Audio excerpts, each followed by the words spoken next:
Hello, friends. Welcome to Coding Garden. If you're watching this when this is not live, be sure to check the description or the pinned comment so you can skip ahead to the main content.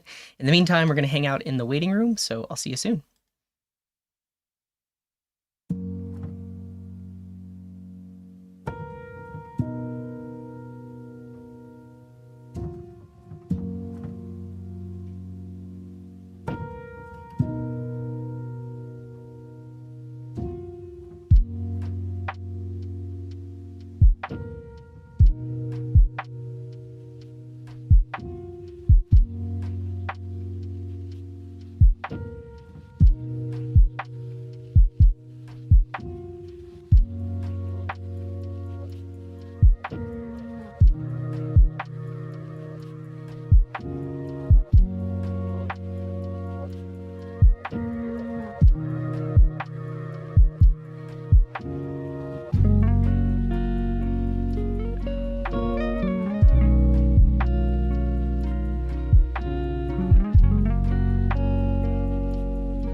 Hello, friends. Welcome to Coding Garden.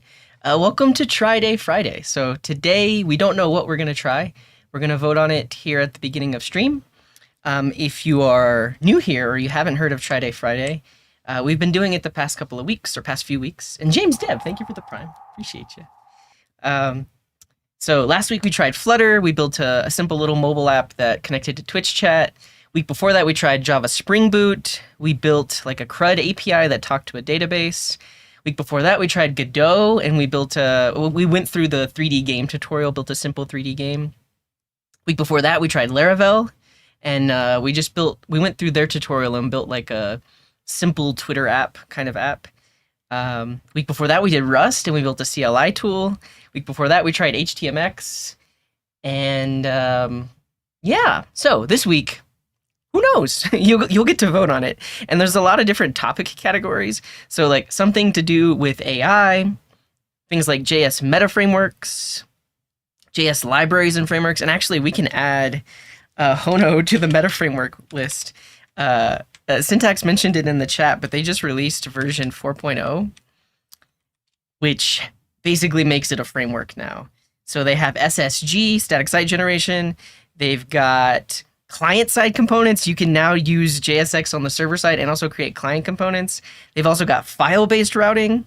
So Hono is doing some cool things. So we'll put it on the list of meta frameworks. Potentially we could try that too. Yeah. Nice, TG Digital. Good to hear it. Welcome in. We could try some JavaScript library or framework. This is a potentially non-exhaustive list. We are initially going to vote on the top-level topic, and then whichever top-level topic wins, we'll come up with a list of things to vote on for that top-level topic. We also could do backend frameworks. Backend frameworks kind of should be mixed in, or like mixed with like languages, I think, because there's also like Elixir and like I think that's they have like Phoenix or something like that. jQuery 4. I mean, sure, if you all want to see it. I mean, it's just jQuery. There's nothing too crazy about it. But if JavaScript libraries and frameworks, if that category wins, we'll throw jQuery 4 in that list. Yeah, so I guess I do have here backend JS libraries. Really, I think we'll just throw Drizzle under like JS libraries. And then Hono isn't on that list anymore. Just a general category for JS libraries. I think that's what we'll do. Eagerly awaiting Elixir. Yeah, I don't know if it's as popular, but a lot of people have, at least a few people I've seen in the chat have asked if I'm going to try it. Backend frameworks like .NET, REST API alternatives like gRPC, tRPC, the Hono stack, or like GraphQL, TMI version 2. Heck yeah, we'll put that on the list here.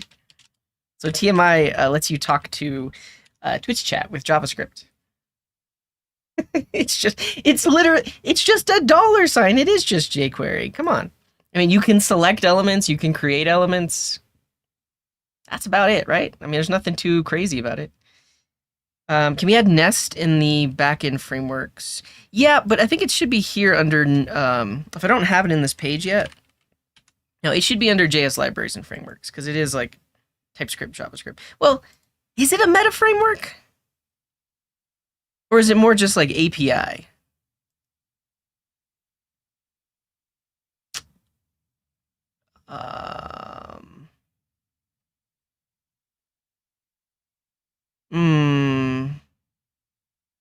Okay, we'll put it here under JS libraries and frameworks. Cool. Other languages we could try, like Elixir, Zig, or Haskell. Doku, I would put under like DevOps and platforms. Yeah, so like Doku is a self-hosted Heroku, basically. There's a few other like self-hosted things. And then also like mobile development. We're not gonna do mobile development today because we did it last week. Last week we did it with Flutter, but in the future we could use some other platform to make a mobile app. And something like Elasticsearch could be on this list too. Is that from Apache? I feel like there's a couple of like search products that you can implement to index your stuffs. Hugo, maybe there's a Go Hugo, but there is a Hugo static site generator in the JavaScript world. This one, unless they rewrote it in Go.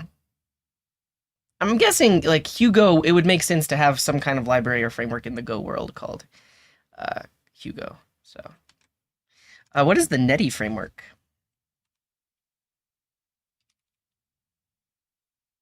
Asynchronous event-driven network application framework for rapid development of maintenance, maintainable high-performance protocol servers and clients. What language do you use with Netty? Well, thank you, Zoki. Thank you for saying hi. Appreciate you. My Fridays for the next 5 years are covered. Yeah, pretty much. It's Java. It's a Java framework. Cool. Let's put that on backend frameworks.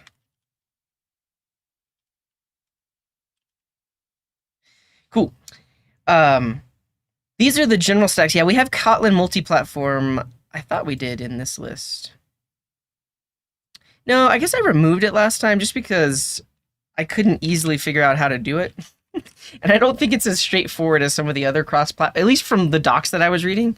I don't think it's as straightforward as some of the other cross-platform libraries and frameworks that you would use for mobile dev, in that I could be wrong, but it kind of seems like you got to like roll your own, almost like in terms of like you write code that targets iOS, you write code that targets Android, and then you need to figure out some common ground. I don't know. Is Kafka? Yeah, we have Kafka on the list. Yeah. That's a good point, Milin. I'll potentially try to sway you. So we're working on a full stack Svelte kit app. And one of the things we need in order to scale and deploy is some kind of message queue. And Kafka could be the thing to do that. Let me update the today command really quick, because I'll post the link to the list.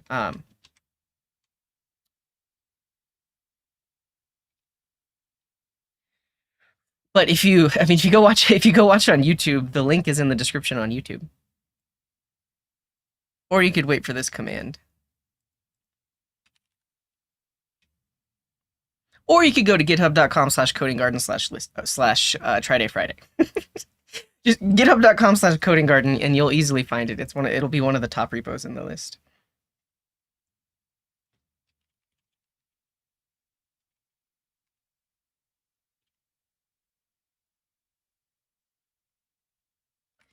We've done Redis before, not on a Try-Day Friday, but I have used Redis before. I typically like to reserve it for things that I haven't used a lot. I guess Redis could be interesting to explore some of the other features, because I've really only done the key value store aspect of Redis, but they also have PubSub and like a few other things as well.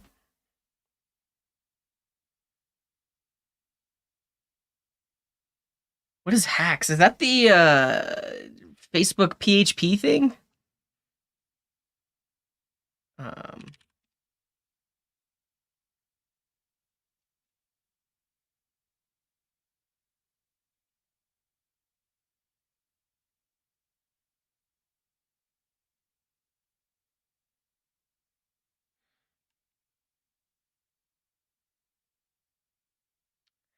It's a language. An open source language that can build cross-platform applications with native Oh, I think we've heard about this before. Yeah, I can't believe we didn't put this on our list of like ways to build mobile apps. Yeah, they have their own thing. I mean, I guess it would be like similar to Kotlin. Well, I guess not, because they can target all kinds of like languages and runtimes. Wow. Okay. Yeah, it's on the list. Cool. Let's go ahead and do a vote. But yeah, if you want that list, click that link. It's in the README. And first, we're gonna vote on an overarching topic. So if there is something that you want to be on this list that isn't in this list, we're first gonna vote on high-level topic. Like, are we doing AI, JS meta frameworks, JS libraries and frameworks, backend frameworks? I'll call this like non-JS backend frameworks. REST API alternatives, new programming languages, mobile development. I went live 30 minutes early. That's it, America 2050. Or some kind of production or DevOps platform thing. So we're gonna first vote which topic do we want to do today, and then after that, we'll add more things to the list that aren't on there yet. And Paolo, thank you so much. 39 months. That's huge. Appreciate you, Paolo. Golang is not on the list, but that would be under languages. Yeah. Okay, so we're going to do a quick straw poll, pick the top high-level topic, and then we'll dive in from there. So, what to do? We've got something AI-related. JS meta frameworks. We've got JS libraries and frameworks.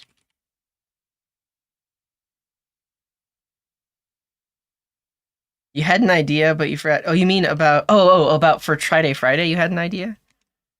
I have never heard of Terso. Oh, it's a database alternative? Yeah, so meta frameworks are specifically like full-fledged frameworks for building applications. And typically they provide things like server-side rendering, static site generation, and also potentially like client-side routing as well. That's what I mean by meta frameworks. And to me, that's different than like just maybe like a front-end library that you might use that doesn't have all that extra stuff, or some like a front-end framework, like maybe Ember. At least as far as I know, Ember isn't a meta framework yet. Maybe they are.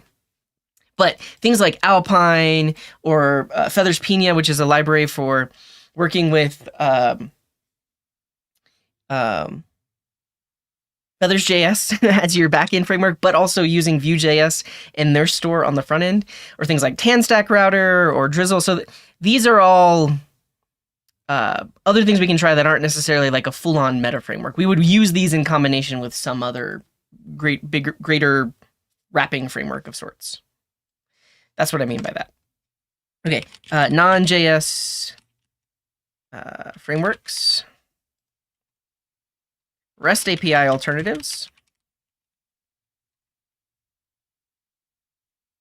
I don't think TMI v2 is stable yet, but it's at least in beta. Yeah. Well, thank you, Julian. Welcome in. Good to see you.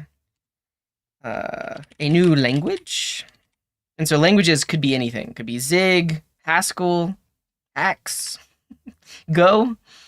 And mobile dev we're not going to vote on today because we did it last week. And then some kind of like DevOps or like platform for DevOps.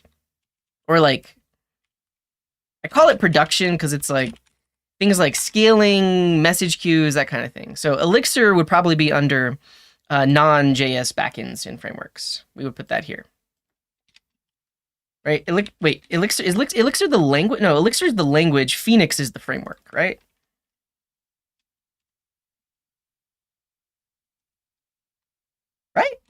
Right?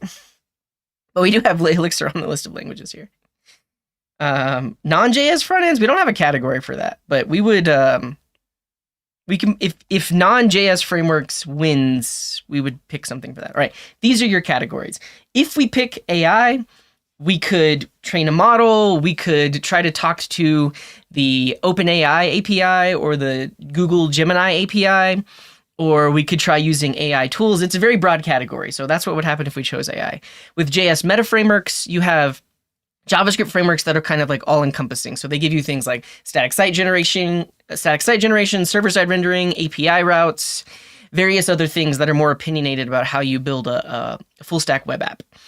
We could also choose JS libraries and frameworks. So this isn't like a full-fledged, fully opinionated front-end, back-end thing. This is maybe like a front-end library or a back-end library or something like that.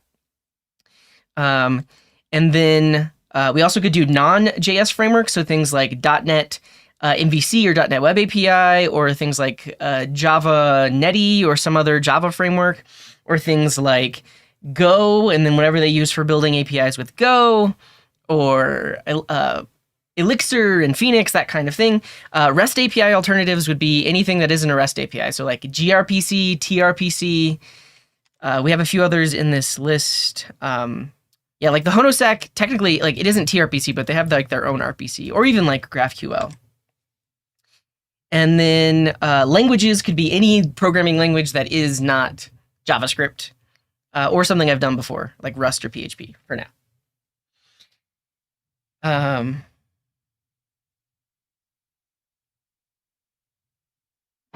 And then lastly, DevOps platforms or some kind of production thing. So we could test out some of these platforms for deploying to, like fly.io or Render, or something open source that you host yourself, like Doku. And there's another one that came out recently, I saw. Forget what it's called. Or we could try various database as a service platforms. And then what I mean by production is like more scaling type things. So we could do like Redis PubSub, or I think they have like a messaging queue thing. Coolify is the one, yeah. Or Apache Kafka as like a message queue, or something like Elasticsearch, which lets you implement like search indexing, and you can easily search stuff. So yeah, these are your options. Here we go.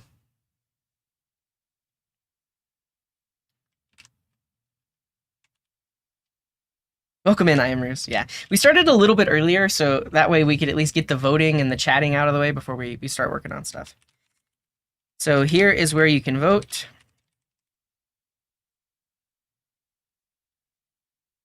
Vote now. Vote now. We are gonna set. Let's do a 7-minute timer. You have 7 minutes to vote because I know more people are coming in and such. Wait, who's spamming? Oh, me. I'm the one spamming. Yes. Cool. And in the meantime, I'm going to say hello to everyone. So if you, first of all, make sure you vote. Second of all, if you'd like to say hello, you can just say it in the chat and I will acknowledge you. You can say hi, hello, ayo, cheers, greetings, hiya, sup, what's up, morning, afternoon, evening, howdy, good day, coding hiyo, vohayo. Say anything that matches that regular expression, and I will notice you. I will say hello. Let's go back in time. Otmain was the first to say hello today. Welcome in, Otmain. Good to see you. What is up? James Dev, good to see you. And Stony, hello. What's up, Arion and Malin and Moshiko and Surf Demon and Mr. Lieutenant and Danny, good to see you. What's up, Siraj and Jack and Smizzy and Kevin. Hello, Kevin. What's up? What happened here? And Alka, good to see you. What's up, iRossum? And 0x4A69726B61, good to see you. What's up, Hasmola and Mark Boots? Hello, Farshid. And Fafner, hello. What's up, YT Devs? Good to see you. And DG and SRG Learn Co. Hello. What's up, I am Ruse and Zero Turner. Raphael, hello. Good afternoon. What's up, Harsh and Sis64 and Oizo and Emmanuel. Hello. What's up, Preet and Blue Soccer Ref and Sequel Gordster and Default GN and Derp Sauce and Double Taz and Vedith and Tivas and Veeb and Dude Man. What's up, Devon? And Diamond and TG Digital and Fabian and Kuzu. Hello, welcome in. First timer, glad to see you. And hello, Dropmania. And Egan Dog, hello. And Baller, hello. What's up, Splinter? And O is Ed and Murdoch and George and Woodsiger. Hello, everyone. It's good to see you. Nice to see old names and new names. I appreciate you all being here. The background is doing a weird effect. Oh, this one? I'm curious if it's happening on YouTube. You mean like the shakiness of the black background? The break timer that I use is called Timeout by Dejal. This is the one I use. It only works on Mac, but there's a cross-platform one called Stretchly that you can check out as well.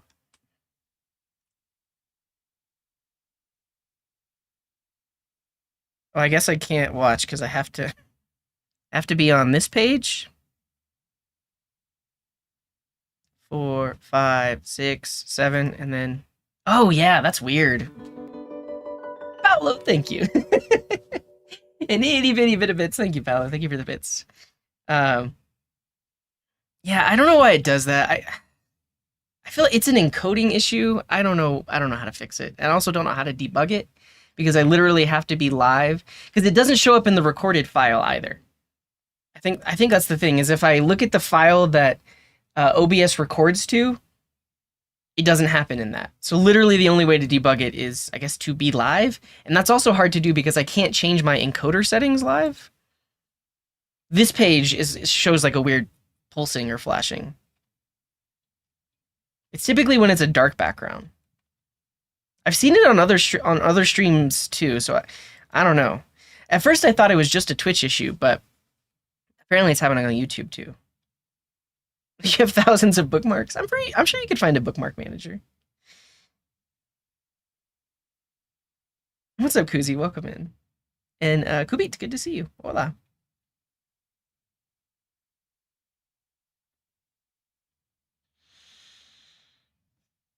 Is it? Oh, it could be dark mode.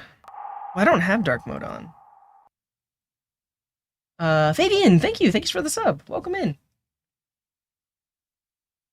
Switch to the light theme. I'll blind everybody if I do that.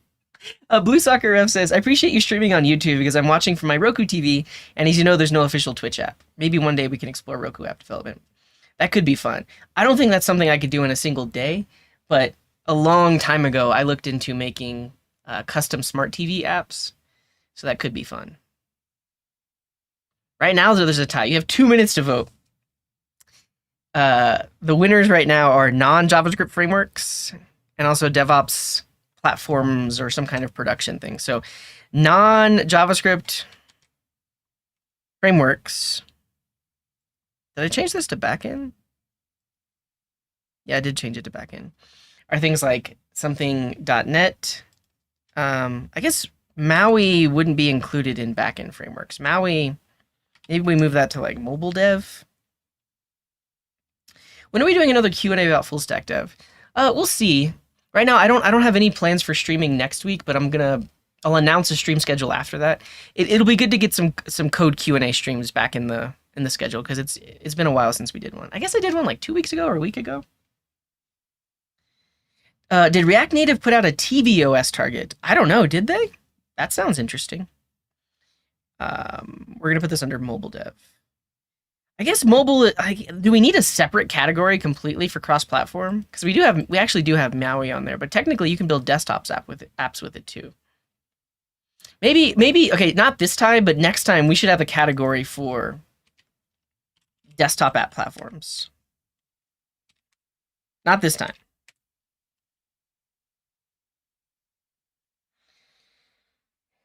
React Native also has a Vision OS renderer. Fascinating.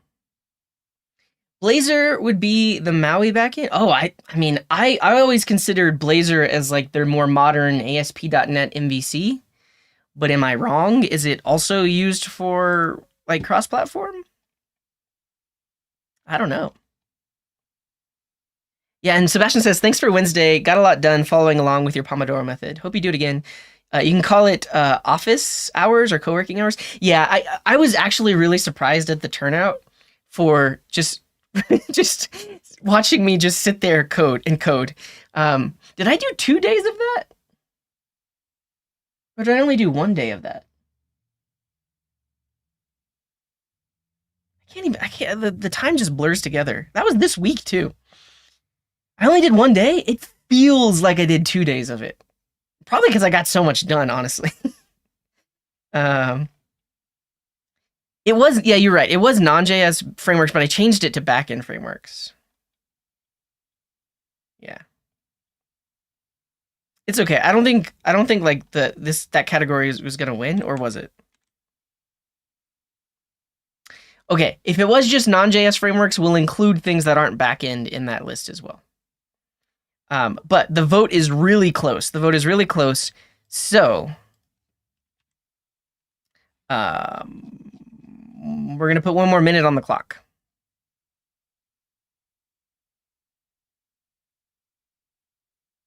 And thank you all for... Oh, no, I was about to say, I thought the hype train was over. The hype train is close. So you have 1 minute to vote. If you're just getting here and you have not voted yet, please vote in this list right here, right now. We're voting on the high-level topic. Once a high-level topic is chosen, we'll then do a vote on like potential subtopics. So vote now, because it's close. It's very close. Dutch says, I don't want to be annoying repeating my question, but when will listed part 3 be uploaded? I love the non-talking programming and could see only a few minutes before the stream ended. Yes, okay, so an issue happened when I was live on YouTube where they didn't take the live stream down, but they like stopped it while it was live because of the music I was playing. Now, I have permission to play the music, but I think it has to do something like their copyright system detected, and then the fact that my channel was whitelisted to play that music didn't happen immediately. So all of that to say, like, the live stream got cut off on YouTube on Wednesday. But if you look at the listed playlist, maybe it's on my YouTube homepage. The VOD still exists. Oh man, it's so hard to find things on my YouTube channel. We've talked about for the longest time trying to make it easier to find stuff. Here it is, listed. So if you look at the list, I'll link this in the chat right now, but if you look at the listed playlist, scroll all the way down, the stream from Wednesday is still there. It's just unlisted, mainly because it cuts off in the middle. But this is, if you want an hour of typing noises and music, you can find it at this link. It's just at the bottom of the playlist. So it still exists. And then if you want the full stream, at least for now, you can watch over on Twitch. So twitch.tv/codinggarden/videos. The full VOD will be there for the next 60 days. So you can watch it here too. Cool. Yeah, you're welcome, Dutch. Happy to. It's really close. Actually, we'll do a runoff vote between the top 3 because they're all really close. All of a sudden, languages just bumped up to the top, so we'll do a runoff vote between those 3. Yeah, we'll add Lua to the list. We will. Well, if languages wins, we're gonna make sure we have at least 6 or 7 things to choose from. Yeah, there's a lot of other ways to do desktop. Well, the whole like list of things to do for desktop apps for sure. We're just here for the music, yeah. So Chart.js could be under the list of JS libraries and frameworks. Yeah. Cool. Stony says, not gonna lie, but you could fill in the empty days with co-working streams so you actually get stuff done. Yeah. I feel like I had tried one in the past. I just think the format of Wednesday was really good. The fact that you could see my code and you could also hear my typing was like, it's not just me on camera sitting here typing. You can literally see what I'm doing, which I think people liked that. I don't know. Thoughts on this? React Native tvOS. I don't know how I feel about like developing for TV, just because I guess I would have to use like an emulator or something like that. Yeah, well, there's a chat delay because I'm way behind. I'm like 3 minutes behind on chat, so I got to catch up really quick. AI to do a better search of coding on YouTube. Yeah, I'm actually I mean, AI didn't win today, but in the future, if AI does win, I'm actually really excited about looking at the Gemini API for doing custom embeddings and custom context-related search, because Coding Train, shout out our good friend Dr. Daniel Schiffman. He streams on a channel called Coding Train, and his recent live stream, he talked about ShiftBot, that he actually, the people at Google, he actually partnered with them to create a custom AI chatbot that will help you when you're working inside of P5.js, which is like a creative coding web editor. Well, not the P5.js editor specifically. P5.js is like creative coding in the web browser. The P5 editor is a place you can just do that in the web browser. And now, if you get early access, you get ShiftBot. He's just in the corner, and you can ask him questions, and he knows about the project that you're working on and stuff like that. But they specifically wrote an article on how they did it. This one. And they talk about context-aware queries and how they trained Google Gemini to do it. And so ShiftBot can actually recommend YouTube videos. So it's like, oh, I see you're trying to do this. I taught how to do this in this specific YouTube video, and it would actually like link it. And they actually trained it on all of the transcripts of every video. So ShiftBot could be helpful enough to say, oh, well, check out this video where I worked on this. And then I think it also can link like code examples and stuff like that. But this article is almost like a guide on how you could train the Gemini API to do a similar thing. Yeah, I'll link it here.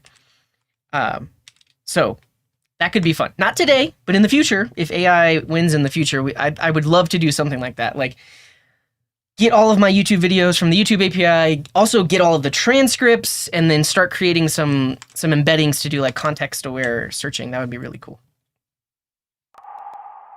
Thank you, Ched. 42 months! That's huge. Thank you for the resub. NeoVim, where would we put NeoVim on the list? We actually, we don't have a category for...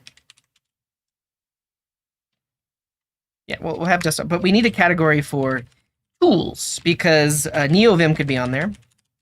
Also, so I use Alfred. What's the alternative for Alfred that somebody recommended before? Oh yeah, Zed could be fun. So Zed is an editor. Codium, I listened to the Syntax podcast this morning, and the one of the creators of Codium, Raycast is the thing that people suggested. Yeah, Raycast. How do you spell Codium? Code-ium, like that. Codium, I haven't tried it yet, but it sounds sweet. And also, I think was it Kevin that they had on the podcast?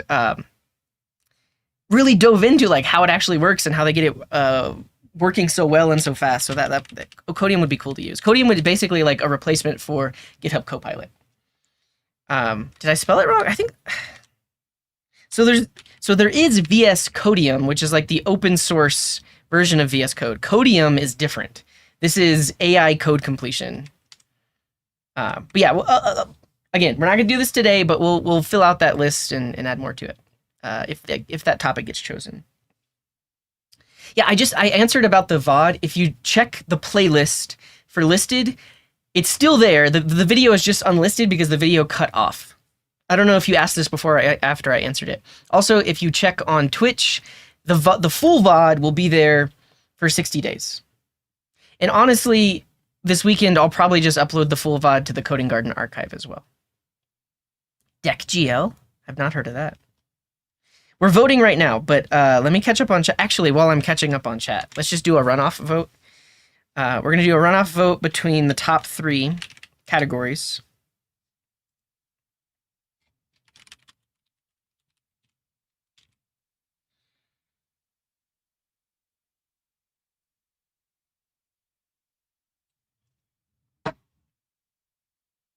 TypeDB? I have not heard of TypeDB.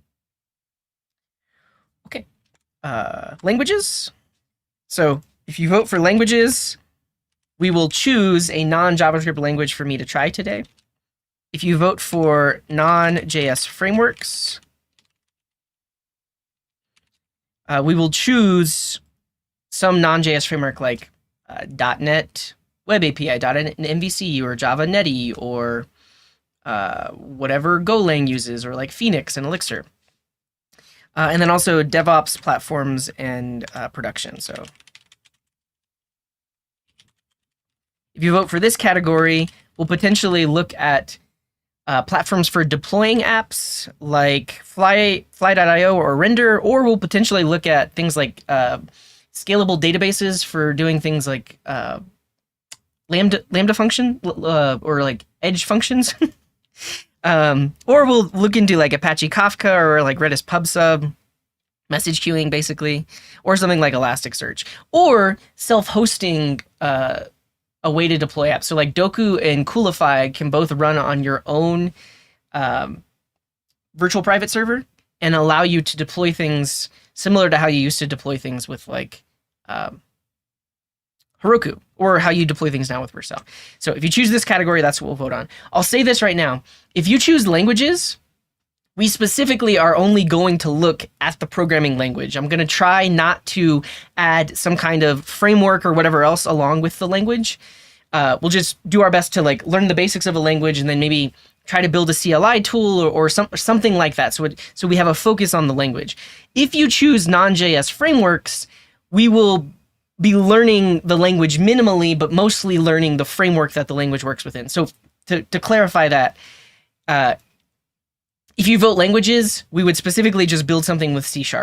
If you vote non-JS frameworks, we might build something with the .NET Web API.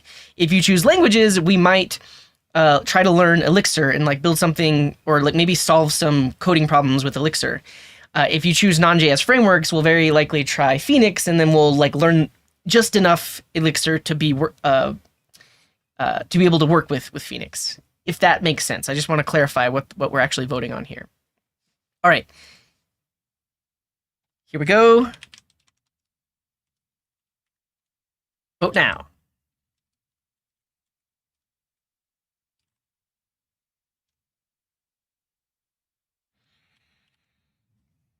And I will continue catching up on chat because I am now 6 minutes behind on chat.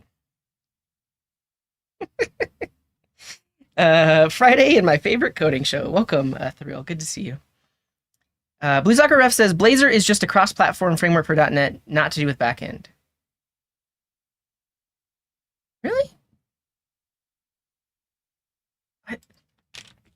I'm pretty sure. I'm pretty sure you use it for like server rendering, and I guess they also have like this WASM thing where you write in the Blazor language or whatever, and then it actually will get turned into WASM or JavaScript, but you always just write it in Blazor.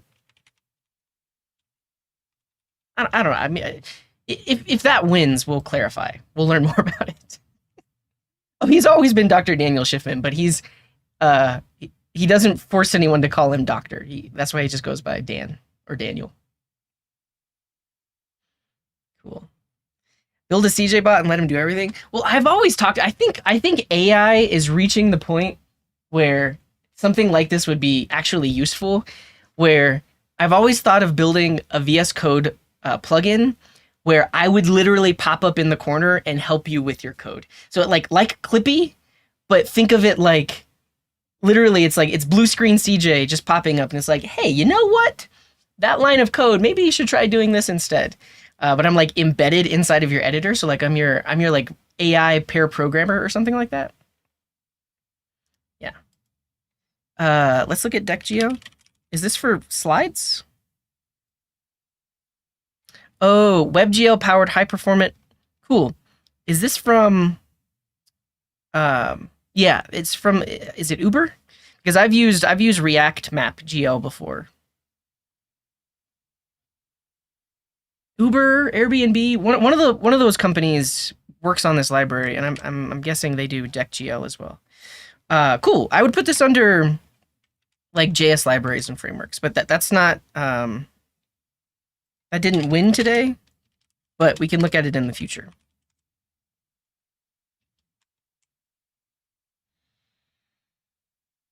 Cool. We'll put Emacs on the list too.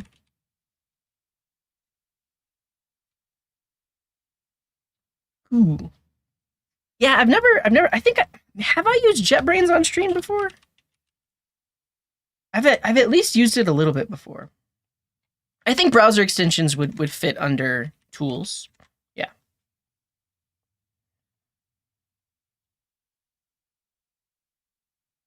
Amazon has a Copilot too? Well.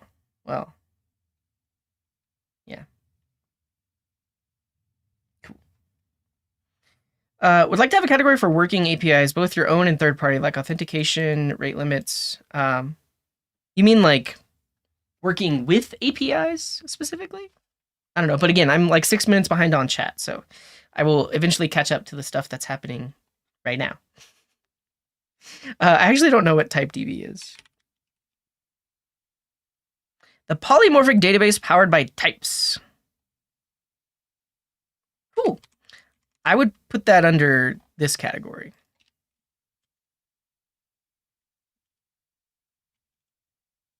What's up, Matt? And Napso, good to see you. Yeah. The audio has been a little delayed. You know what? I can fix that. I'm pretty sure my camera is 4K instead of 1080p, and that introduces a slight delay, but I'll just set it to 1080p. Let me see if I can do this. No, it's 1080p. So it might just be on your end, or it's happening and no one has told me. It's in sync. Check 1 2. Check 1 2. Yeah, you might need to refresh the page or like pause and restart it.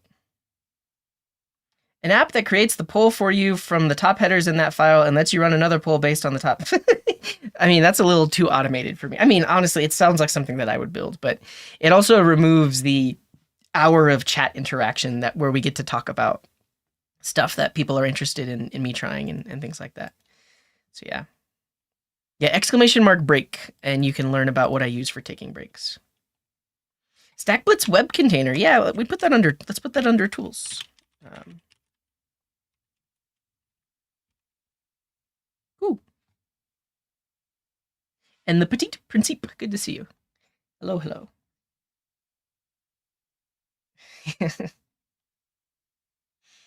Cool. We're almost caught up on recent chats. Oh, is this like an esoteric Arnold Schwarzenegger language? Is that what that is? Haskell is on the list, yeah. All right. The votes are really, really close. Vote now if you have not yet. Scroll up in the chat if you don't see the poll. Vote now. I'm gonna set. Actually, you have until I catch up on chat. Whatever is at the top, regardless if it's only winning by 1 vote, we're picking the one that has the most votes. Yeah, Python. We could put Python on the list. I've done Python before, but if we choose C#, Java, or Python, I would do something slightly more complex because I have used those languages before, but I don't use them daily. JavaScript and TypeScript are my daily language, which I'm most comfortable with. Yeah. Blazor is replacing JavaScript for C# code. That's what I thought, but probably it's a greater technology that probably you can use it in Maui too or something like that. I don't know. It's a slight bug in the overlay, but basically because this message was sent 5 minutes ago, if I let the time out in terms of like this window being active, it disappears. And then everything else is actually above that because it's a giant scroll container. Yeah. What's up, Cyberkind? Yeah, it's like it would be like Clippy inside of your VS Code editor. I would install that extension. Yeah, make it a mini CJ. Yeah. It's nearly Valentine's Day. I think it's time to ditch the Christmas game. It's not Christmas. It's just winter. We got rid of the snowflakes. So when you do a drop, there's no snowflake. It's just a thing falling from the sky. Honestly, basically what I want is I want the same game physics as this one, but instead of on a tree, we can go back to the old one where it's actually just a garden and like the plants grow. But I really like the drop physics here because if they hit each other, they bounce off. If like this, if you're moving too fast, yeah, that wasn't fast enough. But if you're moving too fast, it actually knocks off. Yeah, like that crown. It was moving too fast, so it didn't lock onto the tree, but it knocked off anything else in its path. The physics of this are really cool. Yeah. Yeah, Go will be on the list of languages if that wins. An AI version of you ranting all over my code in the corner, something like "get over it." like yelling at you. The thing is, if it's a CJ AI, it would have to be a pretty kind and nice AI. So like, I see what you're trying to do, but have you tried not being stupid? No, like I wouldn't say anything like that. I would be constructive, you know. Would it be better to separate the music from the other sounds? I think at this point, because what I'm hoping is that because I got that that weird copyright thing on Wednesday, and now they know that I'm allowed to use that music. As long as I use the same music, we shouldn't run into the same issue. But yeah, it's a very close vote.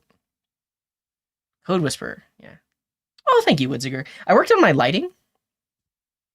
I guess you can't really see it from here, but they mentioned that I look really good. I worked on my lighting and also my white balance, so I'm doing my best to look somewhat professional. Yeah. Cool. First time, how do you handle streaming with your Mac, or do you use a dual machine setup? Dual machine. So yeah, if you want more about, and we're in an ad break, I will not pick a topic until the ad break is over. But if you want to know more about what I use, you can go to coding.garden/gear. It has all the stuffs I use. It actually does need to be updated, but if you click the diagram, it goes all the way to the bottom and talks about my setup. So I actually have a dedicated Windows computer that does all the streaming, and then my camera, my microphone, my laptop, microphone, camera, laptop. There's an HDMI here. Are all plugged into that Windows computer that does the compositing. That way, like if my laptop dies or whatever else, the stream still stays up, and also I can do more like GPU or processor intensive things on my MacBook. Because I don't have to worry about it handling the stream load as well. So yeah, go to my gear page. It has all the stuff I use. And because we're in an ad break, I'll also do some shameless plugs for supporting me if you like what I do.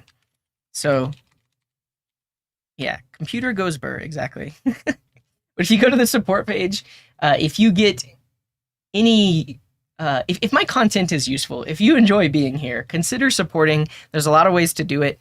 This page has links to all the ways to do it, and also a table that talks about how much money I make depending on what you do to support me. And if you did that, I would appreciate it. So there's that. You can check it out there. Cool. Now, keep catching up on chat. Stream's good? Cool. Cool.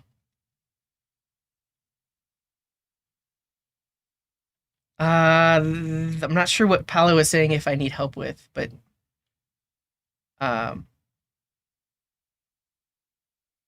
we'll come back to it. Someone's voting more than once. It happens. This website does have VPN protection, and you can only vote once per IP address. I mean, if someone's spinning up a service and like using proxies to influence this vote, that's just ridiculous. That's just ridiculous. Honestly, I think it's a win-win situation, right? It's really a matter of, do you want to see me really just learning a language itself, or do you want to see me trying to like build a larger application using the framework and also like kind of sort of learning the language at the same time? Um, to me, those are different things because, at least in my experience, I can be productive with some framework even without knowing the intricacies of a language, and I kind of just like learn that over time. And that's different than like sitting down and just like learning the language and learning about, well, how does memory work and different stuff like that. So yeah, it's a win-win. And ultimately, the topic is very similar, I guess. Oh, stackless web containers. Cool, yeah, because Svelte was built with web containers, for sure. Yeah. Do I speak JavaScript at the supermarket? Do you mean like when I'm out in the world? It's like a language that I know? No, I I see what you're saying, because earlier I was mentioning it's my main language. I guess technically English is my main language. Yeah. Oh, never mind. I'm actually I thought that was the other category. Never mind. These are actually very different categories. I thought non-JS frameworks was at the top. Scratch that. Disregard what I said earlier. If you vote DevOps, platforms, or production, we're not learning a new language. We're like using some platform or like doing deployment or whatever else, or learning about scaling and message queues and stuff. What's up, user? Good to see you. Hello. I don't think I would do a Valentine's Day themed drop game just because it's not Valentine's season. There's Valentine's Day. Yeah.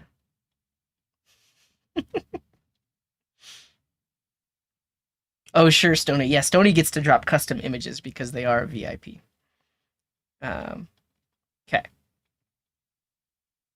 You want Linus AI to roast your code? Yeah. Cool. So the point of failure is a Windows machine. Exactly. Yeah. But I mean, like, I don't want to jinx it, but that computer has literally never crashed in the 4 or 5 years that I've been using it. Oh, I love the Yamaha MG10XU. It's nice.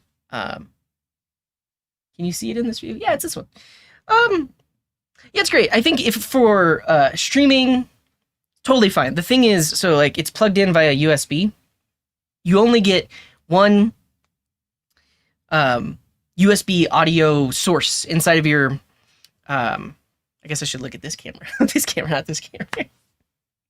You only get one USB audio source inside of your computer. So if you're okay with all of your inputs being combined into a single USB source, great. And that's what I use this for. If you want multiple channels for each individual microphone or input or whatever else, you need something else. Or they might have an upgraded version of this that does like multi-input for USB. But for my purposes of compositing everything into a single USB stream is beautiful. And these days I'm actually using the USB on my microphone. So these two are separate audio sources. So I can have different filters on this that don't affect the music, that kind of thing. All right. So yeah, I love this mixer. Do not doubt the power of someone with free time. Yeah, you're right. I have a lot more left with listed. I think I am notoriously bad at estimating. So I have a lot more left, but ultimately it's just stuff that I think it does need to get done before we deploy, because if I deploy without getting that stuff done, I think it's going to affect like the data in our application. There's still some things we have to figure out. Yeah. We should write an app in binary. How would you build a Windows 95 styled portfolio site? Sort of like you're on the PC and the OS explains your portfolios. I'm using React, TypeScript, and Vite. Look for a CSS framework. There is literally a Windows 95 CSS, I'm pretty sure. Yeah, check it out. They've done all the work for you. They have like styled forms, like loaders and everything else.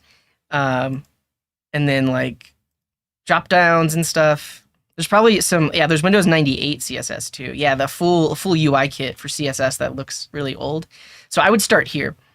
Because they even have, yeah, they have like a window component. Yeah. I prefer learning the language first. It's slow, but you can move a lot faster learning the basics. Yeah, and it serves different purposes. Like right now, I have to be entertaining when I'm learning this stuff. So that's why I move so quickly when I'm trying a framework and not really like focusing on the language. If I'm doing it for my job, in anything that I hear like that I'm learning, I'm doing over multiple days. I'm taking a lot more notes. Like this isn't a one-to-one comparison of how I actually learn things in the real world. I mean, it's a confined, compressed version of it to make it more entertaining for you all to watch and stick around. All right, we're almost caught up on chat. Do I wish for an Electron-based soundboard? No, I didn't paint the mic blue. I literally have a, it is a blue foam thing. Like it's actually 4 microphones. And I didn't purposely buy it for this. I just had it. And then one day I was like, you know what? I can hide my microphone in this scene if I make it blue. So, yeah. Cool. All right, we caught up. Some people didn't believe that I would catch up on chat. And the winner is DevOps platforms and production.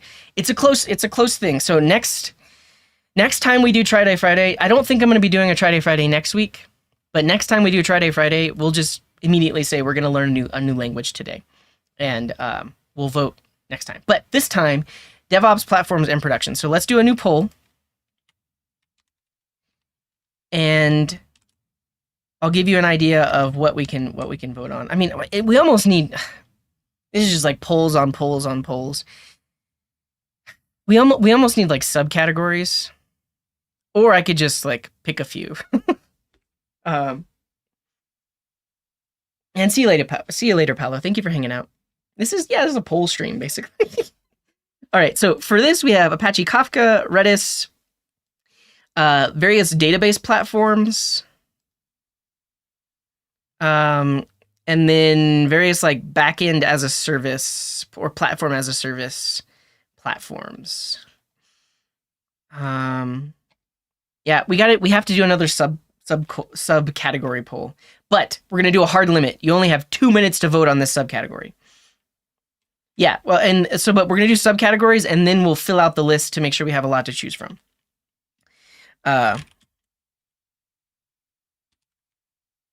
Here we go. Do we want like message queues? How do you spell queue? Queue.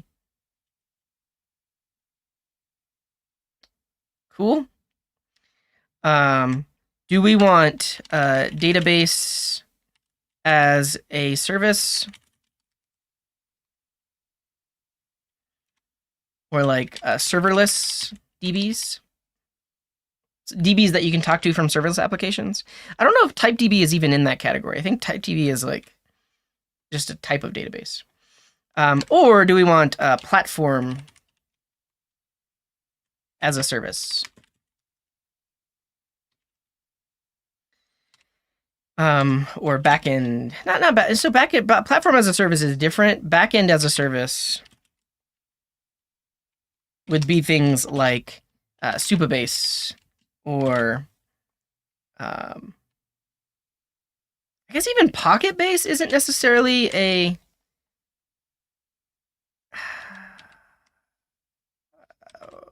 We're just gonna say platform as a service, not backend as a service, because backend is covered by databases here. So Redis would fall in the category of PubSub and message queues, because I think like with Redis, you can have some kind of message queuing system. Redis message broker. Yeah.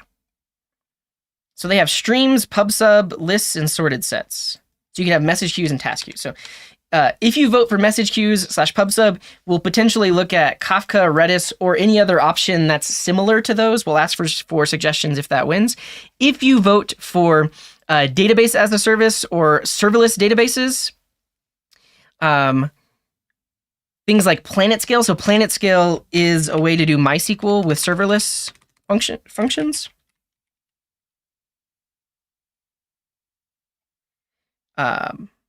Yeah, so it's a platform for MySQL. Neon is a platform for doing serverless Postgres.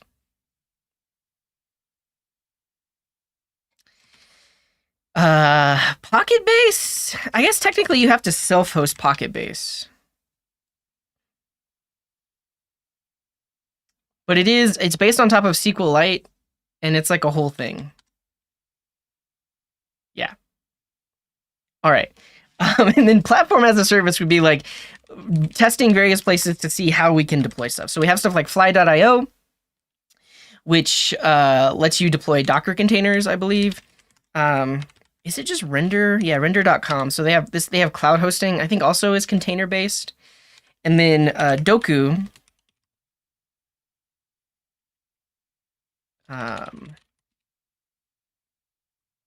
is a platform as a service that you can self-host. Basically, this is like self-hosted Heroku. And similarly, Coolify is open source self-hosted like Vercel, I think. Yeah, Netlify Vercel alternative. Railway is another one. Yeah, we'll put Railway on this list too. And then we need a category for like search indexing. Cool. These are your categories. You will have 3 minutes to vote. Once you choose this category, we'll then ideate at least 6 or 7 things under each category that you'll then further for the final vote of what we try. Here.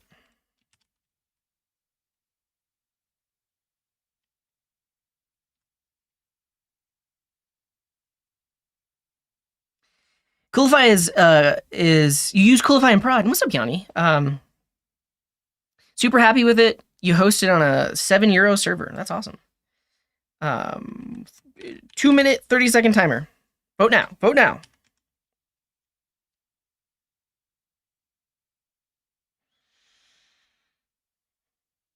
You're right. It is a database, but it's not. It wouldn't be a database as a service because we could use it locally, like in a Docker container, and not have to sign up for. Is it like Upstash? There's some way of hosting Redis in the cloud.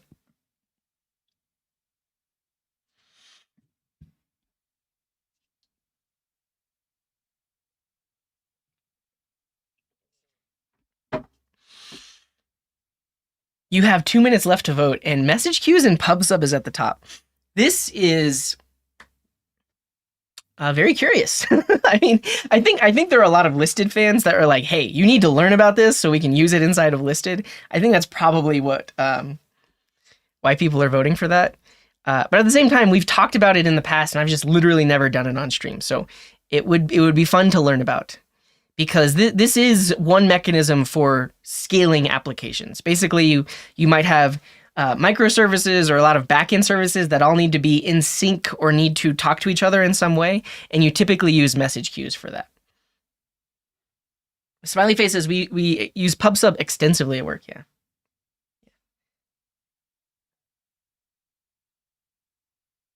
And Vila says, yeah, that's why I picked it. Yeah, we got a lot of listed fans in the chat, but that's okay. I mean, it's okay to have some overlap between the different types of streams that I do. Cool. Oh, I closed the tab. 1 minute left. 1 minute left to vote. Did I hear about Wasp Lang? No, I did not.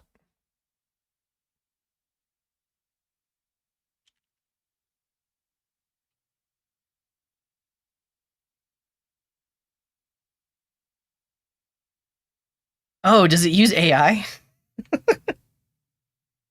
Let me look at this really quick.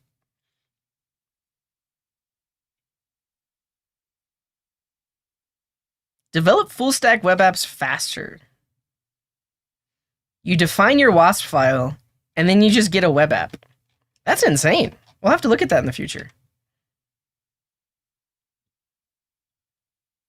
Yeah, I think we'll use node.js. So whatever we pick here, and I think I've done like unless Stony, thank you for the gift.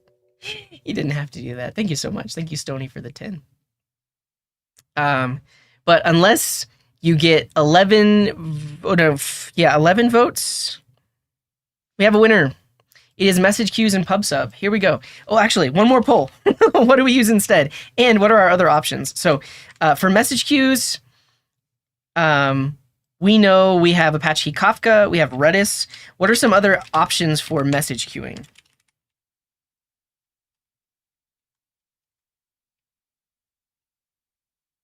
RabbitMQ, I think, is the other one, right? Yeah, thank you so much, Stony. You are too kind. Too kind.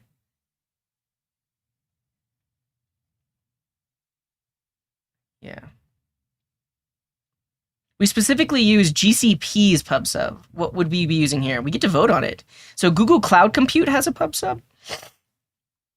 I guess that's the other thing is what's the difference between PubSub and message queues? I think do message queues use PubSub or is PubSub a completely different thing? But yeah, RabbitMQ is another one we would put in this list. In Service Bus? I haven't heard of that one.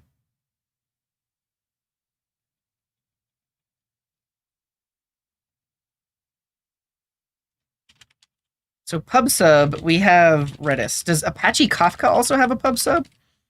And then GCP is Google Cloud Compute PubSub. AWS SQS. Simple queuing service? Message queuing service. Cool.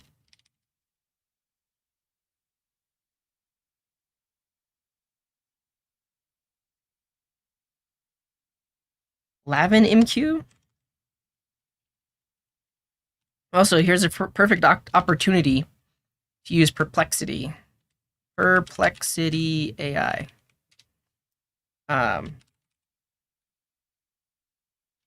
What are some alternatives to Apache Kafka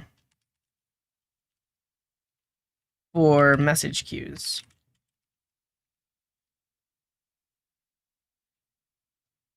Apache ActiveMQ? How is that different than Kafka? I guess it's a different, like Apache is the greater company. Maybe they have several. Message, yeah, the message queue stores the message. I guess PubSub would be able to subscribe to the fact that a message has been like added to the queue or something like that. Azure Service Bus.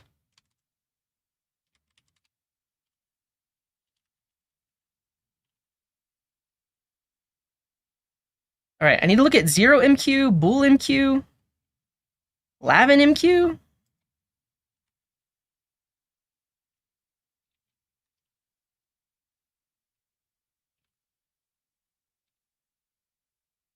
Next generation message broker. Universal messaging library. I see. So Bullmq is built on top of Redis, and then you can just like use it. So fascinating. And then ZeroMQ.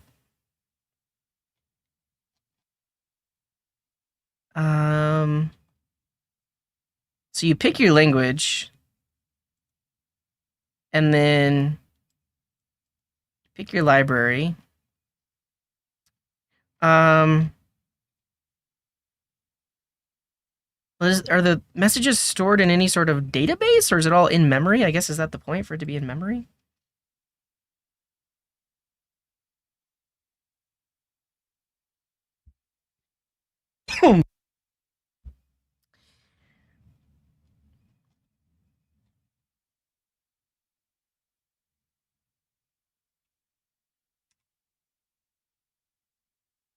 Okay, we've seen that already, but what is ActiveMQ? Multi-protocol messaging.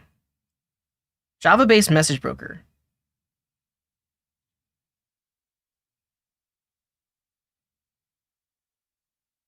And I guess MQTT is a protocol, right? And then there are various things that implement that protocol.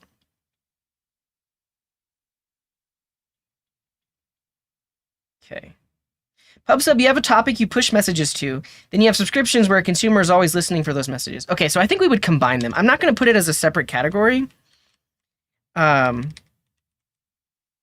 We would do both. Like we would have the message queues where the messages are stored, and then we would need PubSub to publish and subscribe to the queue.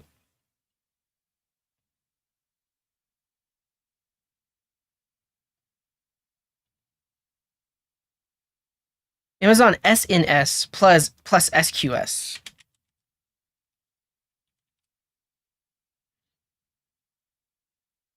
Mosquito. Yeah, I've heard of Mosquito because I've been doing like DIY smart home stuff. And smart home devices, a lot of times you will use MQTT to communicate with each other.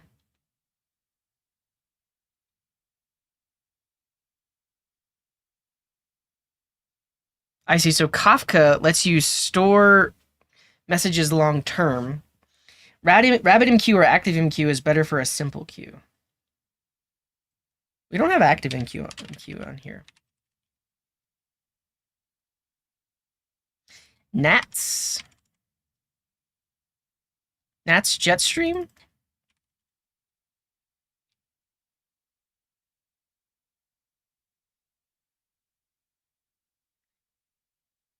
Built-in NATS server. What is NATS? Connective technology for adaptive edge and distributed systems. Streaming, key value object store, and PubSub. Cool. Put it on the list.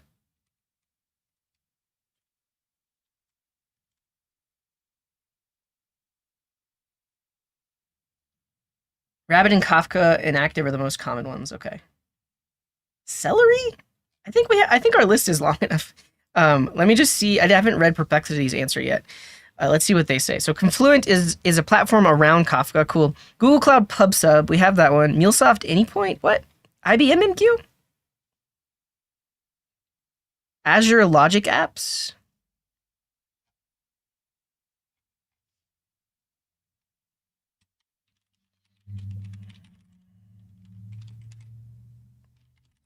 Yeah, those are more so like hosted ones. I guess I'll ask for like Redis Message Broker.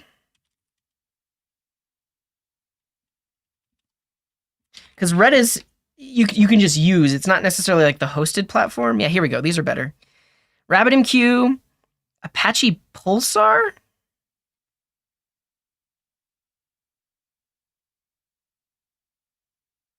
What do I want to achieve?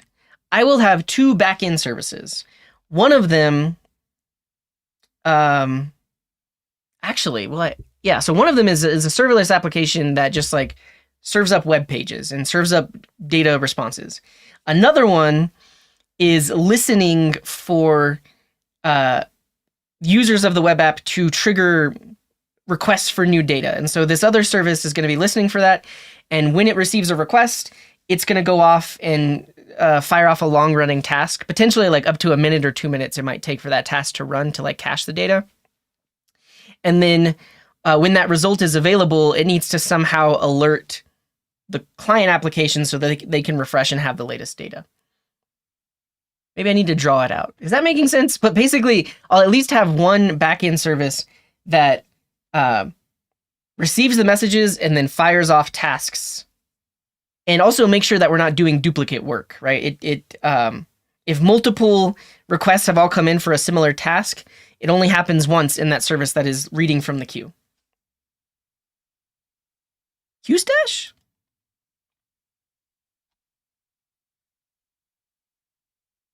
HTTP-based messaging scheduling solution for the serverless and edge runtimes. Cool.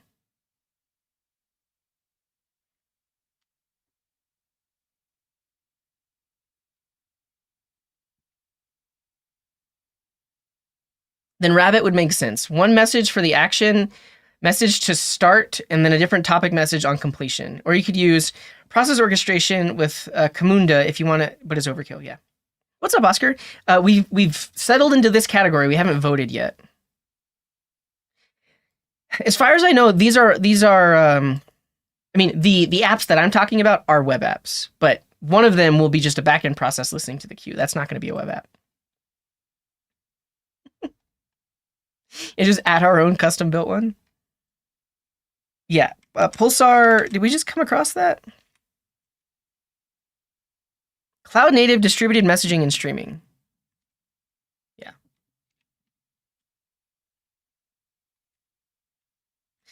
But how is that different from Kafka?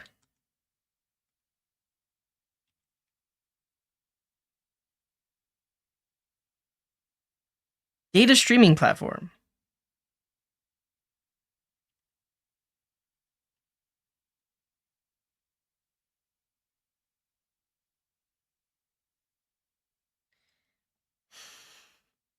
Only the names are different. They're two different things. Okay, but at least they're different, but they could do similar things. All right, let's refine our list and then we'll do one last poll. I realize, I mean, we've already been live for an hour and a half, but this is how it goes, especially if I don't have a plan going into it. We have the discussion, we figure out what we want. Let me do my best to draw some kind of like architecture diagram of what we want. What do people use to draw diagrams in the web browser? Pulsar supports exactly once processing, which is when a message is read and then written to a secondary topic. Kafka offers high throughput. Exactly once, at least once, and it okay, cool. Scaladraw, that's the one that people use. I'm gonna do my best to try it. All right, so we have here, let's call this listener. And then we also have here, can I copy this?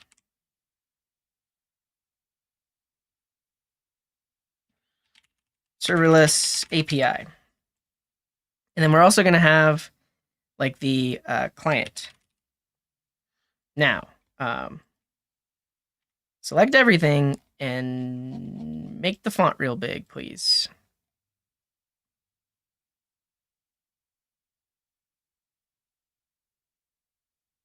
Cool. So client will make a request to our serverless API that says, "Hey, I want data." Can I just write on this? Give data, please. If the serverless API knows that the data is already cached and exists, like, yeah, let's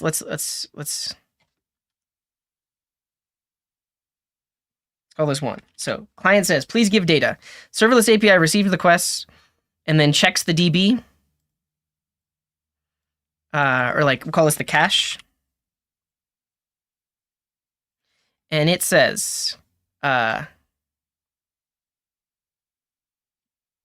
is data cached? And if it is, responds with the cache data. Oh god, they don't group together? And so then we have a to be. It now responds with cache data.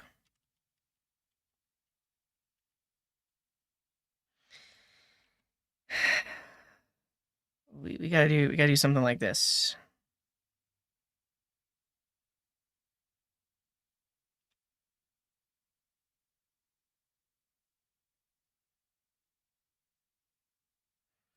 Man, I think that's the one thing about Excalidraw is like it's very freeform. Lucid Chart like keeps things linked together. Double click the box to write its content. Okay. If the data is not cached, it then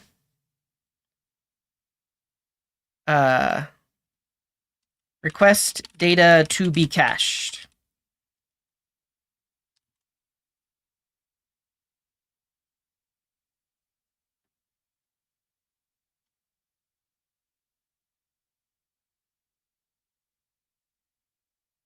or not. This why isn't the text tied to the box? Okay, client says, I need data. Serverless API says, is it in the cache? If it's not, I'm going to request the data to be cached. If it is in the cache, it's just going to respond with that cache data. I guess we'll do a 2 or a 3A, which is respond with cached data. 3B is it responds with data is not cached, check again later.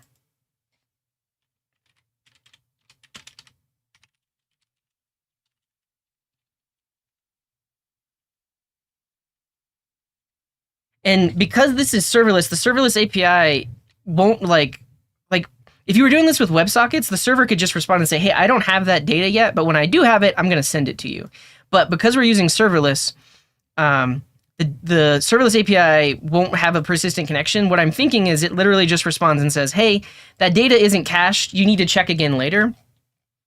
And it'll almost like pull this in a way where it says, hey, do you have the cached data? But yeah, if you double click the box, you'll do insert mode and it'll be tied to the box. Okay. It's untied now. it's not. I think because I moved it, it's no longer tied to it.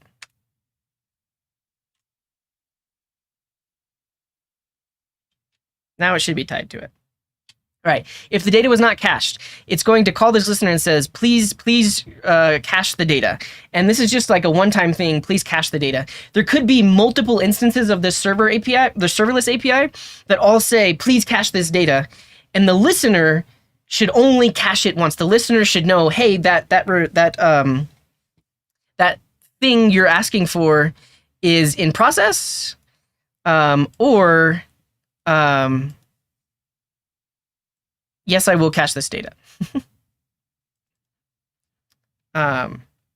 So 4A is will do. 4B is something like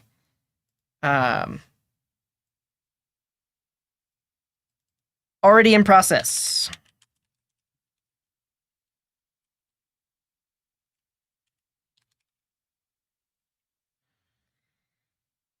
Okay.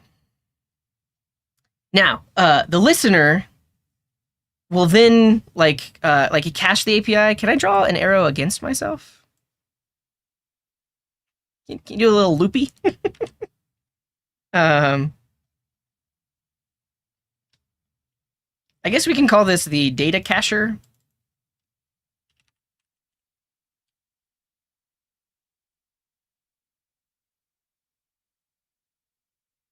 Man.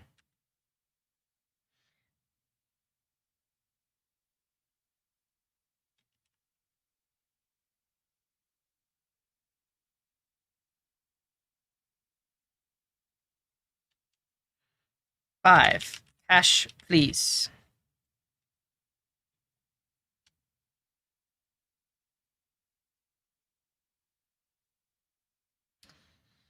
Cool. So I think right now, like it would be simple enough to implement like a polling on the client where the client says, hey, serverless API, please give me this cache data. The serverless API says, is it cached? If it is cached, it just responds with the data. If it's not cached, it says, hey, can you please cache this data? And then responds to the client. If the listener says, hey, I'm already actually in process of caching that, it can respond to the serverless API like instantly, which can then respond to the client that says, hey, the caching is in progress, please wait for it.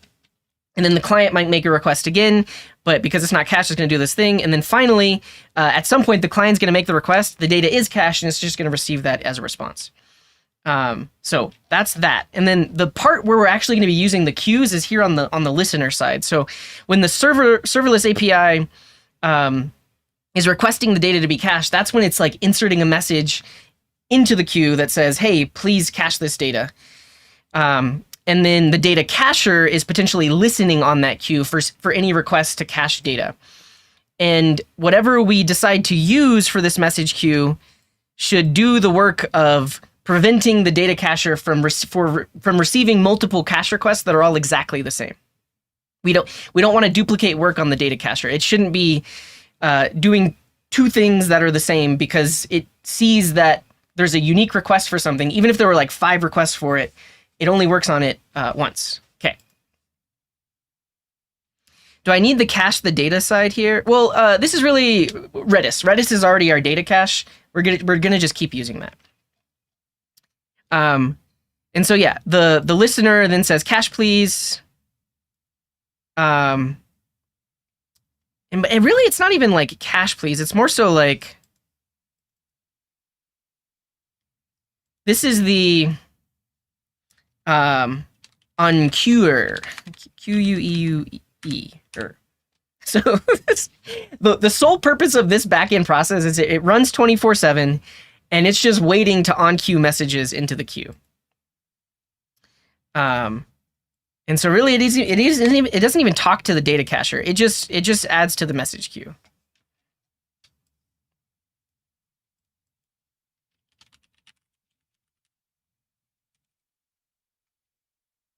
So yeah, basically, when I'm done with this diagram, we can have the discussion about which of these technologies is the best fit for what I'm trying to do.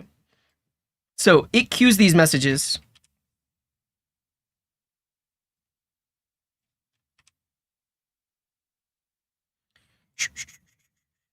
Like this. And then the data cacher is reading from the queue to know that it has new things to do. All right. This is our janky architecture, but here is what we are trying to introduce into the architecture right here. This thing. Let's make this green, because this is what we're voting on right now. We're voting for the technology that is going to fit this piece of our architecture. We already have our backend serverless API. It's actually going to be like a SvelteKit app. The onQueuer is literally just going to be a node.js process. The data cacher is just going to be a node.js processor, but both of these have the capability of writing to the queue and reading from the queue.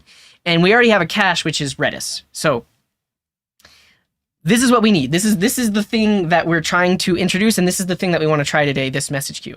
So Aaron is mentioning rabbiting queue. Let's take things off of this list that don't fit this piece of the architecture, because this is really all we need is this message queue.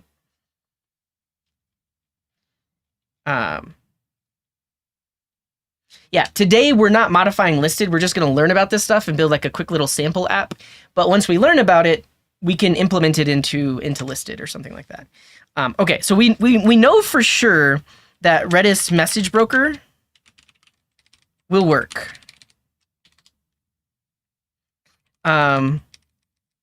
This is also that. Yeah, Redis can do this because you wouldn't use the, I mean, you could technically use the key value store. That's the other thing. We could implement our own like message queue architecture where like you just have a database table where the onQueuer writes to the table and the cacher reads from the table, but there's better ways to do it. Because the other thing is, right now we're talking about there just being one onQueuer and one data cacher, but if we're really scaling, then at some point we might have multiple data cachers and multiple onQueuers, and if we're using like a really good message queuing system, the system will just continue to work because these things won't conflict with each other, and that they're not going to start doing something unless they know that the process or the task hasn't been started yet. Okay, so RabbitMQ, I think people have mentioned, so that's a potential option here. So GCP, do they have like a message queuing system? Because I think PubSub isn't exactly what we want. Event-driven architecture with PubSub. They do. Okay. Yeah, because we have our publisher and the queue, and then the subscriber that's listening to the queue.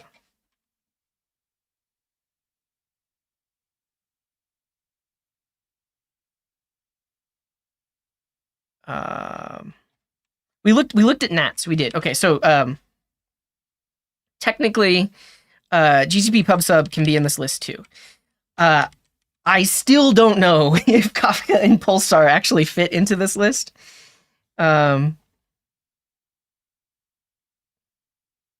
Well, not that it needs to deduplicate requests. Like there should be a built-in mechanism for marking a message as read so that some other reader of the queue does not read the same message, right? The message should just be read once, and there should be like some kind of locking mechanism that prevents the message from being read more than one time, if that makes any sense. It feels like that should be doable. Kafka will fit, but it's overkill. Okay, we'll leave it on the list. And then Pulsar, like what? I guess they just have a different architecture. Let's look at Kafka really quick. What's up, Nate? Welcome in.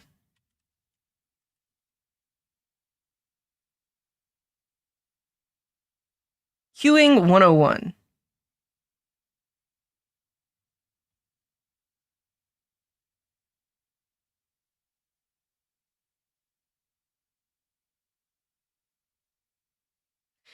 So a while back, I was learning about Kafka.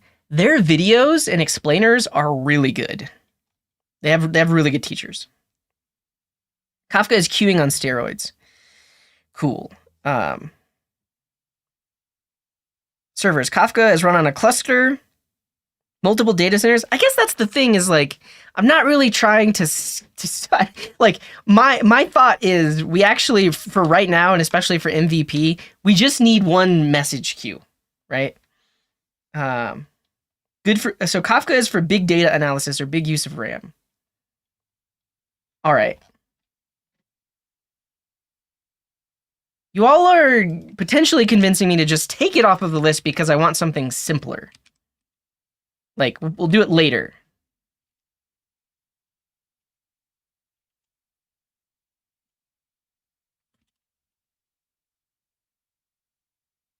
Okay. Yeah, multiple people have all said SQS and SNS. We'll have to look it up because I haven't really like looked at it yet, but that seems like it's the way to go. Where does QStash fit in here?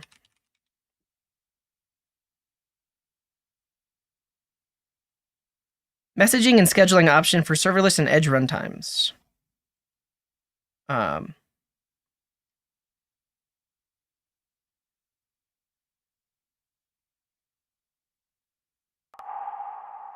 And Paraz Pell, thank you for the prime. I appreciate you. Message deduplication. This is what we want. Messages can be deduplicated to prevent duplicate messages from being sent. When a duplicate message is detected, it's accepted by QStash, but not enqueued. I mean, I'm guessing all of the other systems have deduplication as well, but we'll keep QStash on there because it is kind of like listed for it's being used with serverless, which is kind of like our needs as well. And then what about active MQ?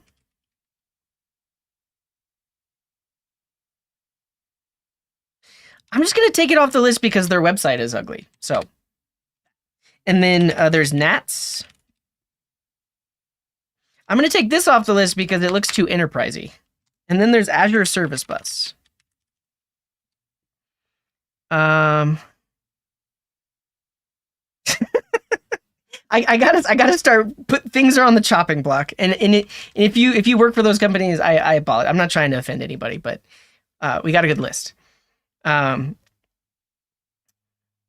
Azure Service Bus, fully managed enterprise service message broker with message queues and publish subscribe topics. This will fit too. All right. To recap.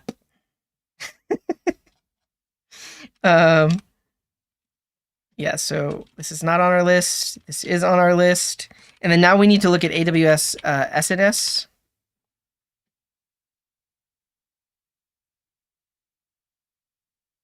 Oh, I've used simple notification service, like with like the email adapter. But you combine that with SQS? Oh, maybe I haven't used SNS. SES. They got too many acronyms. I think SES is the email one. Okay, SNS is Simple Notification Service. It's a managed service that provides message delivery from publishers to subscribers. Publishers communicate asynchronously with subscribers by sending messages to a topic, which is a logical access point and communication channel. Cool. So our topic would be, please cache data. Please cache data. That's the topic. And then, yeah.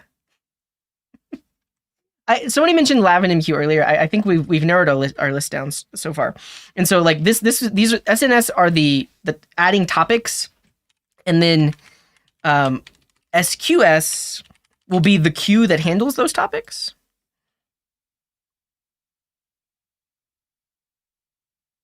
Send, store, and receive messages between software components at any volume. Yeah, why would we still need SNS? Oh, hey, Fob. Oh, you're in Germany. That's awesome. Hope you enjoy your vacation. Yeah, why?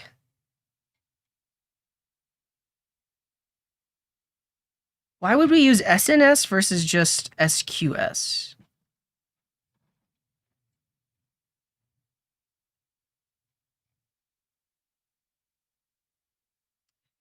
Oh, I see. It's the supported endpoint type. Okay, so they're typically combined together.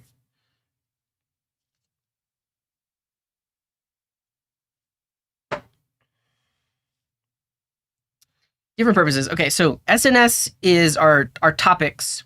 Clients can subscribe to the SNS topic and receive published messages when using a supported endpoint type, such as these and Amazon SQS. Cool. And so I have used SNS because I think I was using email as, so like SNS receives the fact that it should send an email, and then I like use their emailing service, I think. Something like that.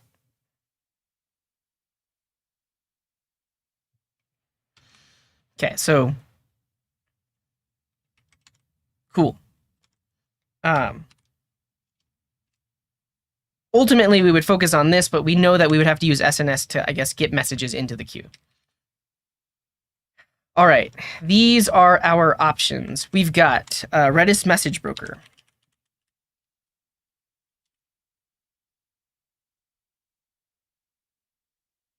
Honestly, we're already using Redis for our cache.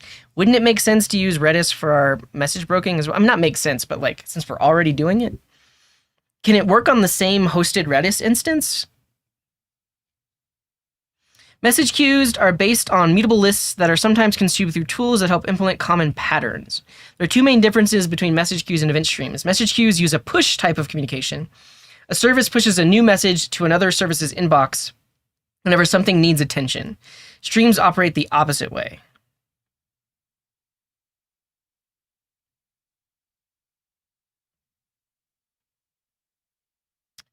Message contains mutable states. When successfully processed, they are deleted from the system. A task queue is a way to distribute work across threads or machines. It works by adding a task to a queue and having a worker process, pick tasks off the queue, and execute them. This sounds like what we need, right? So if we look at our architecture here, the whole purpose of the serverless function is to say, hey, please do this task. And then the data cacher is the actual thing doing the task. This allows you to parallelize the execution tasks, which can make your application more efficient and responsive. We're not necessarily trying to parallelize. We are trying to prevent multiple things from all trying to cache the data at the same time. There should just be one thing that's like trying to cache the data.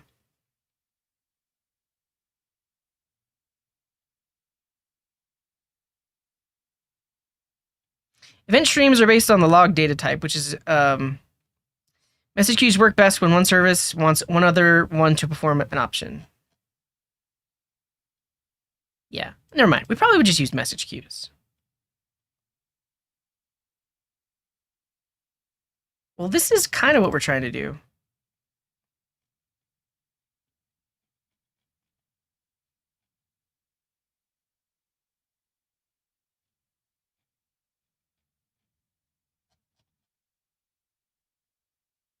All right.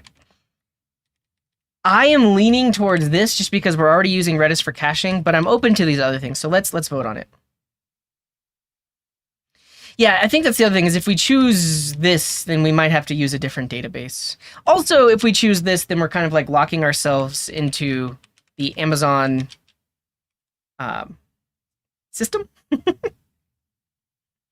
And then I guess I hadn't pulled up RabbitMQ just yet.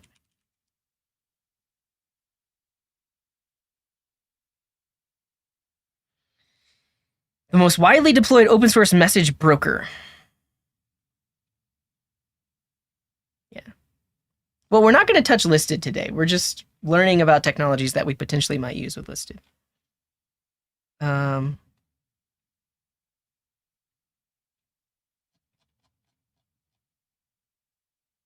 have message queuing, delivery acknowledgement. Cool. All right. Do I put it to a vote or do I just choose?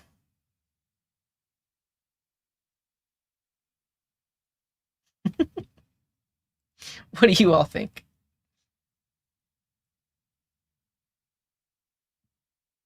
Choose?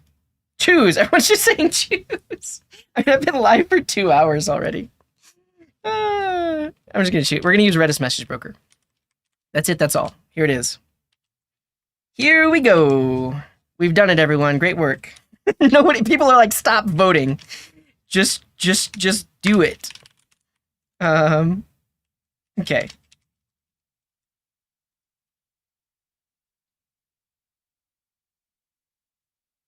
What is it called, though?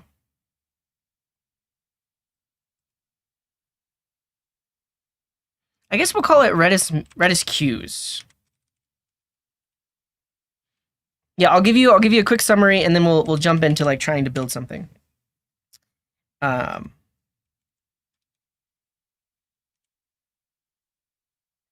Okay. This is our app, like basically like what we're trying to build, and the thing that we're trying to fit into our architecture is the message queue right here. This is what we were choosing. We voted for and decided to do. Does anyone else see only one viewer on Twitch? Is Twitch going down? My view count in my dashboard dropped to 1.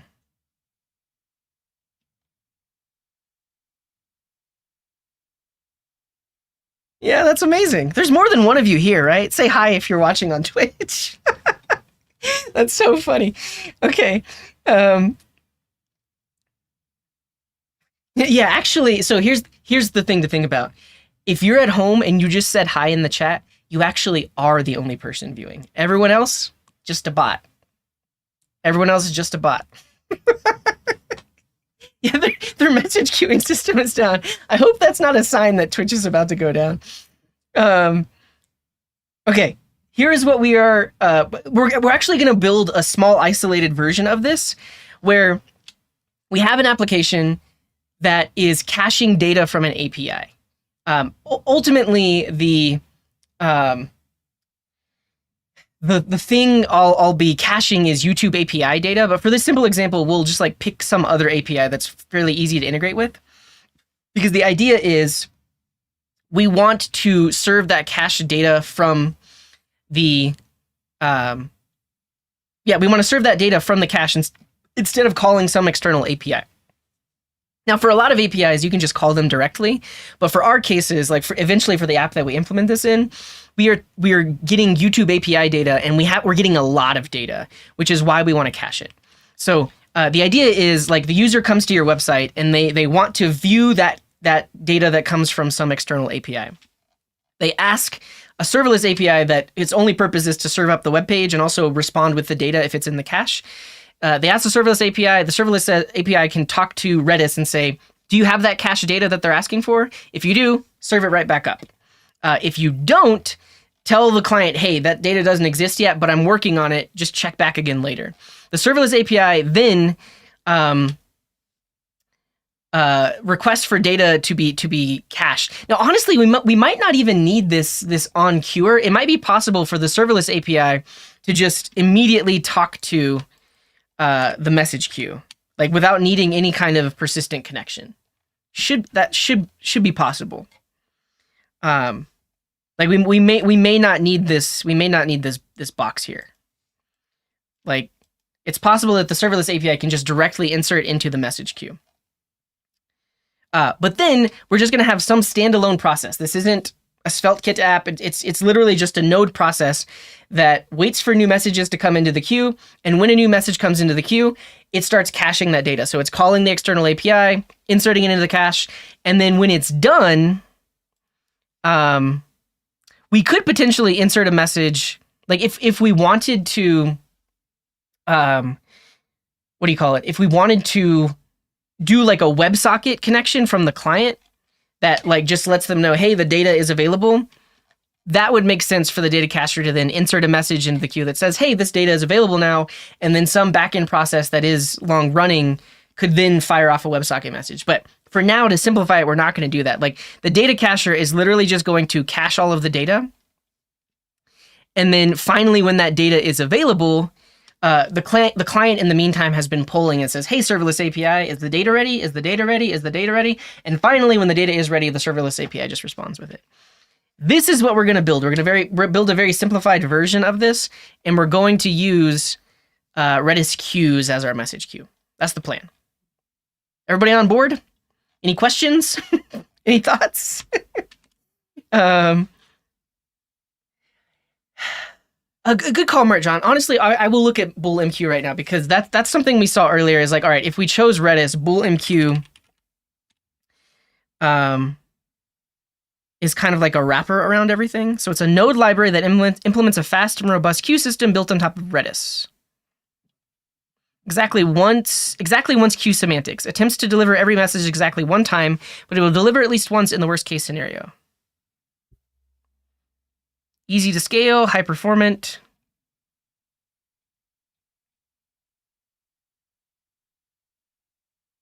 But we've got an ad break incoming. Okay, so in the meantime, I'm going to learn about Bullmq. I might even set up a local project to get ready, but we're not going to do anything until... oh yeah, I need to update my title and everything else. While the ad break is happening, I'm updating my title, I'm updating my thumbnail. Yeah, so I'll be back very soon. Stay tuned. Stay tuned.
Hello? I'm back. And if you're just joining us, we are about to do some queuing with Redis. Now, it was suggested that we use, and what's up, Florin? Yeah, I saw you in the chat. Thanks for being here. I haven't taken a break. I'm not going to be streaming next week, but I've streamed almost every day this week. I didn't stream yesterday. And what's up, Taquito? Welcome in. Why do I mute the mic itself and not on the mixer? The mic isn't plugged into the mixer. The mic is plugged in via USB, so it's a separate audio source from the mixer, which allows me to change the not allowed. Honestly, the main reason they're separate is so I can have different plugins on each of them. Like there's a noise suppression plugin and like a de-esser, and there's a bunch of other plugins on this one that are not on like the music, and the music is coming from this mixer. That's the main reason. All right, we learned about Bullmq, which actually looks great, right? If we've talked about so if you're just joining us, this is what we're trying to implement. We have client makes a request. Server says, is this data in the cache? If it's not in the cache, it then says, hey, please go cache this data. Some other process is then listening for the queue and then caches that data, puts it into the cache, and then later on the serverless API can respond to the client. This is what we're building, and we just decided that we're going to use Redis Queues for the message queue right here. And Bullmq is for Node. It's built on top of Redis, and the code example looks really good, right? Because they have this queue add, and then they add something to the message queue. And so I could imagine that our serverless function here would just simply have that little bit of code that says, if it's not in the queue, or sorry, if it's not in the cache, queue it. Done, serverless function responds, it's done. Then the worker would be the data cacher, and it would listen and say, whenever someone asks me to cache some data, I'm then going to go off and cache that data. This looks super easy to implement. I'm curious if we were to use like Redis directly, how it would be done. Because right now I think we are just using the Redis package directly to talk to Redis. Maybe we're using Redis client.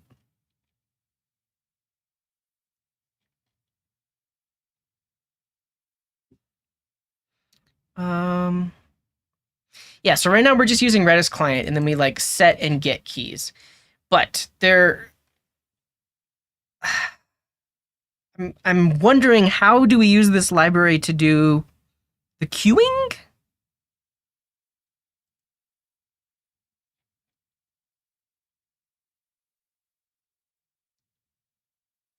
I would say like my only hesitation right now is this library looks great. It has quite a few stars on GitHub. Like it looks like it's an active project.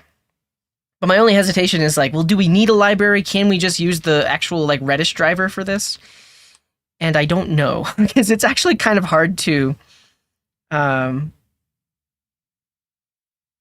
tell. So like,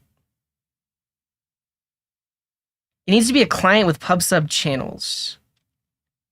Okay, because that's what I'm thinking. Like the publisher says queue data. The subscriber says, oh, you just asked me to queue data, so I will start queuing data. But I'm trying to figure out like what code would we write. I don't need pub sub. All right. Then how do I do this queuing that they're talking about here? Is it streams? Oh, it's streams.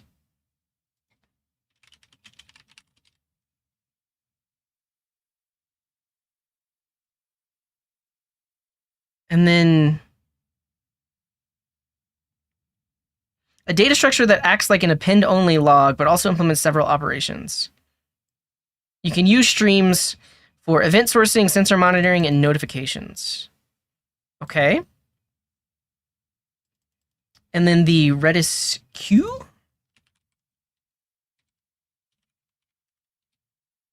I spelled that wrong.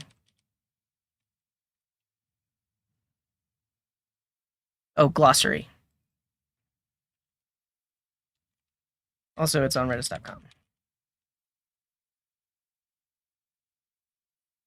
Creating a queue in Redis. To create a queue, you can use lpush command to add an element to the head of a list. Ah. Okay. But does the node library support queuing?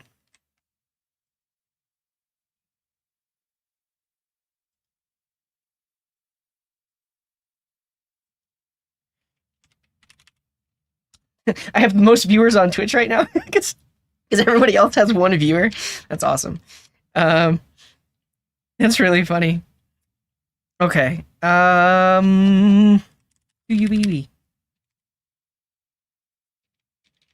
Yeah. Okay. I'm leaning towards just using Bullmq. Makes it look super simple. It's just built on top of Redis, and their library doesn't look like it has exactly what we need. Like it probably does, but I'm not seeing it in the docs, and I want to have decent documentation. Oh, here we go.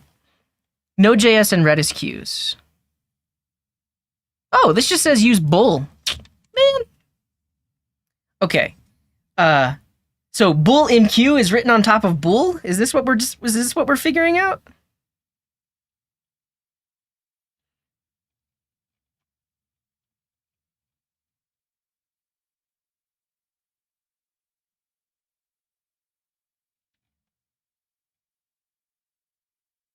Maybe it's not. Maybe it's separate. Bull is dead. All right, everyone. We've decided we're using Bullmq. Okay, so again, here's our architecture. So what I'm going to do really quick is I'm going to spin up a SvelteKit application, because the SvelteKit application will eventually be deployed to Vercel, and it'll work as like a serverless API. So let's spin up a SvelteKit app. And then once we have that, then we'll spin up a separate like Node.js application that will be the data cacher that will be like reading and writing from the queue. And I guess we will technically have Bullmq installed in both the SvelteKit app and also the data caching app. So here we go. I want a SvelteKit app. What do? I run this command.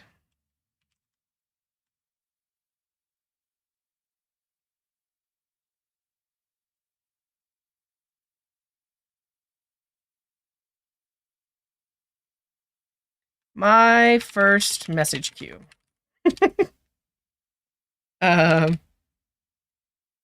Actually, this is not what it is at all.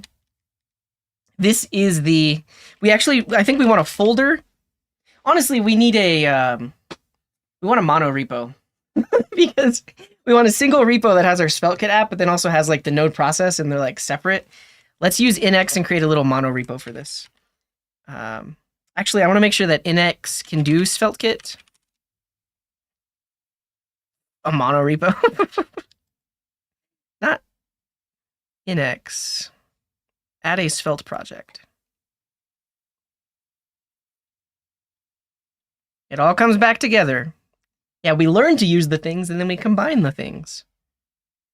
This is just a plain old Svelte app, though. I need it to be a SvelteKit app.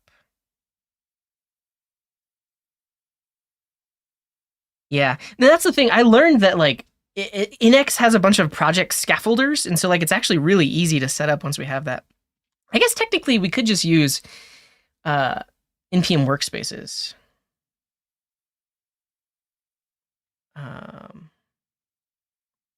Yeah, it's right, Merjan. But yeah, my experience with nx was actually really good. SvelteKit nx project.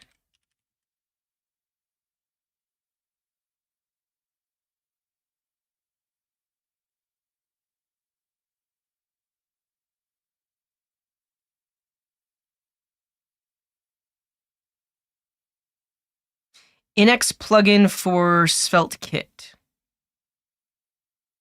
Add this plugin.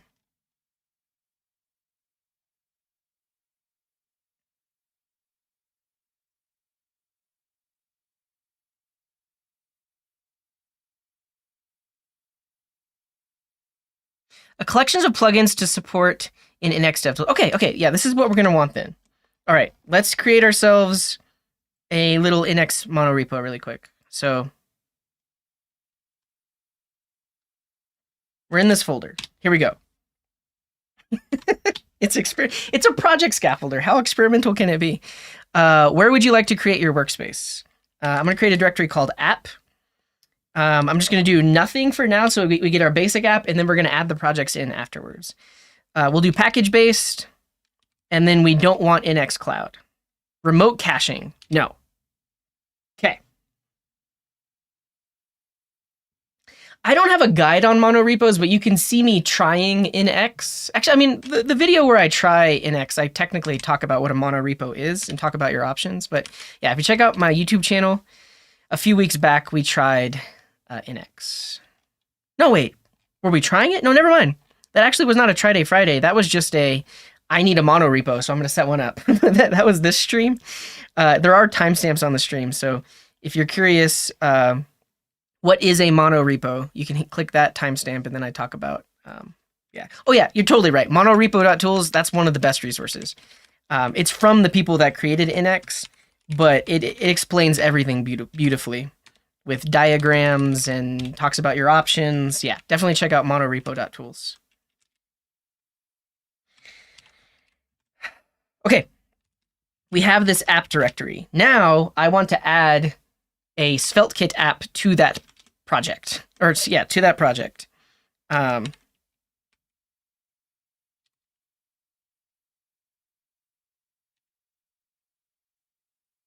lost it. Where is it? This one.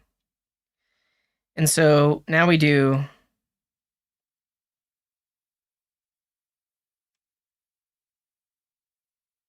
install it.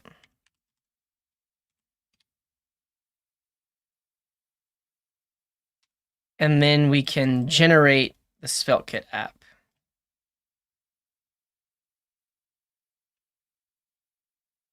I think I want to tell it that it should be in packages though. So let's just open this up really quick. If we look at our config, yeah, so the workspace says packages. So if I do this command and say packages/web, do your best.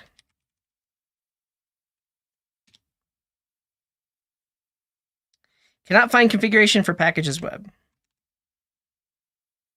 Just call it web.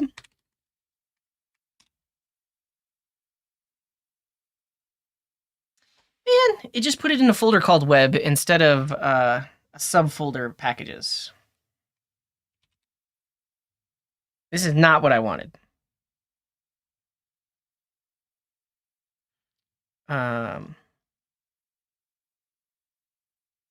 Oh, you can give it I believe there's a command line flag for the folder that it should go in. I think it's like directory.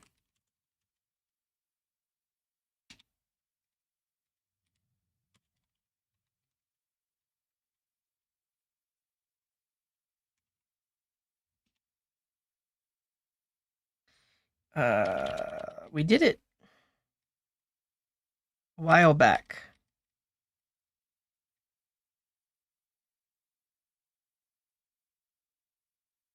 NXG thing dash directory equals, okay.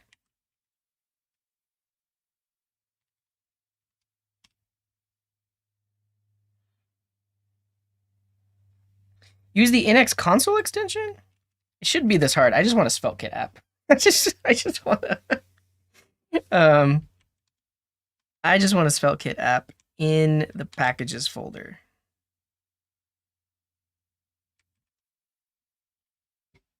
I gotta be overthinking this, right? Just move it to packages. I am highly worried about like symlinks and like making sure it does all this stuff. Oh, okay. Calm down, everyone. Take a deep breath.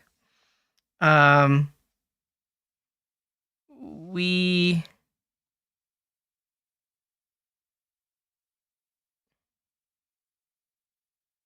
like eventually we're gonna want like a node.js library. And so in the past when we did this, we generated a library, which is just a node.js library. Okay, honestly, let's do the data cacher first. Because if we do this, we're going to create a library called data cacher, and it's going to be in a folder called packages data cacher. We'll use vtest, TypeScript, that.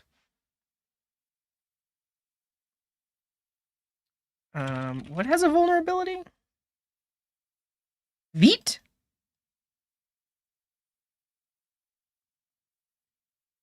Must be new. Okay, so this is going to be the package that listens for messages inserted into the queue and then caches the data. Now we want a web app that's actually going to unqueue them.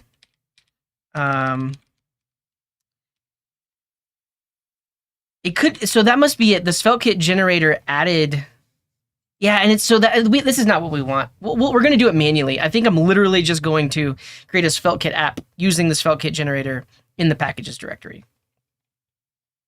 It added, okay. I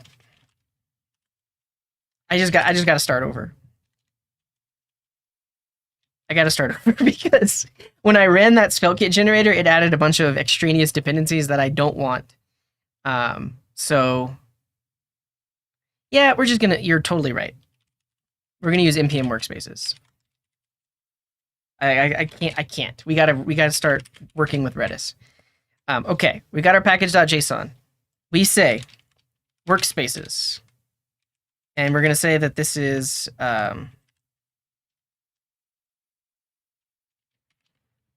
packages/star. Right? I think that's all I need. And then I can make a directory called packages. This will be my first time working with npm workspaces.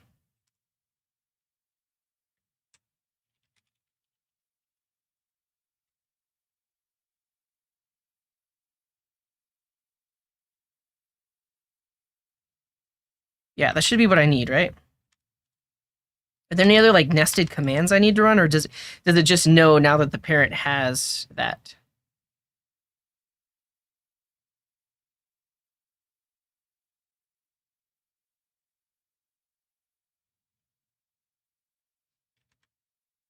Seems fine. Seems fine. All right.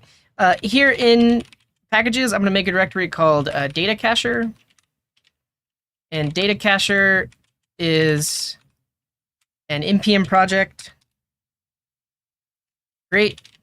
And then now in the packages directory, we're going to create a SvelteKit app just using the SvelteKit way of creating the app. We're going to call this web. Bare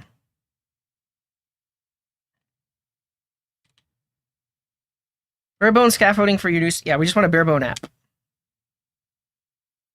Use TypeScript. ESLint, prettier. Good. All right. So now we have this web directory. Should be fine. I'm curious though. So now that we're using workspaces, if I do an npm install, will it install the packages for my workspaces as well? I think it is. I think it is because you can see in the root, this thing doesn't have any dependencies, but then in the packages directory, web has dependencies. Yeah, so I ran npm install at the root, and now you'll notice, okay, we know workspaces are working because there is no node modules folder inside of the web folder. Node modules is at the root. And this is why we would use this monorepo architecture, this monorepo setup, is so that these node modules can be shared between these packages, and then like, we're not going to do it here, but like web could add a dependency on data cacher if it wanted to. Also, we could add another package called types, and then like have the types that we can share between them. But for now, let's look at our diagram, and I'll show you what we're going to implement. So right now, we want a page where we're going to be requesting some data from an API. What API do we use to demo this? Basically, we're doing scaled data caching from an API. We're storing the responses from an API in a Redis cache. Here. a weather app. We could get weather data. We need like a mostly freely available, easy to integrate API, like the dogs and cats API. Pokemon. Yeah, Pokemon could be good. Yeah, the reason I like the Pokemon API is because it's slow. Like not a diss on the API, but it's slow to respond because there's a lot of data. Maybe it's just how they host it, but a slow responding API is good for our purposes, and also like there's a lot of data to deal with. So for example, we can grab all the Pokemon, but maybe we just get like one Pokemon at a time, and then we're storing individual Pokemon into our cache. So like, is there a way to request a single Pokemon?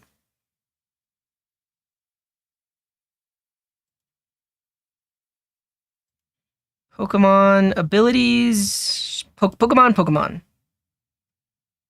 Yeah, this is it. We're just gonna call Pokemon and then pass in the ID. So ID 25 should be Pikachu. And it is. Cool. This is what we want. So we're gonna have a web page where a user can type in a Pokemon name, and then we will show all of the data for that Pokemon.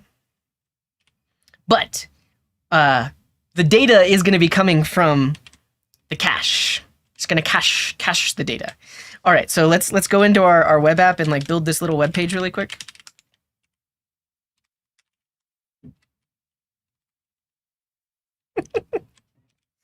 All right, we've got our SvelteKit app. We have our home route. I use Firefox, and so Firefox automatically formats the JSON. Okay, so this is the API we're going to call. We just want some basic styling, so I'm going to use Pico CSS. I'm not even going to add Tailwind or anything like that. I'm just going to add Pico, and we're going to get some basic styling so we don't have to worry about that. So I'm going to grab this. We're going to throw it in our root here. Like that.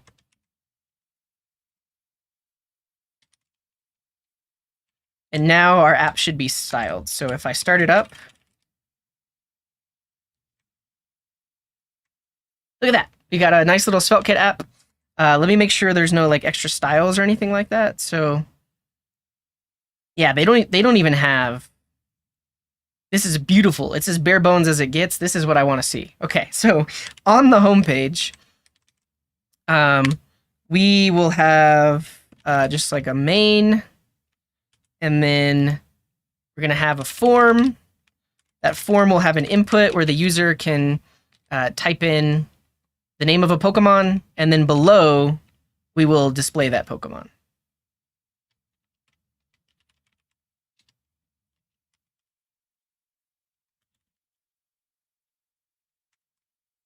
We'll give this a class of container so that it like has a little bit of breathing room on the sides, and then we'll also give this a label.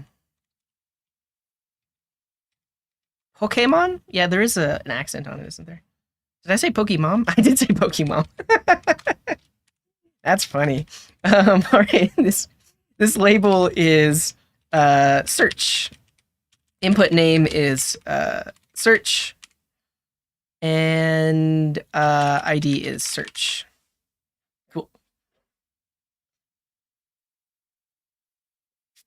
Oh, I mean, anything you see on my screen is fair game to ask questions about. Yeah, so with SvelteKit, they do file-based routing.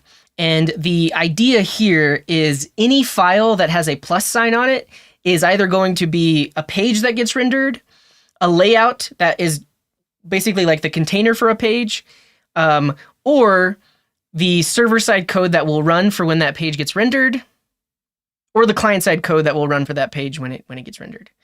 But that's their thing is if there's a plus sign, we know that it is involved with Svelte routing. If it doesn't have a plus sign on it, it could be anything else. It could be a JavaScript file. It could be a component.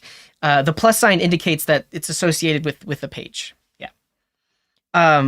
It's possible that the next app router adopted that. I haven't used it. I don't know. All right, let's see what we got. Beautiful. Look at us, guys. We're web devs. So here I want to search for Pikachu. And then we want to see the results. Now, does this just give us all Pokemon? My goodness, it does. But this will be a potential endpoint that we cache. Oh no, but it's paginated. It's paginated. Can we just get all of them?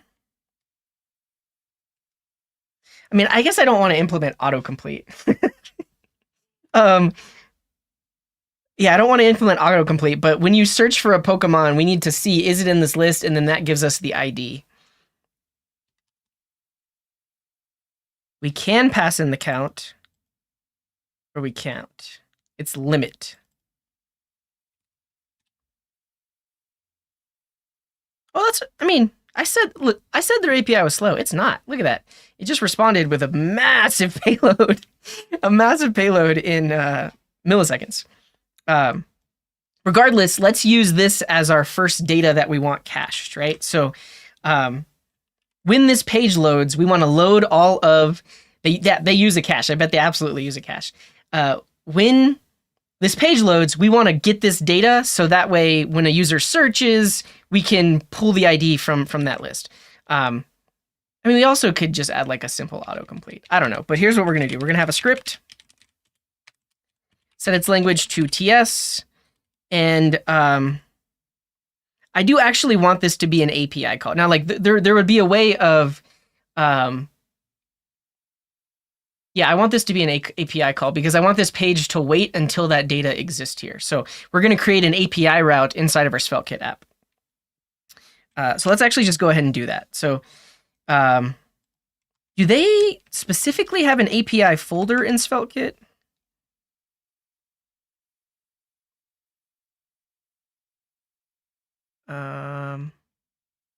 Why not stream it? Because it interferes with our architecture. We've got an architecture that we have in mind, which is why we're not just straight up serving the data back. Routes/API. Is that a, I just want to know though, is it a convention? Loading data. I guess you could literally call it anything you want.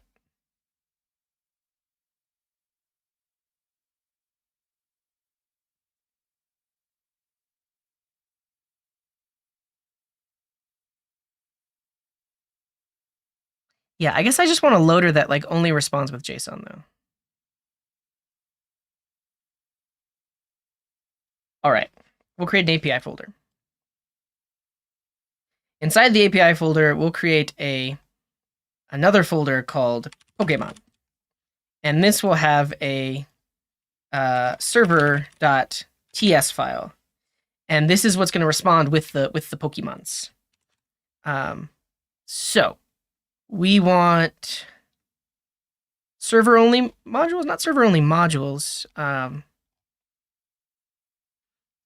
Page data, layout data.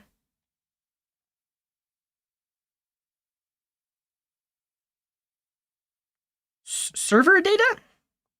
I'm looking for this syntax, like this load function. I think load is actually all we need, right? Or like, can I specify the route type? Like, can I export a get route or a get function so that it knows that it responds with it?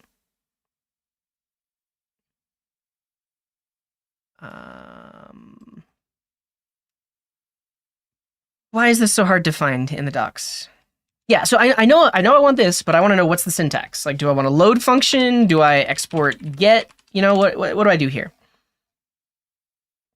I guess if I search for post, and also it's not going to be a form method. I know how much we want. Yes, it is. Okay, here we go. It took a second. We found it. So we want this, and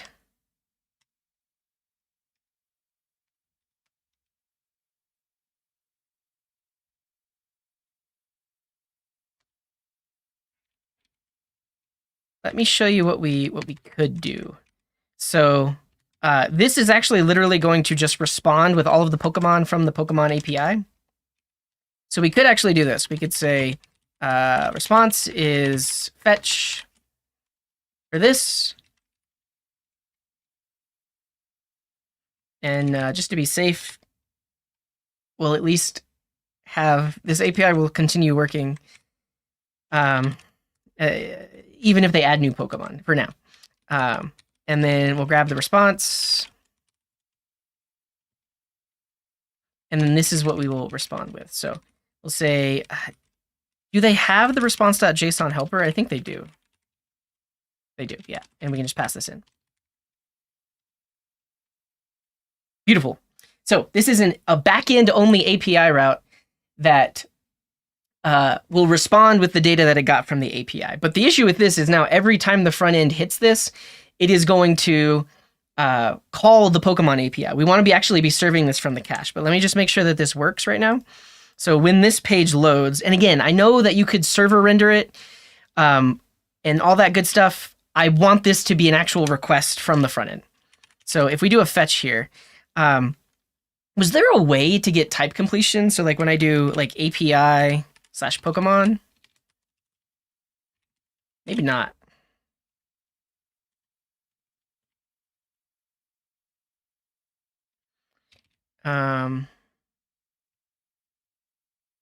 We will do mount on mount. So that way we can do some async stuff in here. And grab the JSON.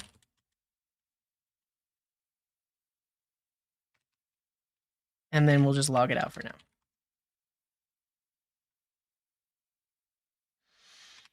Cool. So now when I go to this web page, the page loads. It asks its backend API. You can see in the network tab here, it says, hey, API, give me that API/Pokemon route data, please. And this will happen over XHR because it happens when the page loads. So it makes a request to API/Pokemon. That in turn makes a request to the Pokemon API, which gets back the data, which then in turn responds with the data, and then the browser loads that data. So our API function is working as intended. Beautiful. There's a plugin for it. Fetch is the standard. Right now, all I'm doing is getting data. If all you're doing is getting data, fetch is fine. If you want error handling, easier posts, easier parsing of response data, Axios is still really good for that. No matter what anyone else says. People are going to diss on Axios right now just because we mentioned it, but Axios is fine. You use page.js to load page data? I do, because I want it to be an API route. We are not trying to do any sort of server-side rendering here. We want the client to be the one making this request. I guess I'm not worried about type completion for the API routes either. But now, Axios is bad. Use Axios. Now, let's start integrating things here, because instead of fetching this, I want to first check the Redis database to see, does the data exist in the database? And if it does, just immediately respond with it from the cache. If it doesn't, ask our data cacher to please cache that data, and then respond and say, hey, we don't have the data, but we'll get it soon. All right. This is the point where we'll pull in Bullmq, because basically I want to have this little piece of code inside that API route that queues the idea that, hey, we want to cache this data. I guess I also need to check the cache first too. So for that, we're going to install the Redis client, and then I'll also just spin up a quick Redis DB with Docker. So multiple things. Check the cache. Yes. So what is that library called? Is it just node Redis? We'll use the core Redis library to check the cache like this. So we'll say get with a specific key. However, does Bullmq give us this? They might have a because we're already using it for queuing. Maybe not.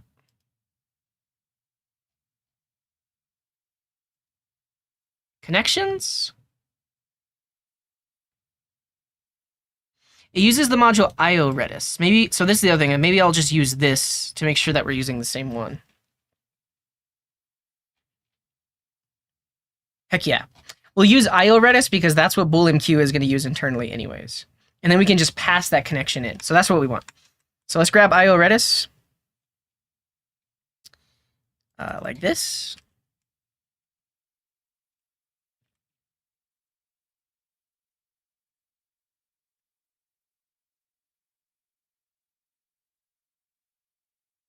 Does IO Redis have TypeScript types? They do. Yeah, so if you see this little TypeScript icon on npm, they have their types built in. And then we want to connect. I'm going to create an instance. So in my codes, I'm going to create a server folder in lib. So if you do this, I do believe this is a convention in SvelteKit where anything inside of here can only be used in server-side modules. We'll call this redis.ts. This will give us our connection.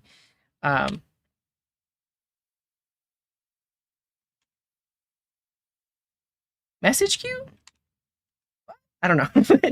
What we want here is an instance of this IO thing. So we'll import this from here.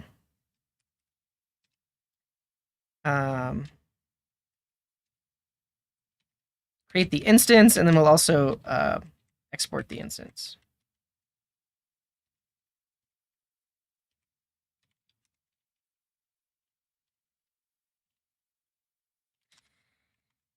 We need to pass in a connection string.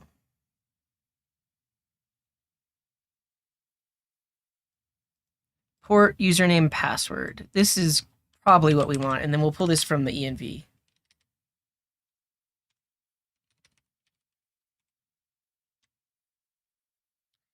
Cool. SvelteKit has a way of importing from the env in like a typed way. So let's do that. I guess, is it like $env?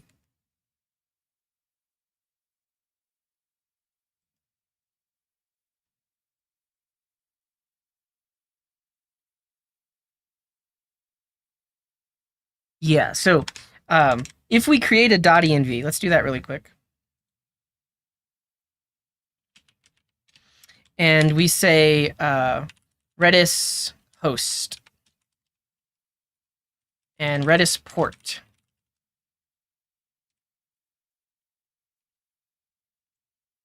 We're going to need all these things.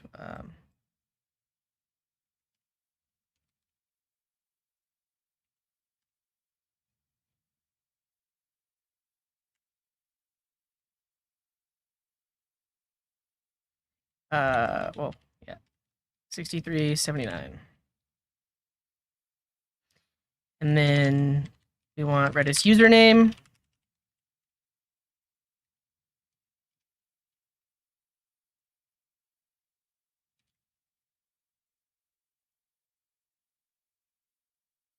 And Redis password. Oh, what just happened? This.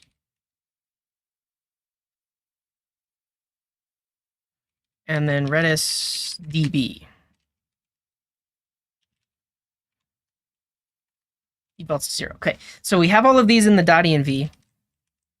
And then we should be able to import them in here using this syntax. So, oh no, not that. Like this, not like that. I want to grab my env, and then we'll say import these things.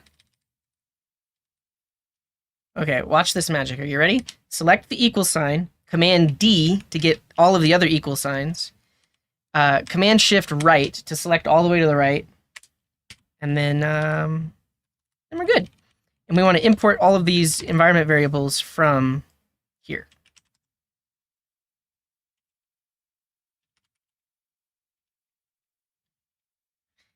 Now at this point, defined but never used It says no exported member. The thing is, if you start up the dev server, it should generate the types, and then we shouldn't get that type error anymore. But I am going to do port, host, username, password, db. And then that now lets me use all of these here. So again, some editor foo. Select every colon using Command D, Command D, Command D, Command D. Now I have multi-cursors, and I'm going to select, well, I'll do it again because I messed up, but select them all, and then I want to select from here to the end and just insert a comma. Like that. Beautiful. I think it's probably complaining about DB because it wants it to be a number, so we'll do that. Because it's a string when it gets imported. All right. I set the host to port. You're right. I skipped that. That's a good cut. Good catch. That would have messed up our connection for sure. All right. This looks good. Now we actually need a Redis database, so we're going to spin one up with Docker. I'm going to create a Docker compose file. And copy and paste from a previous project, because this is the easiest way that I can do the thing that I want. So yeah, I want myself a little Redis database. And I guess I don't really even need the health check. So yeah, literally Redis. I guess we need to specify all the environment variables. So I actually do need to look on the Docker Hub. We need to look at the Redis package or Redis image to see what environment variables you can pass in and what they're called.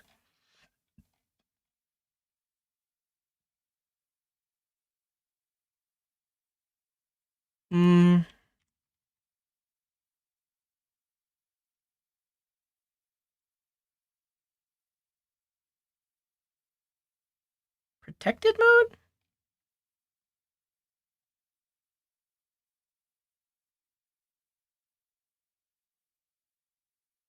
Use a Redis conf? Is that what we need to do? Docker Redis username password.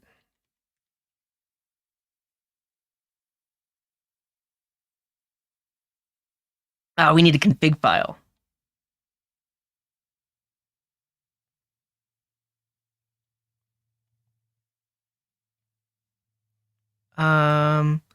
Redis args. I like Redis args because then we can actually just use our environment variables.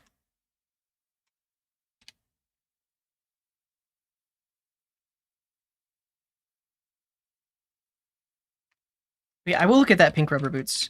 Because this says, I didn't want a new window, but Redis Insight? Insight is different though. I'm just using Redis.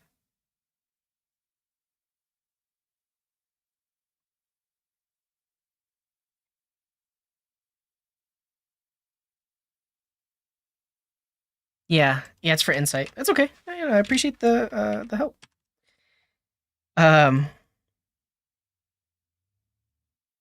Well, this is using Redis Stack though. What's the difference between Redis Stack? Does Bitnami Redis expose environment variables?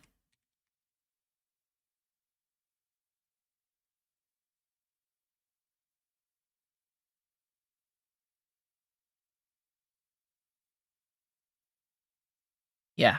Yes. Good call, Basepti. And this also looks like it's maintained by VMware, updated 7 days ago. That's the one we want. So the image is just Bitnami Redis.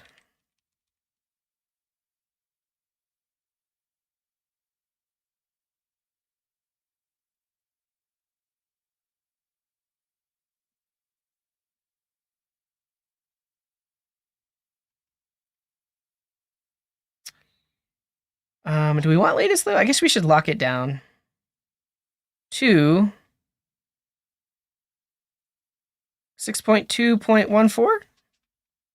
7.2. We'll say 7. I think this uses like semantic versioning, right? It should pick the latest version of 7.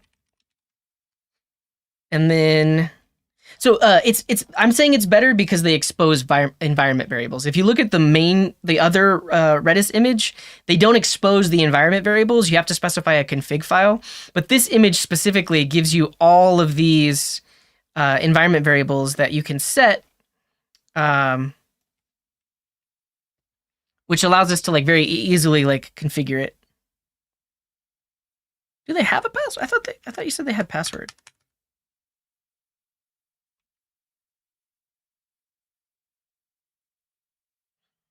They have allow empty password.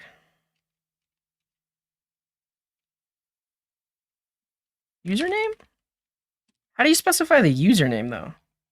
It has environment variables, but like it doesn't have. Oh, Redis master password.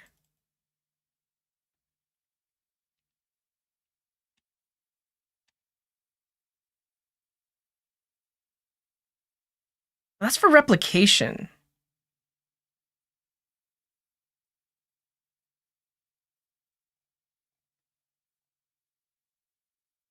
Honestly, we actually for this I forgot about this. For this example, we could just use no auth.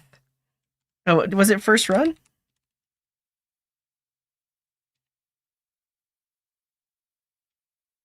Yeah, like just connect to the host and the port.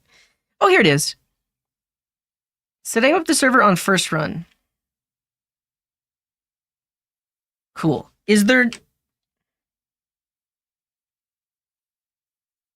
All right.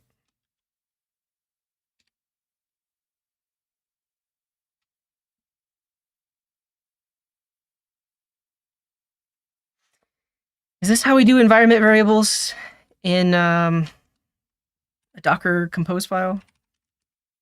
I always forget.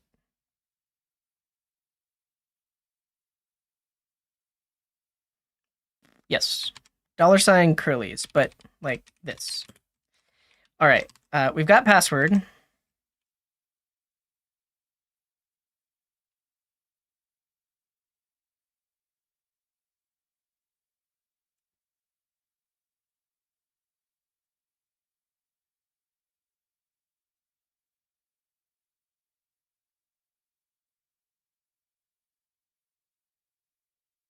Don't specify host. Hopefully we can specify the port that it runs on.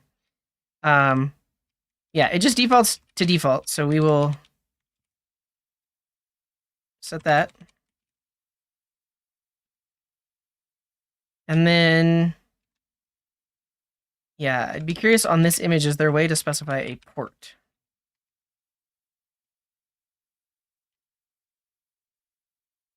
Redis port number.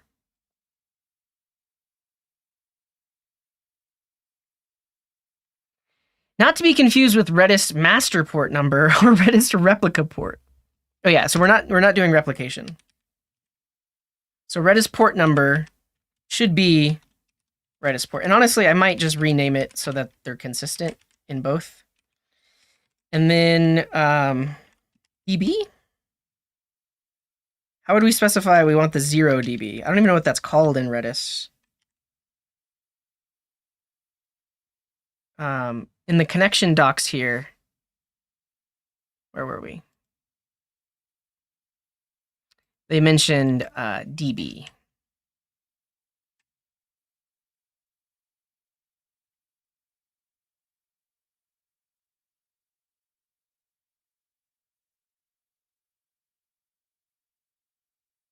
dB index to use. Oh, that won't be something we specify. We just pass that in. So we wouldn't even pass this in here. That should be all we need. Yeah, that's all we need. And then now I'm going to rename this to Redis port number. Renaming that should update the types, and I should now get a type. Yeah, I get a type error over here now that says, hey, Redis port isn't a thing because I renamed it to Redis port number. That's a nice thing about SvelteKit is they're actually giving you type completion for your envs without a separate package. Cool. So we're going to, by default, connect to port to DB0. I think we should be good. Let's try to use it now. So let's spin up this container.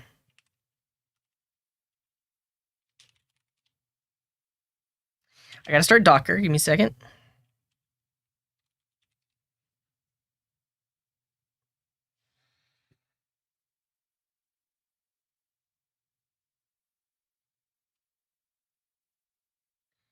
Here we go. Docker is running. Oh no. Oh, I think I have to specify the specific 7.2 in the Docker compose. Let's try. 7. Okay, we're gonna risk it and just do latest.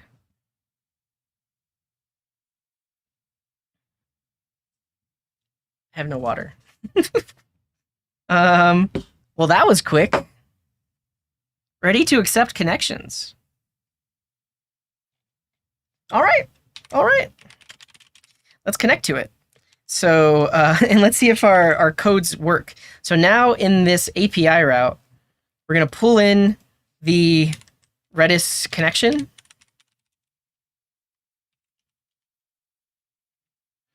Up a directory. What are these type completions? Lib. Oh, I think they've aliased it for us. Can we do lib server? Yeah, we can. Cool. And so we have Redis, and we'll say redis.get Pokemon.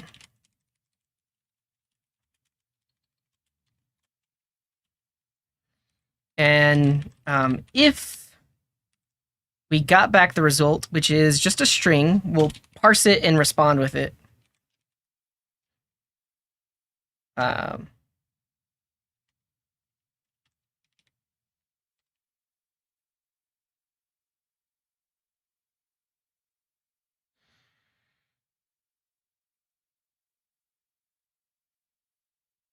Like that. But if not, then we're going to send back a message. And so here we'll say queue data cache.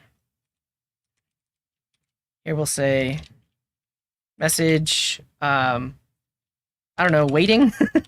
So we have to decide, how does the server tell the client that, hey, I don't have this data, but you should ask again in X number of seconds to see if I have the data then.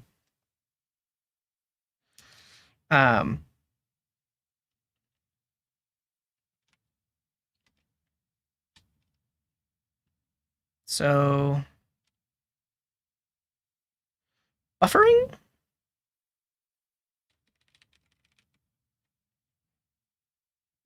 Well, we can't wait for it because you have to remember this is a serverless function. So the serverless function can't just sit here and wait for the data to be cached. It needs to respond immediately. So we'll say status in progress. Why do I not use Copilot? It's typically really slow, and it makes it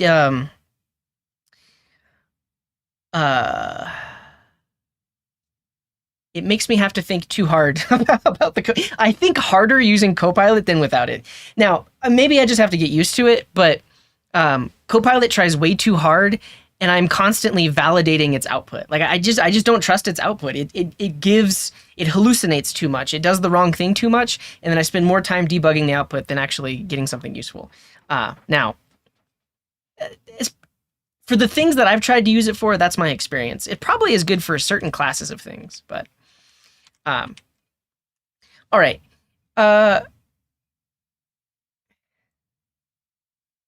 Is there some sort of HTTP specification that specifies like request in progress? Is there like an HTTP status? Yeah, is 102 a processing status code? Yeah, but I want to check out Codium. So Codium, there's a syntax podcast that they interviewed he's not the creator, is it the chief engineer? Actually, let's just go to the syntax podcast. We can link to him and talk about him. Yeah, Kevin Howe. He is head of product engineering at Codium. But Codium is like Copilot, but you can run it on premises, so it's good for like enterprise, but also it what was the question that was asked? It uses your current code base as context in the requests. So yeah.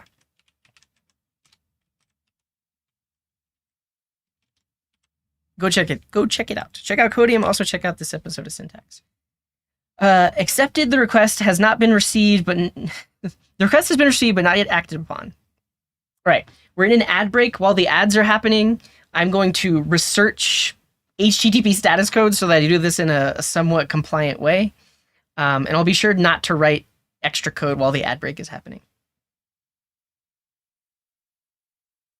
Ooh, I like that, Bicepti. So we're going to look at 202 and 102. So 102 is a deprecated... Okay. I think 202 is what we want. So the response status code indicates that the request has been accepted for processing, but the processing has not been completed.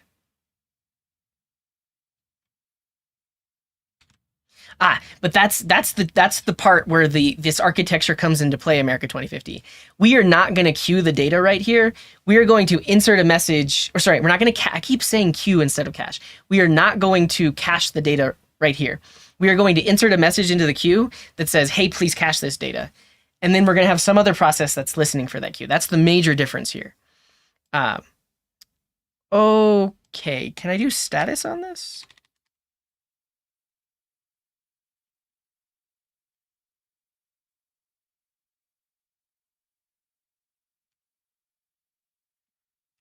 Body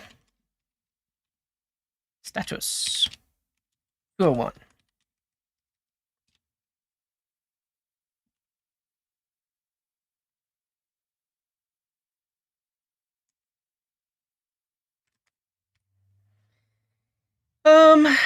Actually, does response.json take a body in it? Response.json only takes the data.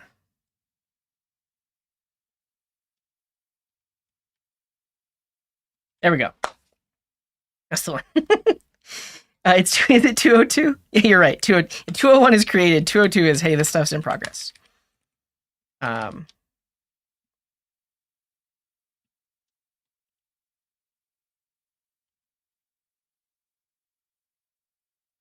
Oh, you worked on a Redis outage? Nice. That's what we're using Redis right now. We still got about a minute on the ad break. Yeah, but I think 202 is good. We'll wait for the ad to be over before we start working with the queue, but this would be the point where we queue it up. I think it was John mentioned, is like, yeah, we're already getting a string. Why am I parsing it? You're completely right. The main issue is I'm going to have, if I do it manually here, if I return a new response and I just pass in the result, I have to explicitly set the content type header, which is, we'll do this. This is fine. Because now I don't have to do extra processing where I like parse it as JSON and then respond as JSON. It's already a string. Because we got it out of Redis as a string, and then we can just respond with it, but then tell the client that, hey, I'm giving you JSON data. So that should be good. Cool. All right, ad break is over. Welcome back, everyone. We decided that HTTP status code 202 is the there's a JSON function. I mean, that's kind of what I'm using, though, right? Isn't it?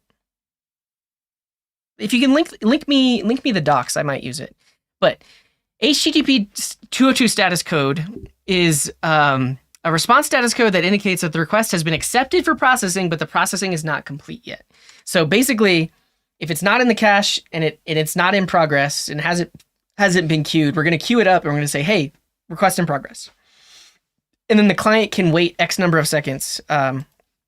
So like we can say like retry millisecond. So when should the client retry again?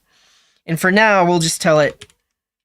Actually, we can do like retry in 500 milliseconds. So in 500 milliseconds, you should request from this API again. Let's see.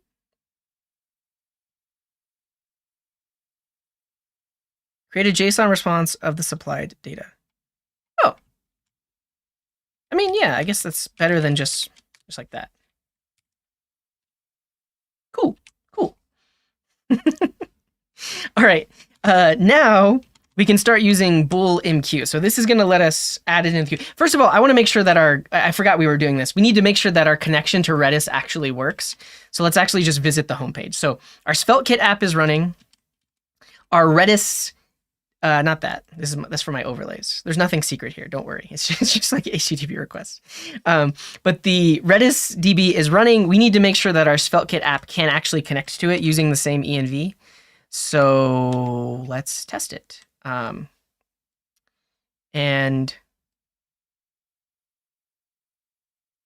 network error.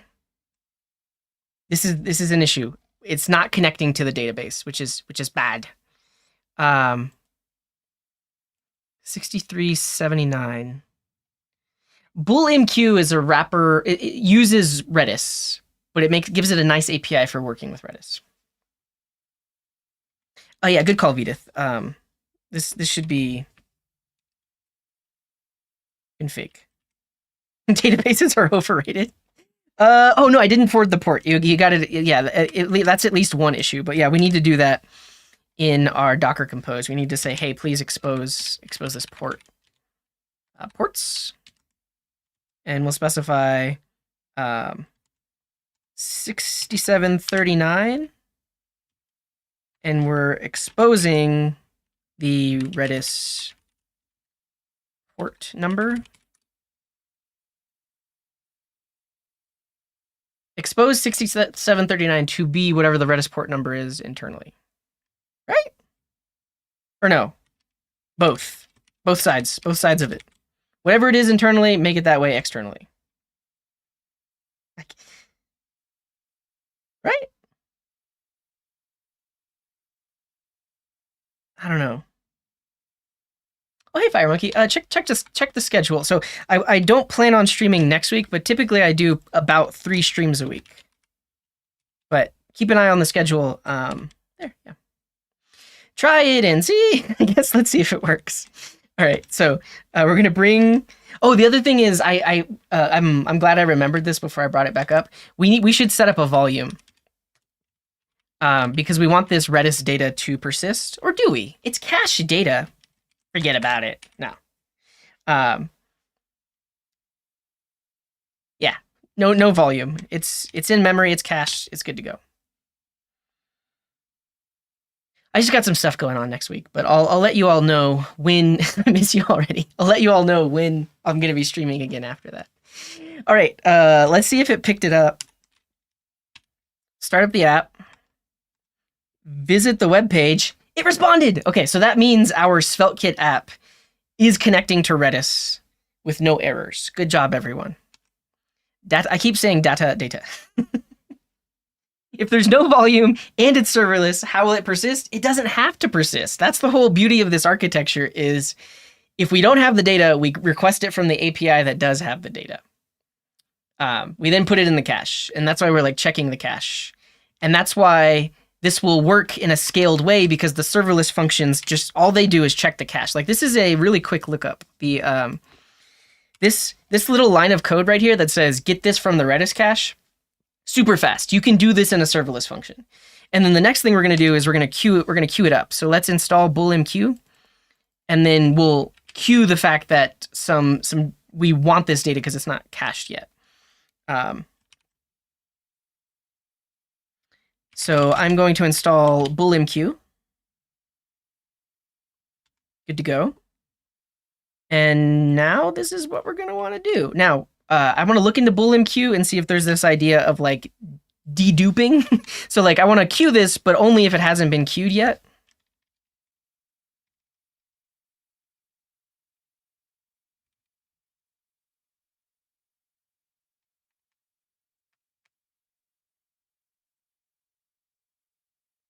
So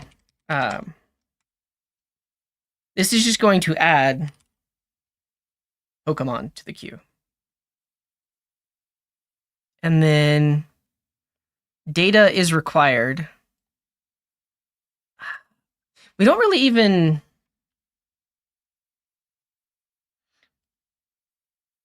So first of all, I think this is like which queue do we want to put this into? We want to put this into a queue called cache. So like we'll call this the API cache queue. So for that queue, we want to add a message that says, hey, please queue the Pokemon. And we'll just say like limit, I don't know, or like all true, something like this. So please queue all the Pokemon. And I'm curious if there is an option here for like dedupe.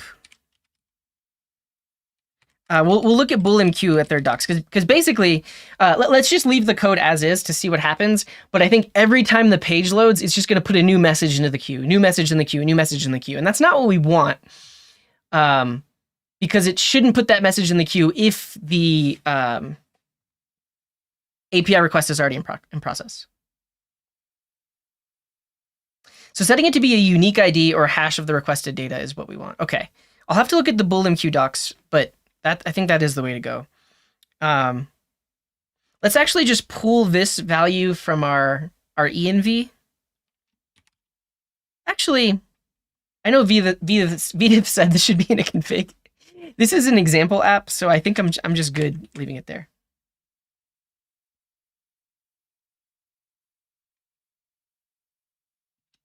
Well, the reason that does change Blue Soccer F is because we also change the port internally here. I mean, honestly, we could just do this. Like, don't specify the port because we know that the default port is 6739. That's the other way to go. Yeah.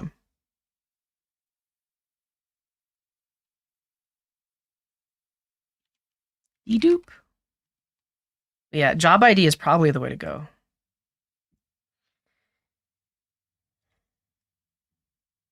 All jobs in Bullmq need to have a unique job ID. This ID is used to construct a key to store the data in Redis, and as a pointer to the job as it is moved between the different states. By default, job IDs are generated automatically as an increasing counter. However, it is also possible to specify a custom ID. The main reason to be able to specify a custom ID is in cases when you want to avoid duplicated jobs. Since IDs must be unique, if you add a job with an existing ID, then that job will just be ignored and not added to the queue at all.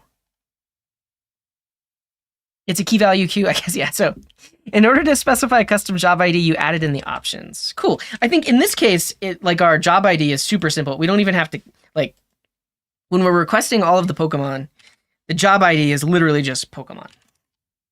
Actually, I'm going to leave it off for now. No, I'll add it. So job ID, Pokemon. So we should not request multiple Pokemon thingies. So this code will run once the first time, put it into the queue, and then if this page gets loaded again, it'll try to put it into a queue again, but it shouldn't because of the job ID. I'm curious though, what is q.add? Q.add returns the job. And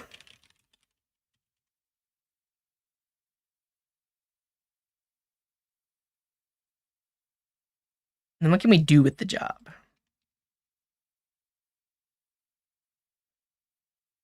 Has an ID, is active. Oh! That's fascinating, because now we can know, like, if the job is in progress, like, we could respond with that. If it's complete, the thing is, if the job is completed, the data is going to exist in the Redis store. That's the other thing. So for now, we're just going to leave the codes as is.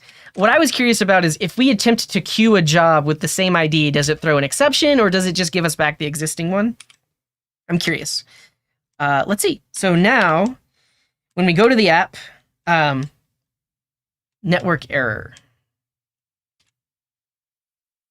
No auth, authentication required.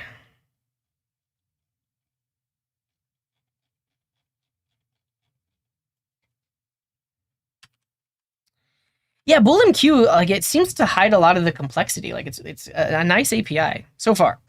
However, I need to fix this error. No auth. The thing is, our Redis connection is specifying username and password. You're good call, Bajosi. Yeah, it's not. It's just trying to talk to Redis with no username and password. You're completely right. We need to. Let's actually just reuse this queue. So I'm going to call this the queues. And then over here, instead of creating the queue here, we're going to create it in a shared spot so we can pass in the connection, because this accepts the connection right here, like this. And we're going to call this the Pokemon queue. So we'll grab this. We'll import Bullmq. We'll specify the connection to be Redis. We'll import Redis from this directory. And then we'll have a queue called Pokemon. Like that. So yeah, good call. The queue now uses that same connection to the database, and then we're going to import this queue in the backend route here.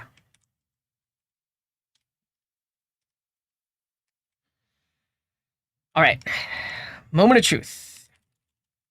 Start it up.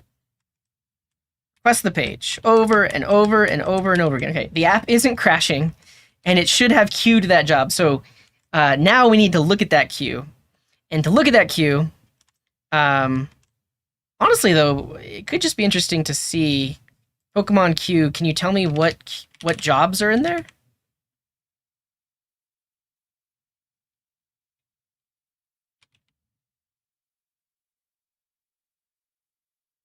Get jobs. Huh. Yeah, give me all those jobs.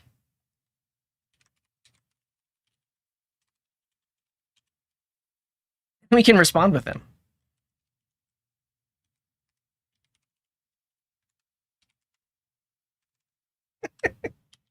And so now, yeah, we see that we now can see that there is one job in the queue. That's awesome. And if we take a look, oh, actually, no, we have to look at this one. There is one job. Its name is Pokemon. Heck yeah. Great, everyone. So far, if we take a look back at this diagram, this is what we've done. This part right here. Now we need to implement the data cacher. The data cacher is going to be reading from that queue, and anytime there is a new job that says you should cache some data, it's going to start caching that data to put it into the cache. That's the next step. Okay. Now, the cacher is a separate library. This is going to be a separate process. It's not hosted on the... this is going to be hosted on Vercel. This is like a little serverless function that's just there. And actually, like, we actually don't need to respond with the job. It was just to see, does it exist? Now, our data cacher over here is literally just going to be a node.js process that listens to the queue and then caches the data. So, yeah, we're going to install Bullmq in the data cacher directory. I'm going to go grab some water. I'll be right back.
Oh, did you all grab some water too? You should. If you haven't grabbed water, go grab some water.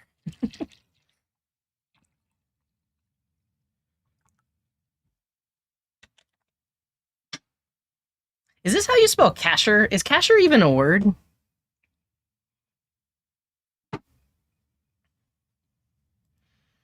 Right now, the serverless function isn't protected. There's no auth or anything like that, but you could add that on there. All right. So our data cacher needs Bullmq, and this file, like this isn't even a server. This is just a process. Imagine we start this thing up and it's just always running, and now it can listen to the queue and read from the queue. So we actually will need the same .env in this project.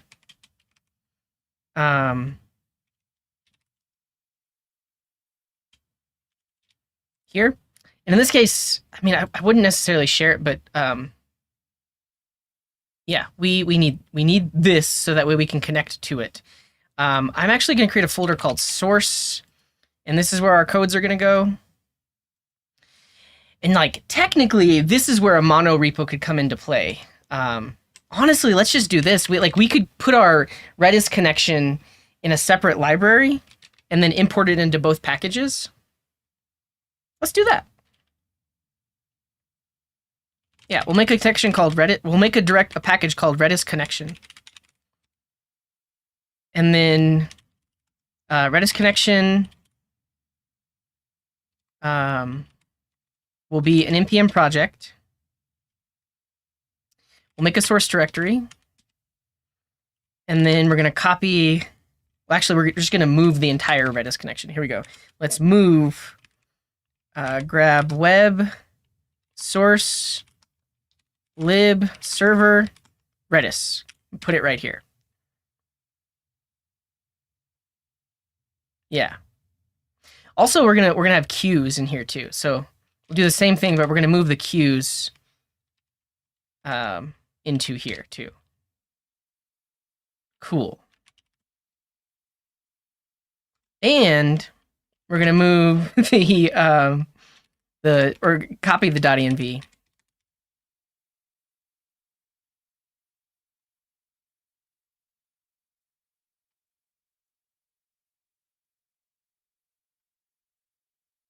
Right here too. All right, we're in Flux, but I'm gonna get this working.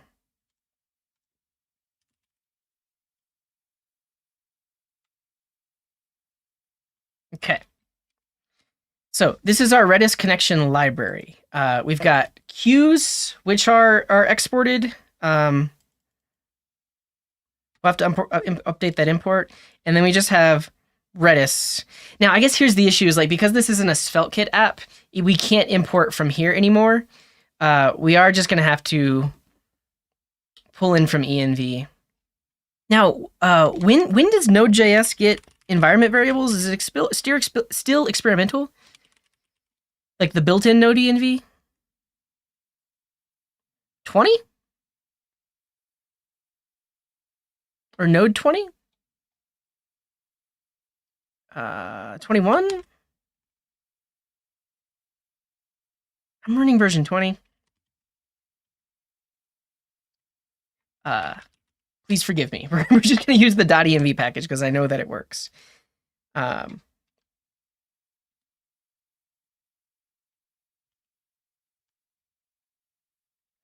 So we're going to do this.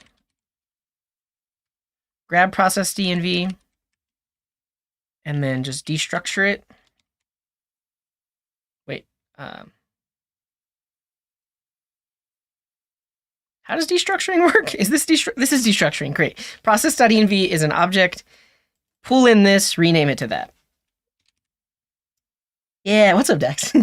learn to code and grow your coding skills one day at a time. Yeah, that's it. It's the coding garden.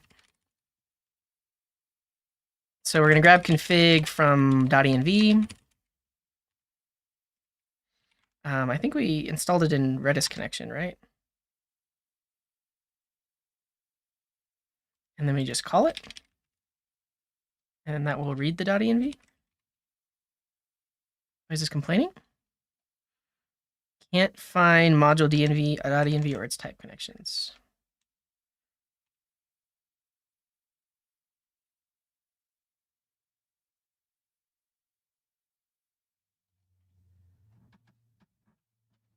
Just add dash dash env. I'm stuck in my old ways. I haven't taken the time to learn it yet. I thought did I not add it to my package.json? I didn't. Where did I run this?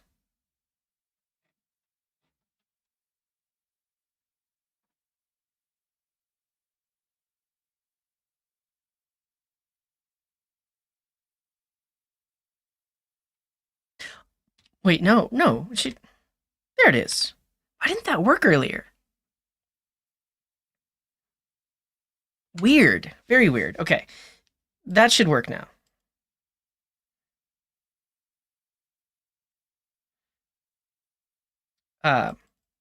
Import it, grab it. This will connect to the database. And then Queues needs to import Redis from this folder right here. Okay.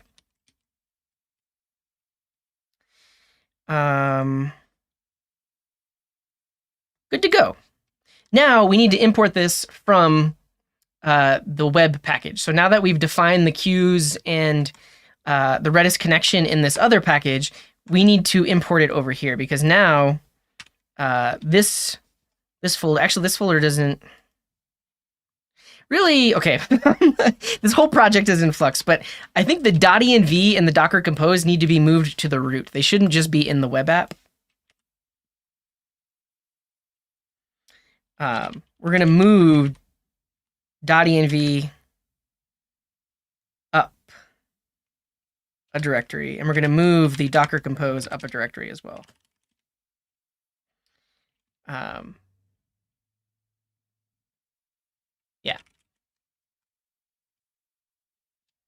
Okay, so that's good to go.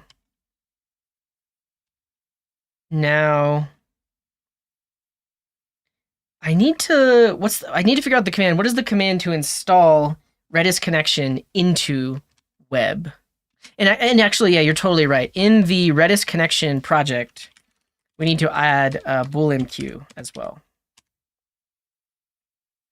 So now,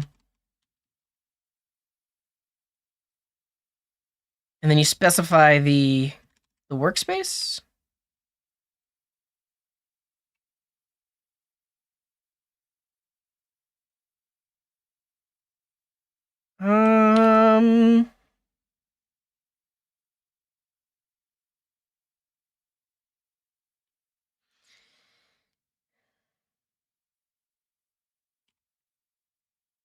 Yeah, I know we can just add it to the package.json. I guess I just want to know if there's a command line command we can run to install it as a dependency.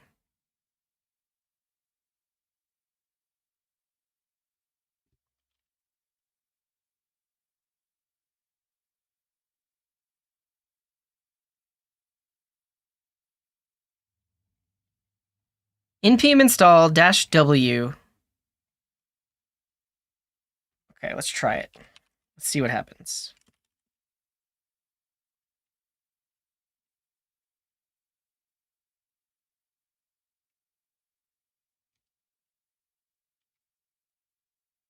So add Redis connection into the packages web directory. Is it npm add?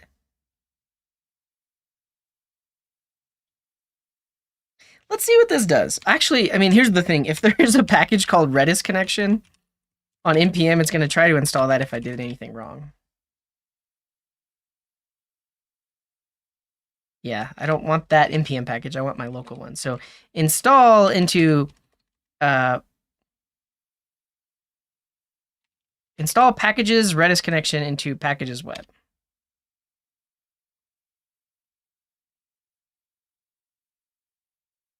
Yeah, I didn't like that. Oh, it needs to be a relative path?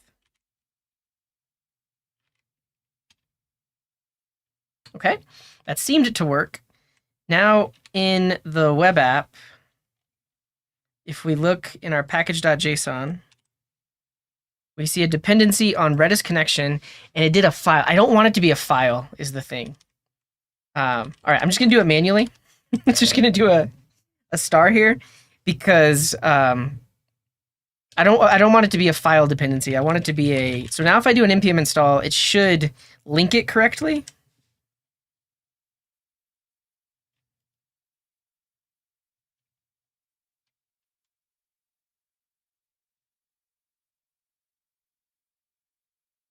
I think that's all I need though, isn't it?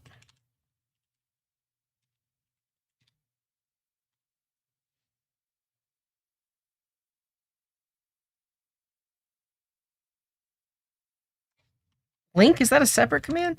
I don't know. I guess I'm just curious why it's not in the workspaces documentation.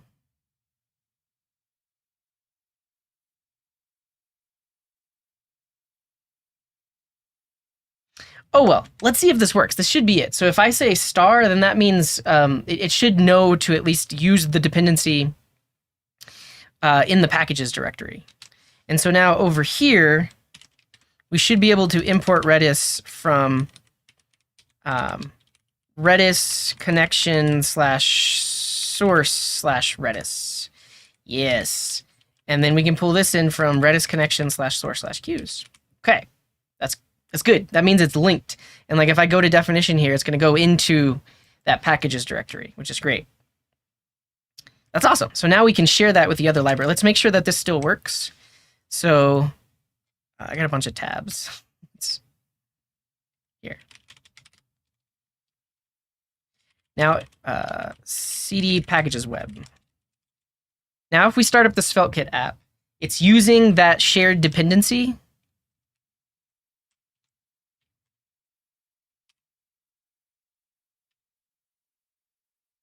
Internal error. Connection reset. Well, that's unfortunate. You know what the issue is? It could be that this nested library, when it calls config, it doesn't have an env to read from. Oh, can we put it? It needs to be in the root.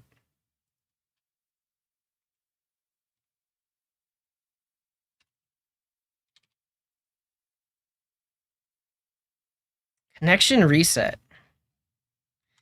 Is it that the package using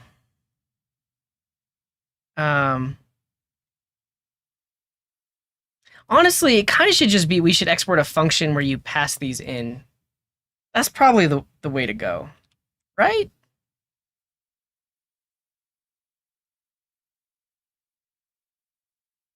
No, because the queues need to use the same connection. All right. Last ditch effort. I think I need to grab the .env. Yeah, it needs to be in all the folders that use it. It needs to be there. Let's actually move it. So let's move it from Redis connection.env to here. Because the Redis connection library is never going to connect directly, so it doesn't need that .env.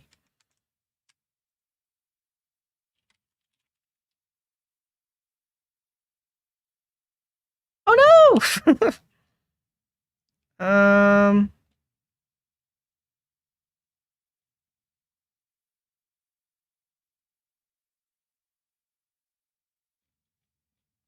Yeah, and so somebody asked the rest. Yeah, iPepper asks, for someone who does not code in JavaScript and use npm, what did you just do and what's the purpose?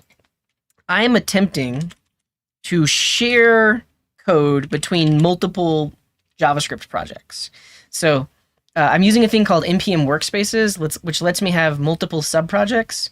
Right now, web is our SvelteKit app. This is the backend app that has the API routes and also like renders out the UI. But we're also going to have this data cacher package, which is just a backend process that listens to a Redis queue. But the thing they have in common is they both want to connect to that Redis database, which is why I tried to extract the Redis connection into this shared package here. So that basically that's what I'm trying to do right now is I want to get this working where the Redis connection can live in this package and then be used by both of those other two packages.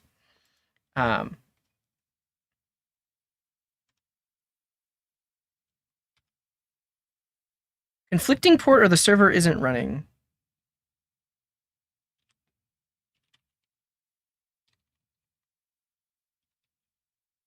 Oh, that's why. Yeah, you're completely right. We need to move this Docker Compose into the root. So like that top level app, that has the Docker Compose. And then this has, or should have, a .env.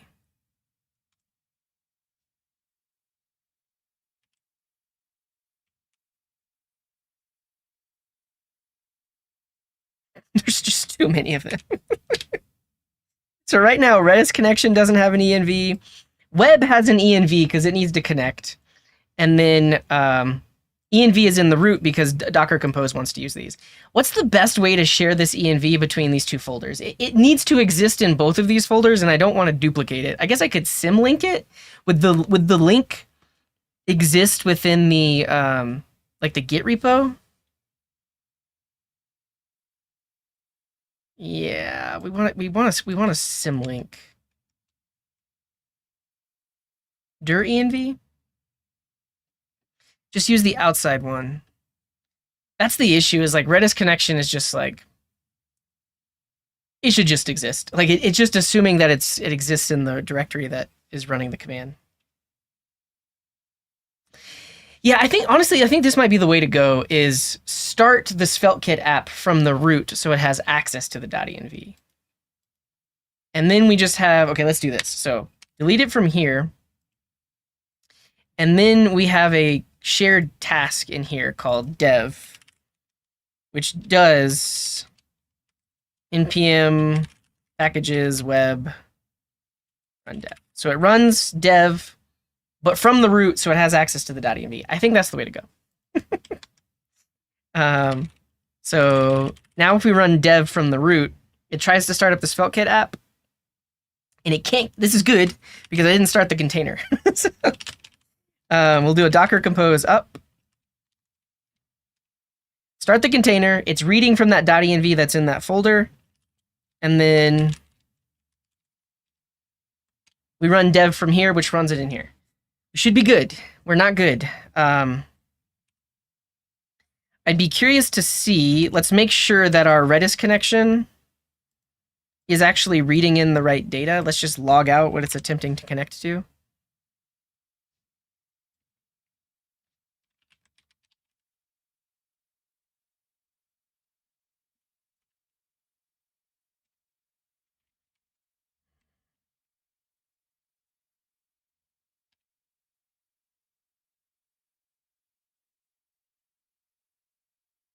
Undefined, undefined, undefined, undefined.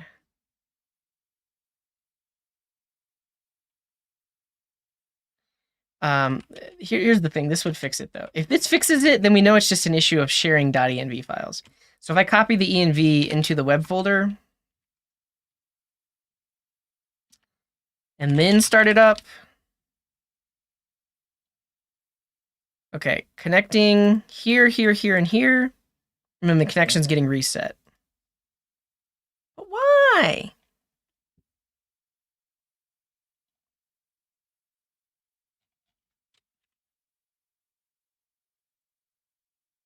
We do have the .env here, and it has the values. It should be exposed. Yeah, what's the command to Docker Compose and like show your configs, or like show what the environment variables would be? Docker Compose config. Yeah, so it's pulling in secret default ports.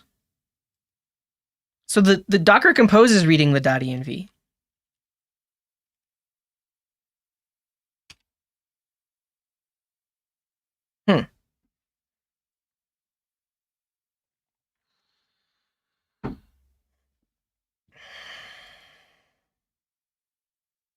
And then,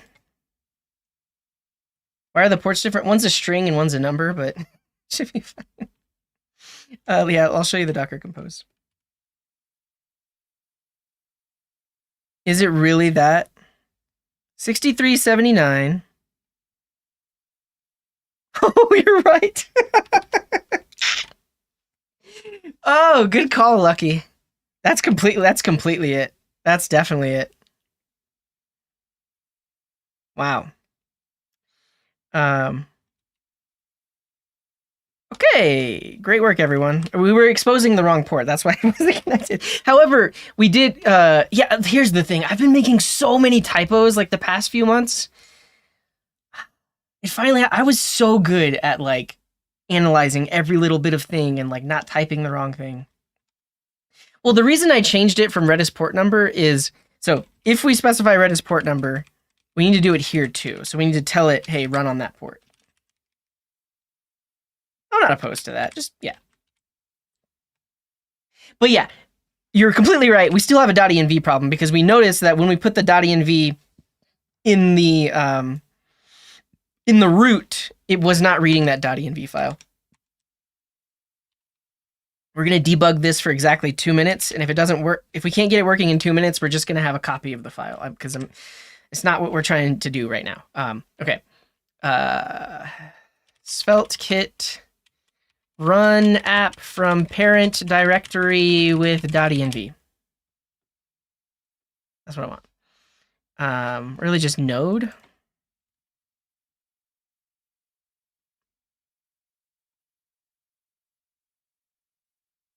Yeah, but I don't want to specify the path. I don't want to specify the path. I don't want to specify the path.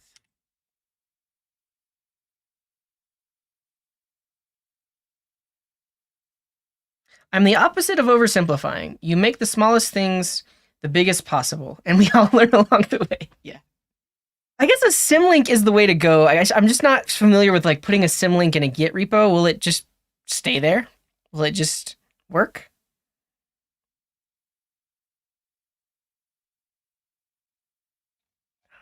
Okay, I don't want to fix it. We're just gonna let's do a symlink. I think that's at least a good enough solution for now. So if we go into packages/web, right now there is that .env file. We're gonna remove. Oh, that's the way to go, Brilvio.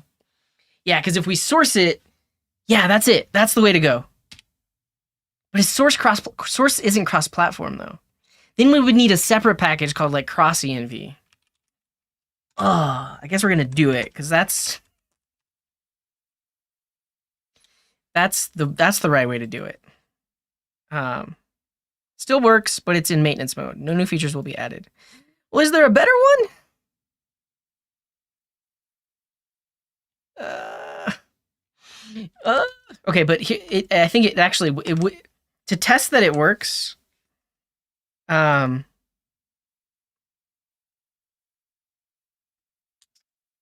Yeah, there is no .env here. Over here, when we run it, we can say source.env, which will load it in and then run the command. The problem with using a path is, oh, no, you're right. We could do that. Now that we've consolidated it here, it knows to read from the directory above it.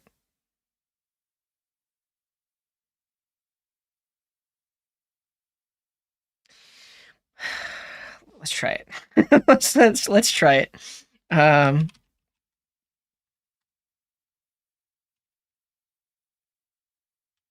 So go up 1 directory, 2 directories, 3 directories, .env. Told him 3 years ago. I just thought about, okay, if we're using it in a shared package, then then we shouldn't specify it manually. Okay, but now if we don't source it and we just run the app, maybe it'll work. Let's see.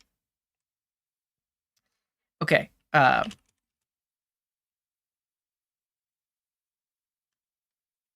Start up our Redis database. Cool. Now, start up our web app. It didn't yell at us. And then refresh. Internal error. No authentication required. No authentication required. No, that didn't work. See, this is what I'm worried about the path. Like, because we're running it inside a different directory, when it loads that file in, it's in relation to the file that loaded it, not where the file is actually defined. If we use the --env flag, that will just work. Will it? Let's try it. Let's get rid of that. We'll comment it out for now. Comment that out. And then here, specify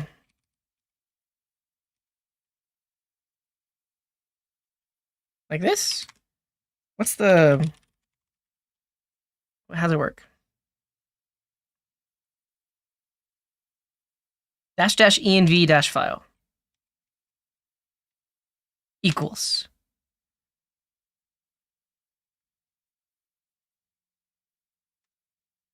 Did I comment too much? Oh no, this is what I want. I don't want to use the .env package at all. I want to see if this will work just by specifying use the .env right here.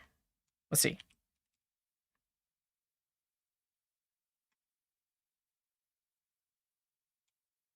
Internal server error. It doesn't get the stuffs.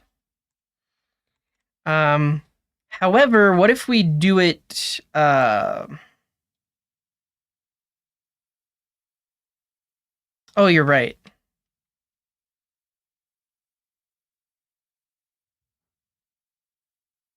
It's a node flag. We've used .env. Actually, I think we're using .env CLI enlisted. Okay.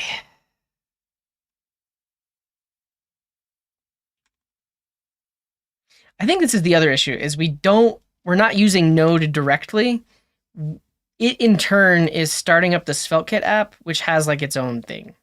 Like, it is running Vite.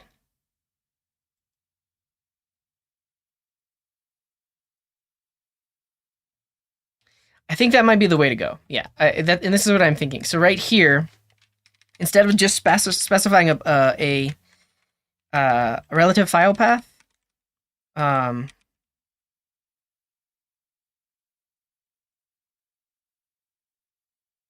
we specify,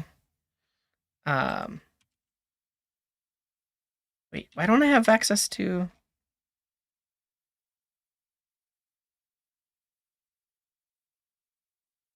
Oh, do I have to tell it that it's Node? That's the other thing. I don't even have a TypeScript config in this directory. Use this approach. Okay, we've already spent way too long on this.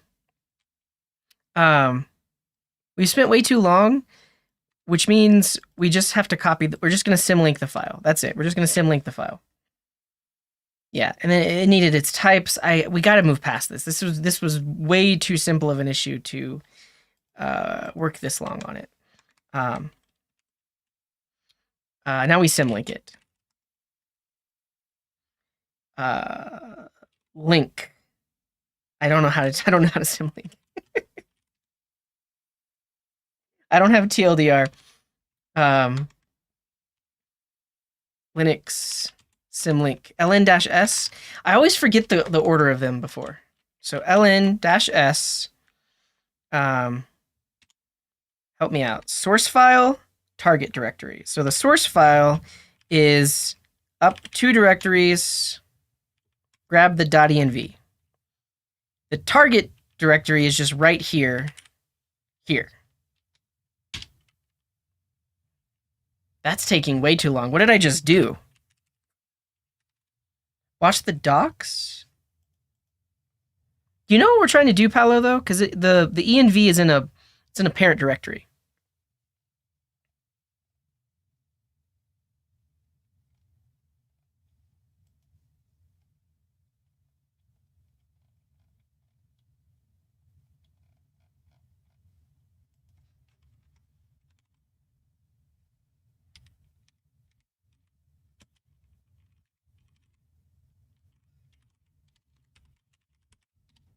There we go. Okay. And if we look at it, nice. So now this .env points to that .env. This is what we want. And now if we start this up, it should have, env is in the directory, so it should just work. There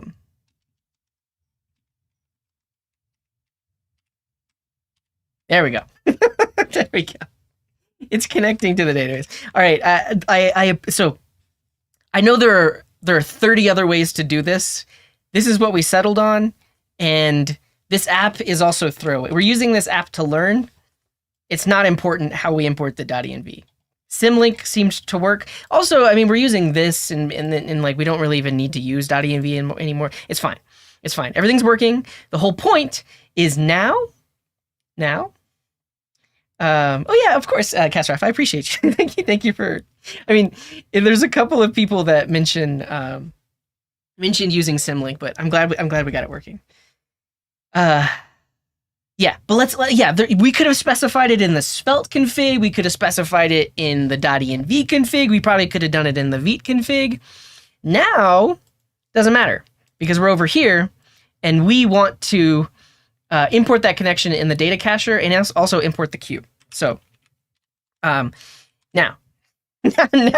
we're working on the backend process. So this isn't going to be a serverless function. This is going to be the backend process that's watching the queue. So in the data catcher, we need to add a dependency, not even on Bullmq. We add a dependency on Redis connection. Like this. So now the data cacher is going to be dependent on Redis connection so that it can use both the queues and the connection. So now the data cacher will do an npm install. That should link everything. And now we should be able to import that Pokemon queue. So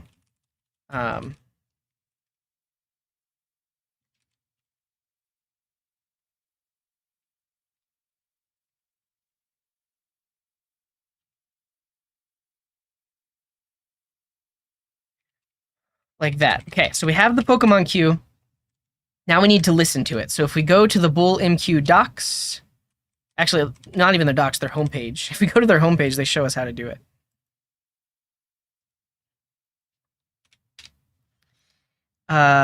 So we want a worker that listens to the same queue. I guess you're right. I thought we were going to be able to access the queue directly. We're not. We apparently we have to use Bullmq. So yeah, we actually do need Bullmq. And we're not going to be using the queue in here. We're going to be using the connection.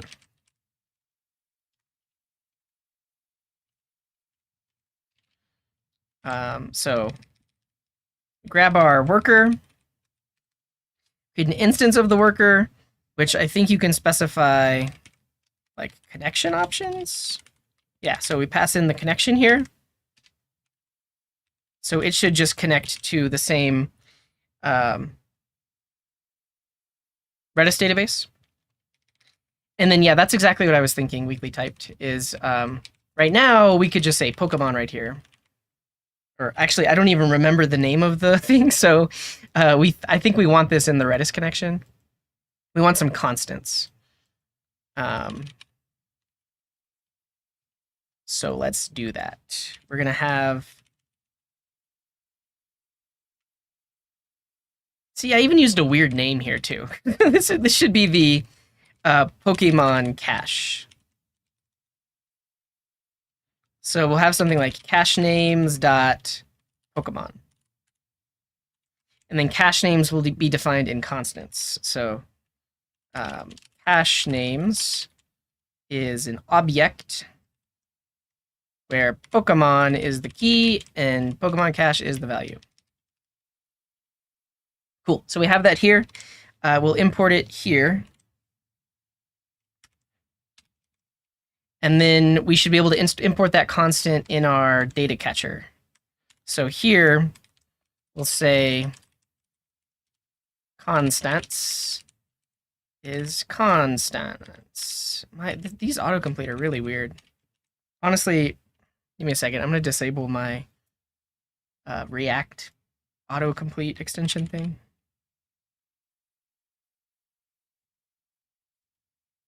Because it's doing weird stuff. It's getting in the way.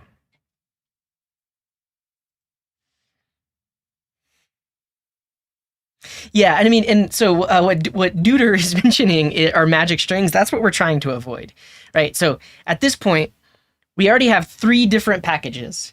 And if we were to have the string Cache API or Pokemon API in 3 different places, if that ever changed, the code's out of date. It would be really, really hard to update it. But now that we put it inside of constants, now we can just say, no, I want to pull in cache names from constants.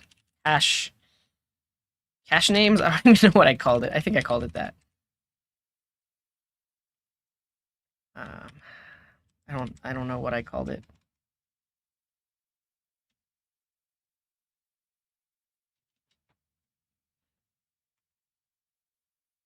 Enums could work. I would just have to turn it into a string enum. And I think for these purposes, yeah, it is cache names. Oh, but it's a named export. That's why it's a named export. But yeah, I think in this case, the reason I want it to be an object is, the value doesn't necessarily match the key, and so like you technically could have a TypeScript enum. I guess a TypeScript enum would do exactly the same thing. Yeah, if I do this, the types will flow through as well. Okay, cache names dot Pokemon. There we go. So all of that, so I don't have to have a string, and if I change it in the constants, it changes across all 3 apps, or it's like at least using the latest thing. So now, anytime there is a new job, this thing will log, or like this thing will run. So new job, and then we'll log the job. That's it. That's all we need. I think we need to symlink the .env so it can connect to the database. So we'll do this.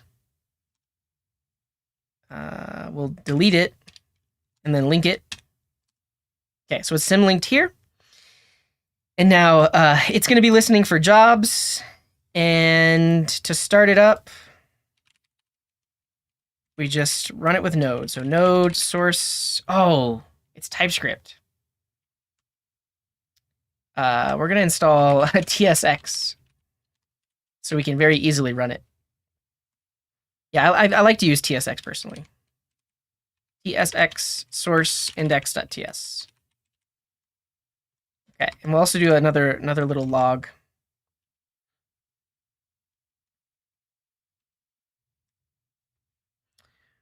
Ads in 2 minutes. Well, you're going to see it working right before the ads. So we'll say listening for cache jobs. Let's start it up. So we'll do npm start. Beautiful. Your Redis options max retries per request must be null.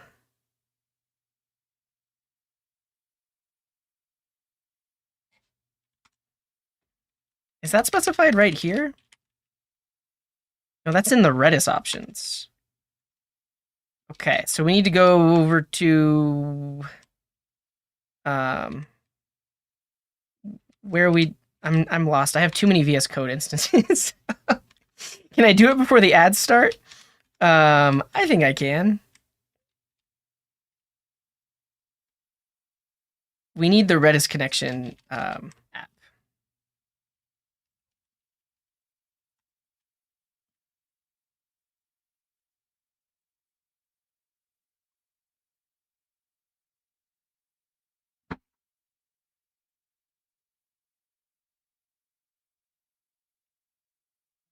Okay, and apparently there is a max retries option on here.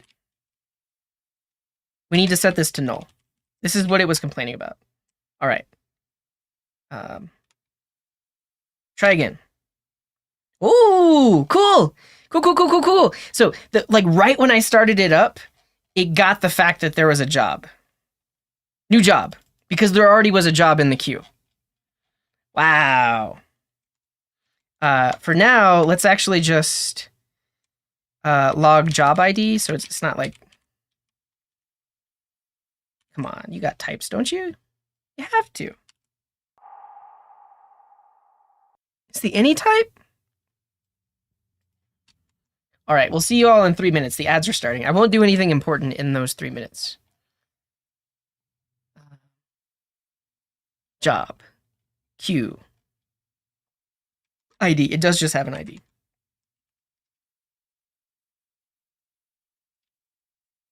Oh, here's the thing. Because it read from the queue, did that actually remove it from the queue? Yeah, there probably is a generic. The thing is, at least for these jobs, I won't need any data that's passed along. Cool. Here's the thing. We need to learn more about what's actually happening here with Bullmq, because I think when it read the job, it actually removed it from the queue. And I think that's fine, but it almost needs to say, like, this job is in progress, so no one else tries to queue the job again.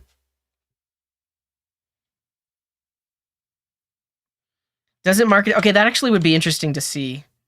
If it just marks it as in progress, because then we could use that on the server side over here, where if it's not in the cache, we then get the job, and then if the job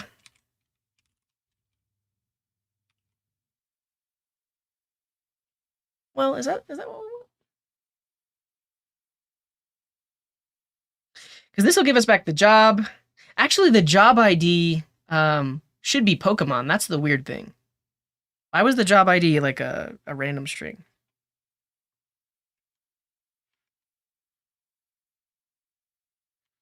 Cool.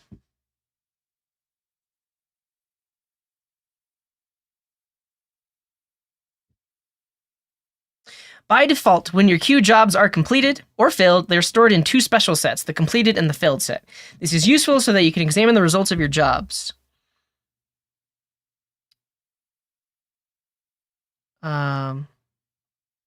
Remove on complete, true. Remove on fail, true.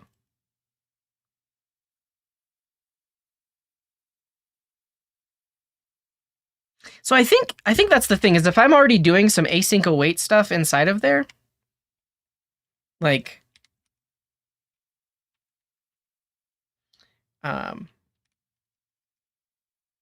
await a new promise,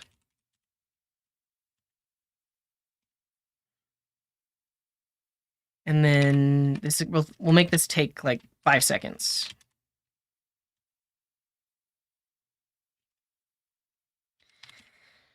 And then we'll resolve. Why are you complaining?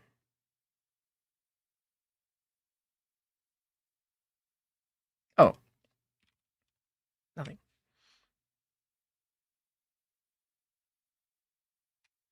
And then here we'll just do job completed.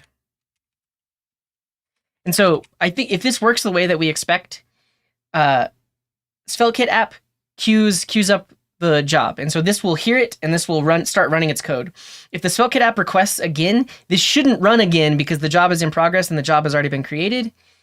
And then when the job is completed, if it's queued up again, we should see a new job. That's what I'm expecting.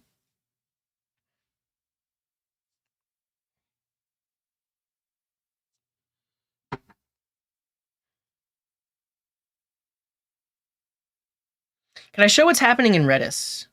Yeah, actually, I think I have a Redis GUI that might show us this stuff. Welcome back, everyone. Thank you for sitting through those ads. Here's what we're about to try. So this is the data cacher. Let me show you from the top level, because there's a lot going on here. All right, so we have two different apps. We have the web app, which serves up the UI, and then also potentially queues up jobs so that the data cacher can cache some data. And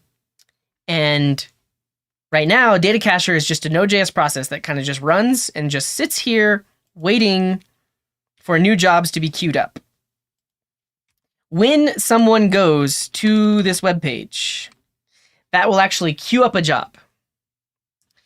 And what we wanted to see is, before the job just like completed immediately, Now we want to see if we do some asynchronous stuff inside of here, will it wait to complete the job? Here we go. Okay, so I'm going to restart this up. It's listening for cached jobs. Let's make sure our SvelteKit app is running. Yeah, SvelteKit app is running. So when I refresh the page on the SvelteKit app, we should see a new job queued.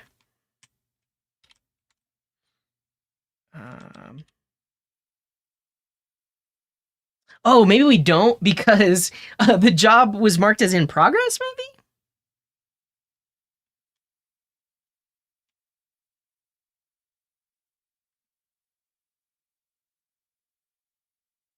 Represents a worker that is able to process jobs from the queue. As soon as this class is instantiated and a connection to Redis is established, it will start processing jobs. The job is marked as completed. Yeah, we kind of need to see, to debug this, I think on this route here, we're going to grab the jobs and just respond with them to see what they are. So we'll have jobs, queue, get jobs. Give me all the jobs. And it's possible that, yeah, because it's completed, it's not getting retriggered, which means we actually need to remove it once it's completed, because if we trigger it, well, if we queue it up again, we want to do it again if it has been completed before. So we have 1 jobs and 1 attempt was made, 1 attempt was started, and it did complete. Cool. And it was processed. So that was the first time we started up the data cacher. It read from the queue. The function immediately completed successfully, so then it just marked it as done. Cool. Remove on complete. Is that in the Bullmq docs?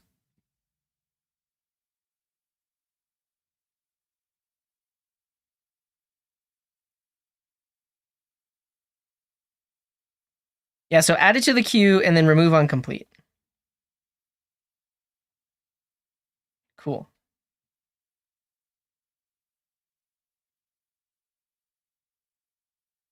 Yeah, well, the thing to think about is the job won't complete immediately. The job will take some time to complete. And so that's why it's using the same job ID, because I don't want that same job to be queued up multiple times. Okay, so when we queue up the job on this side, we can pass in remove on complete and set that to true. So when the job is completed, it gets removed from the queue. Yeah, and then remove on fail will also set that. So if it failed, try again. Like queue it up again if we actually need it.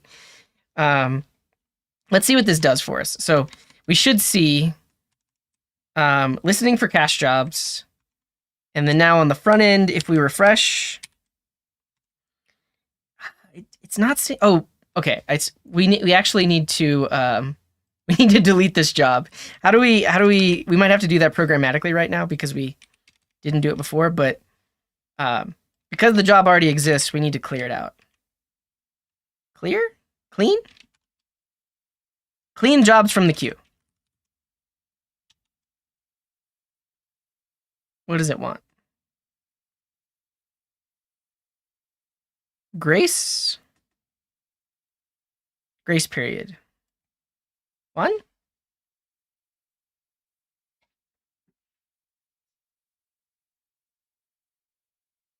Oh, you're totally right. Just kill the kill the Docker container, and it. Yeah, honestly, I like that better. Then I don't have like any weird stale code waiting around here.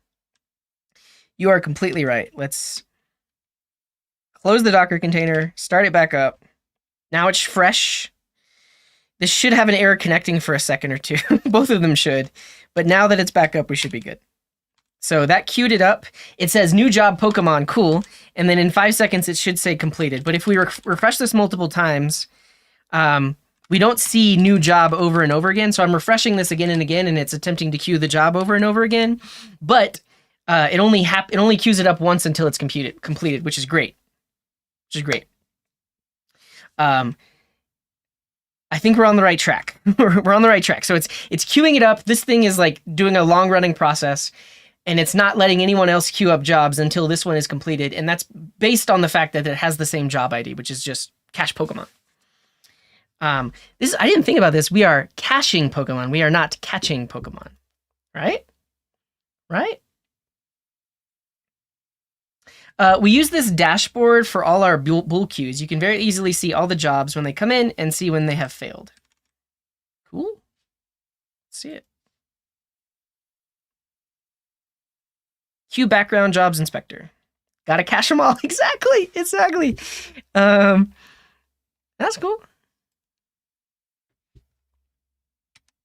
All right. I don't know if I need that just yet, but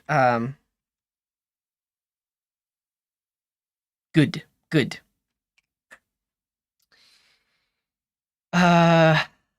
Let's actually call the API and then cache the data. That's what we should do. So,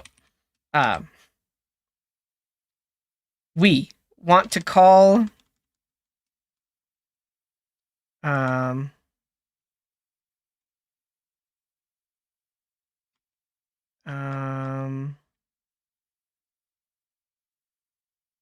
I lost the, oh, here it is. We want to call this endpoint from our data cacher. It's going to cache all these Pokemon. So right here, we will fetch this.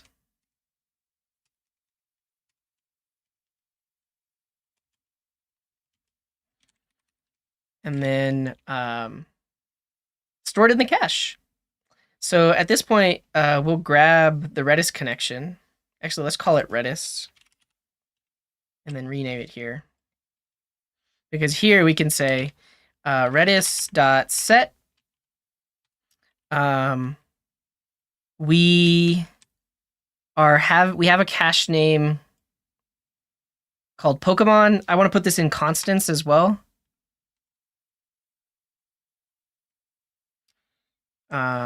So right now we have cache name. This isn't cache names. This is queue names. Or is it? Yeah, this is queue names.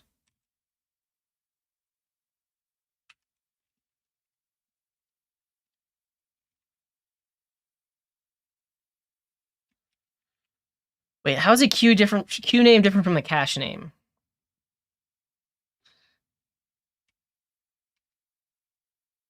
It's not. I'm just going to call it names. This is fine. It gets different because like later on, I'll have a queue for like caching individual Pokemon, which is different than the list of all Pokemon.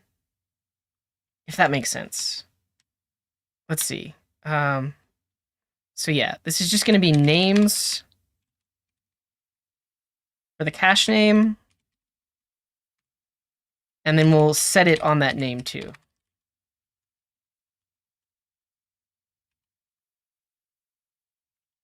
And here's an interesting thing. So because we're using Redis, I'm not going to parse the response as JSON. I'm just going to parse it as text and then throw it into the cache here. So that puts it into the cache. I think we can also specify options for like when it expires.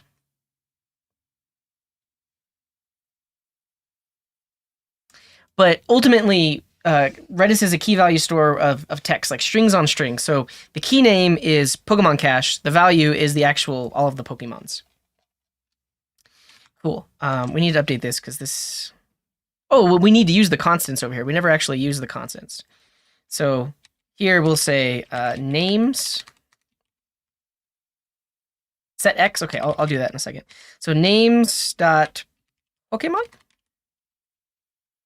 And then import names from constants. Good. And we'll use that in multiple spots. So that's the queue name. That's the cache name. And then also the job ID is like cache name, basically. Missing await on redis.set. Okay. Put it in the cache. Job done. Cool.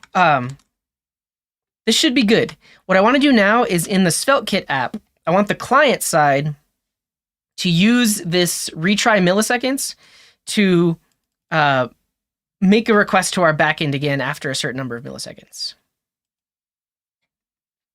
Why are we calling the queue Pokemon cache when it's a queue, though?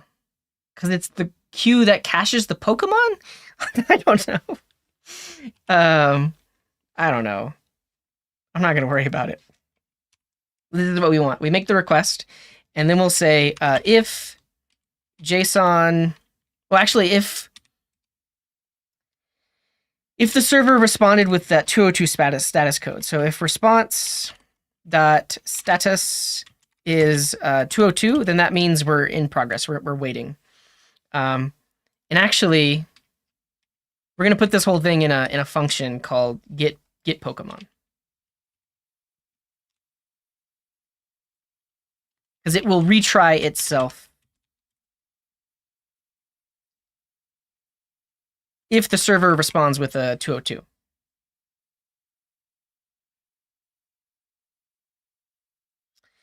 And is 202, is that right? Is that what we were doing? Yes, status code 202. Okay, so if the server responds with a 202 status code, we're going to try again in X milliseconds. Otherwise, we'll say our Pokemon is an empty array. And then if the status code was 200, we will set the Pokemon.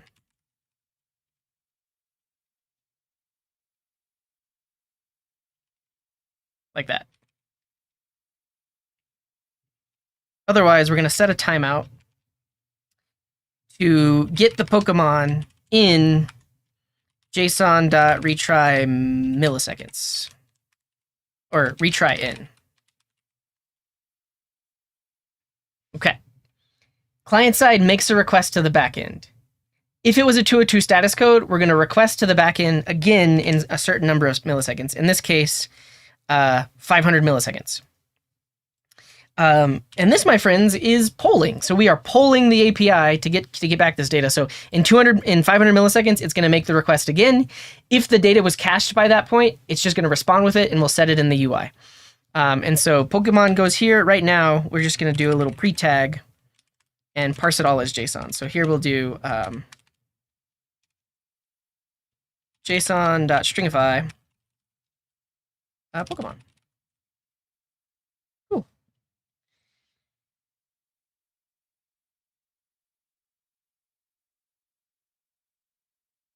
Variable Pokemon explicitly has the any type. That's fine.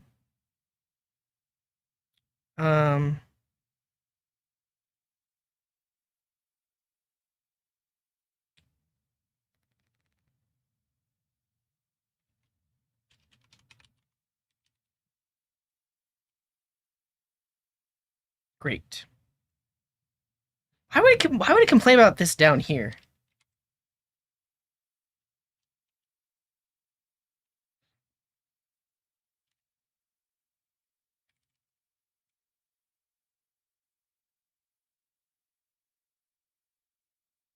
What? What did that just do? All right, but when the component mounts, we'll call get Pokemon.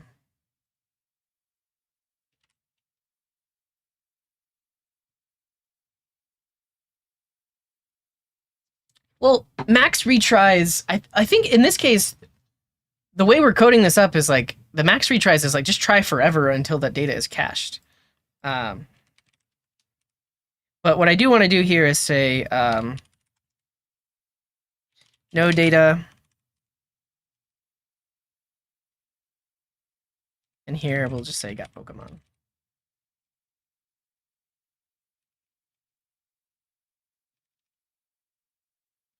And here we'll say trying to get Pokemon. All right. The data cacher changed, so I need to restart this process, and we'll see what happens. So start this up. Oh, no, that's the wrong thing. It's already running. Dang it. Let me make sure I didn't exactly start two different Redis containers. I did. I did accidentally start two Redis containers.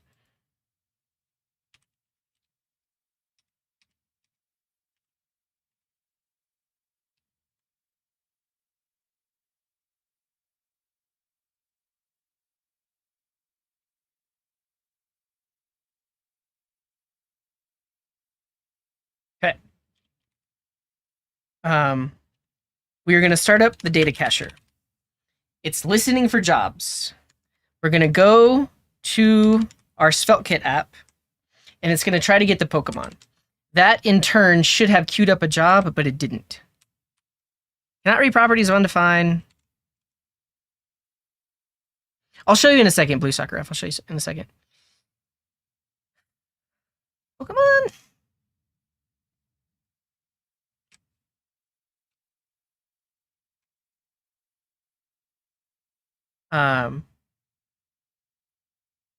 It's not undefined. It's an empty array. I guess I don't want to stringify it. I just want to show it.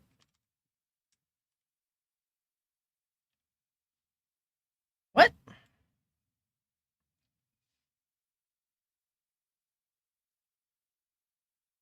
Source queues. Okay, I did something wrong in the. It's not, I'm looking at the wrong value. It's not that value.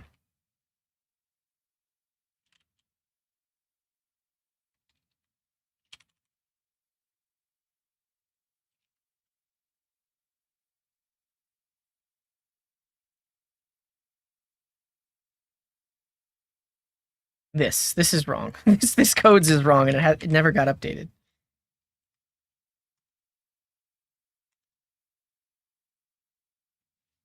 Oh, it just worked. It just worked. And then at this point, the Pokemon just exist, so it's not going to cache them anymore. All right, I do think we can JSON stringify this now.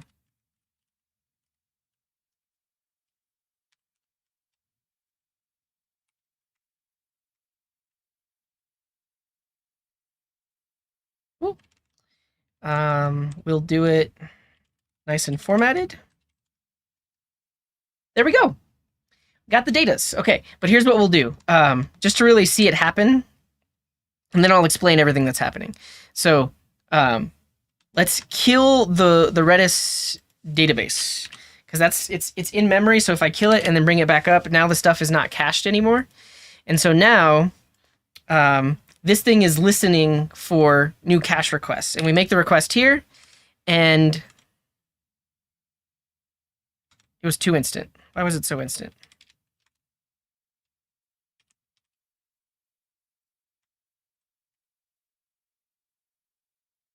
I want some kind of artificial timeout just to really see this happening.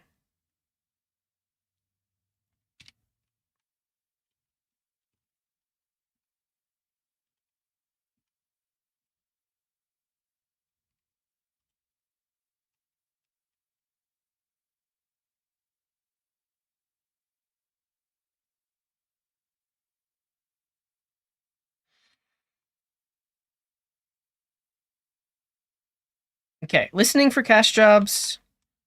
Refresh the page. It's already cached, so it doesn't cache a job. Let's kill the SvelteKit app. Kill the database.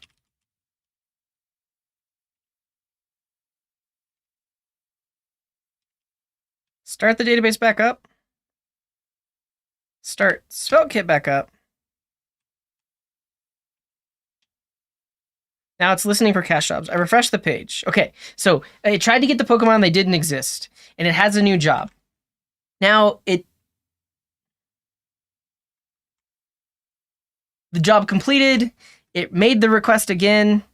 Oh, it wasn't scrolling. That's why. Okay, I want to see like how many times it requests, and then finally, like we should have seen. Actually, if we look at the network tab, we should have seen that it made it. Yeah, look how many requests it made to the backend to see, are you done yet? Are you done yet? Are you done yet? Are you done yet? And then finally it responded with, yes, I am done. Here is your data. Okay. I guess the other thing to see this in action with is if we put an expire time on the cache. So here we're setting it. Can we specify expires? I think someone mentioned there is set X. Yeah, set X is what we want though. And then we can specify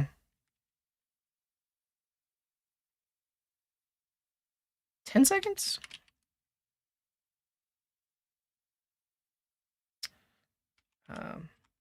Oh, I have a weird syntax error. That's probably why. That's why.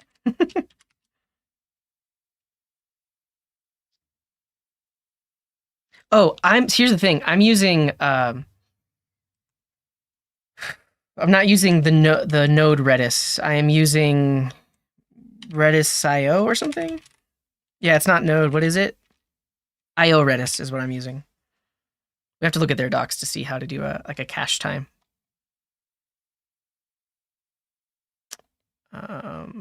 Set key value TTL. Oh, you just call expire afterwards. Easy.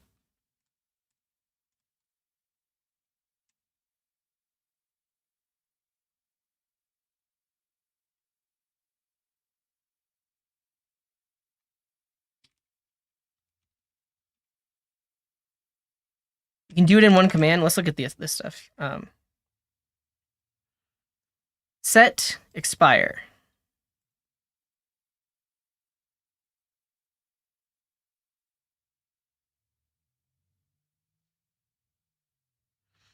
Line 9. Ah, good call. Good call. It's like, what's happening here? Oh, here we go. We see nice little type completion. And then 10.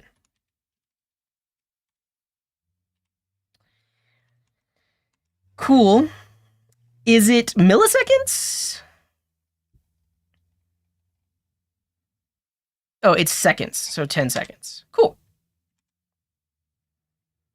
All right. So now that it expires after 10 seconds, we really should see it in action. Again, I'm gonna start everything over again. So kill the database, kill the SvelteKit app, start the database, start the queue listener, or like the data cacher. Okay, good to know. EX is for milliseconds, and then there's other options for other time formats. Okay, so he's listening for jobs to be queued. We start up the app. And now, that's not right. I guess it's because maybe I didn't shut down the Docker container completely.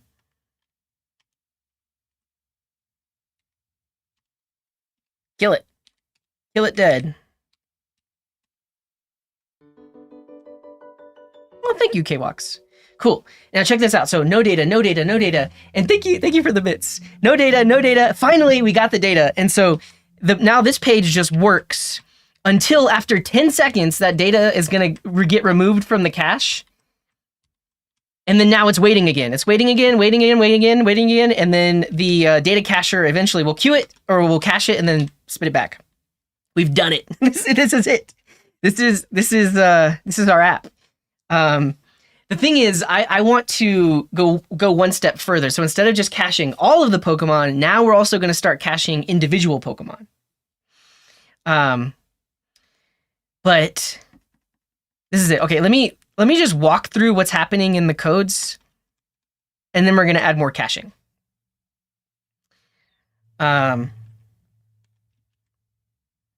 Well, we could deploy this to Vercel. I would need to find a host for our Redis database. I guess you can use like Upstash or something like that. But this is it. Look, we set out to build this, and we did it. Here's the thing, though. The one thing I'm potentially worried about is if we look in this API route, it could potentially queue up the job twice if they happen like within like a millisecond of each other. Yeah, we don't need to respond with the jobs anymore.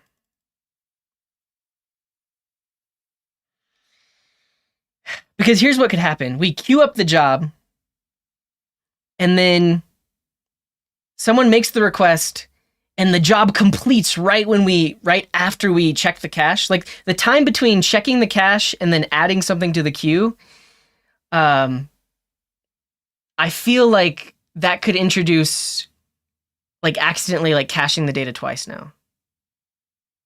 But let's walk through our diagram, then I'll show you the codes. So the client goes to the web page. And honestly, I mean, I guess I've been live for 4 hours. I'm not going to cache more data. This is all we're going to do, but I will talk through it all, and also talk about like next steps. And so, like, instead of a search box, we're also going to show a some like loading stuff. So we'll have loading defaults to true, and then add an endpoint to clear the queue. Oh, you're probably right. That would have been good.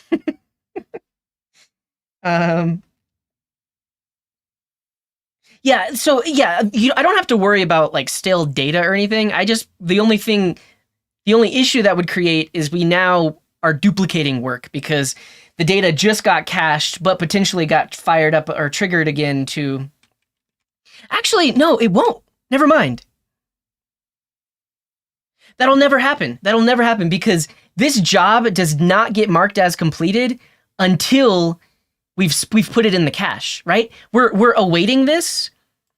So this job, there would never be a scenario where it's in the cache and the job is completed like at the same time. Or like, you get what I'm saying? Like this job doesn't complete until it's in the cache, which means when the server-side code runs over here, it'll just be in the cache. It won't be able to queue it up again because like it'll just be in the cache by the time this runs. Redis has locks. Maybe I add that as like a to-do.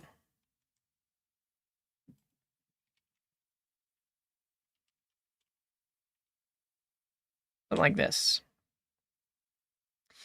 Regardless, let me show the Pokemon in the UI and then we'll walk through everything. So back over on the SpoutKit page, we're going to have a little progress. So if loading is true, we'll show a little loading bar. And here we'll set loading to true. Well, actually, we'll set loading to false finally when the data gets set. And then once we have it, we're going to iterate over all of the Pokemon.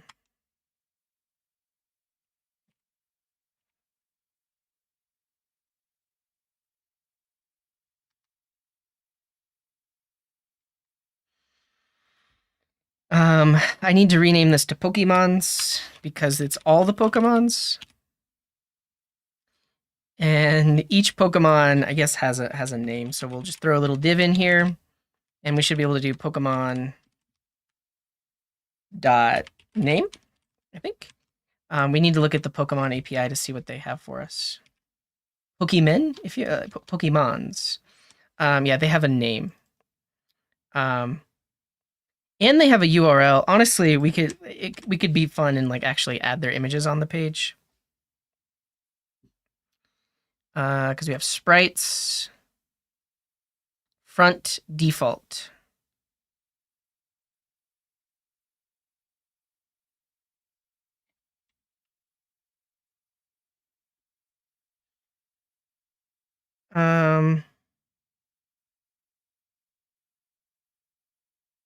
Oh, you said you can't. I get what you were trying to say. I get it. It's fine. No, don't worry. I don't think it's that bad. No worries.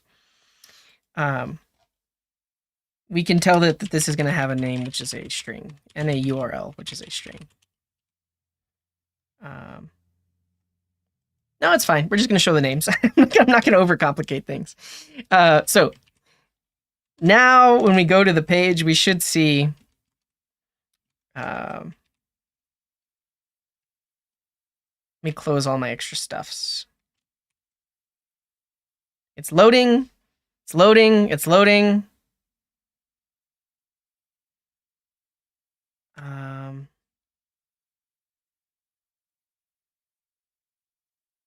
Oh, I see why. We need to do like JSON.data or something. JSON.results.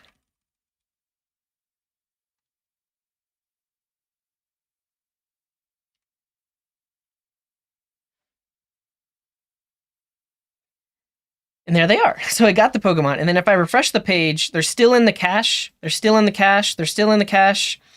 And then after 10 seconds, they get cleared from the cache, and then we queue up the job again. Okay, so now we have our backend process, which is caching the data. It's calling the API. Finally, it puts it in the cache.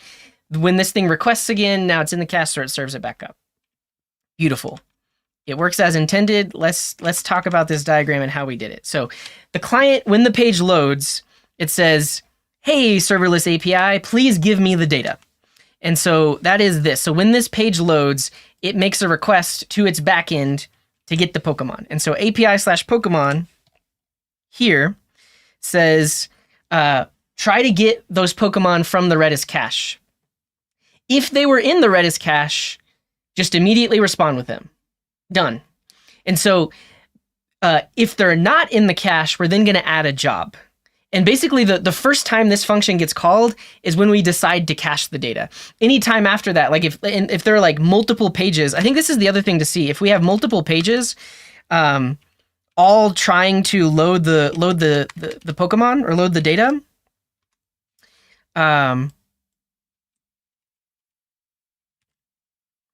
multiple jobs will not get queued up. I'm gonna do this just to really demonstrate what's happening here. So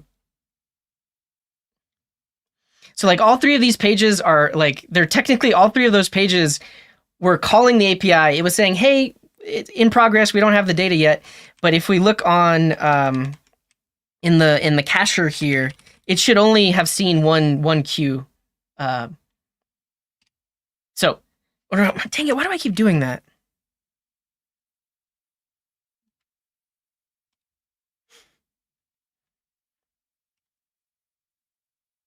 Okay, data cacher is now waiting.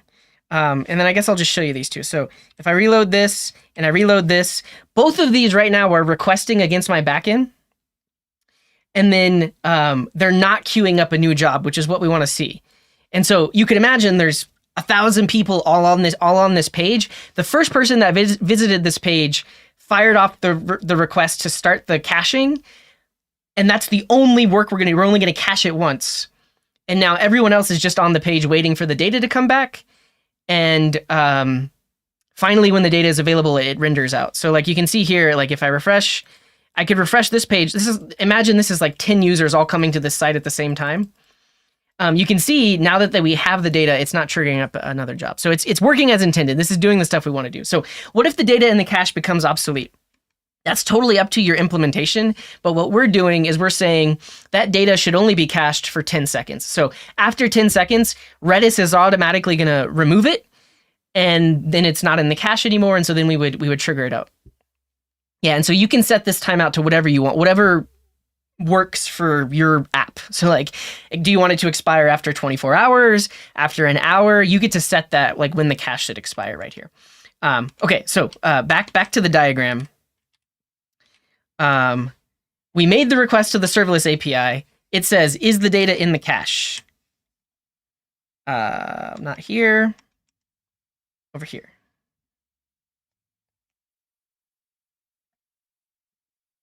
If the data was not in the cache, we add a new job. And right now we don't have any extra data associated with the job that we're queuing up. We just say, hey, go grab all the Pokemon.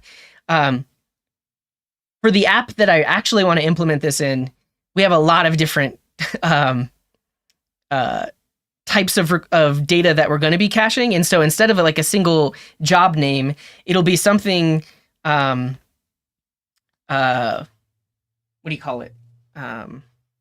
something unique to the data that we're caching. Like I'm building an app that uses a lot of data from the YouTube API, so our queue name will probably be like YouTube data, and then like the job here is going to have like the channel ID that we want to cache, or something like that. So this will be more specific when we're caching other types of data. So yeah, this adds it to the queue, and then just responds to the client, hey, we're in progress, but you should request this data again in 500 milliseconds. And so the reason like we're doing polling here is because this is a serverless function. Like this function is going to live on Vercel, and it's not a long running process. Like if this were an app that were a long running process, we actually could do this inside of like a WebSocket connection. This does nothing. This can be any custom data you need for the job.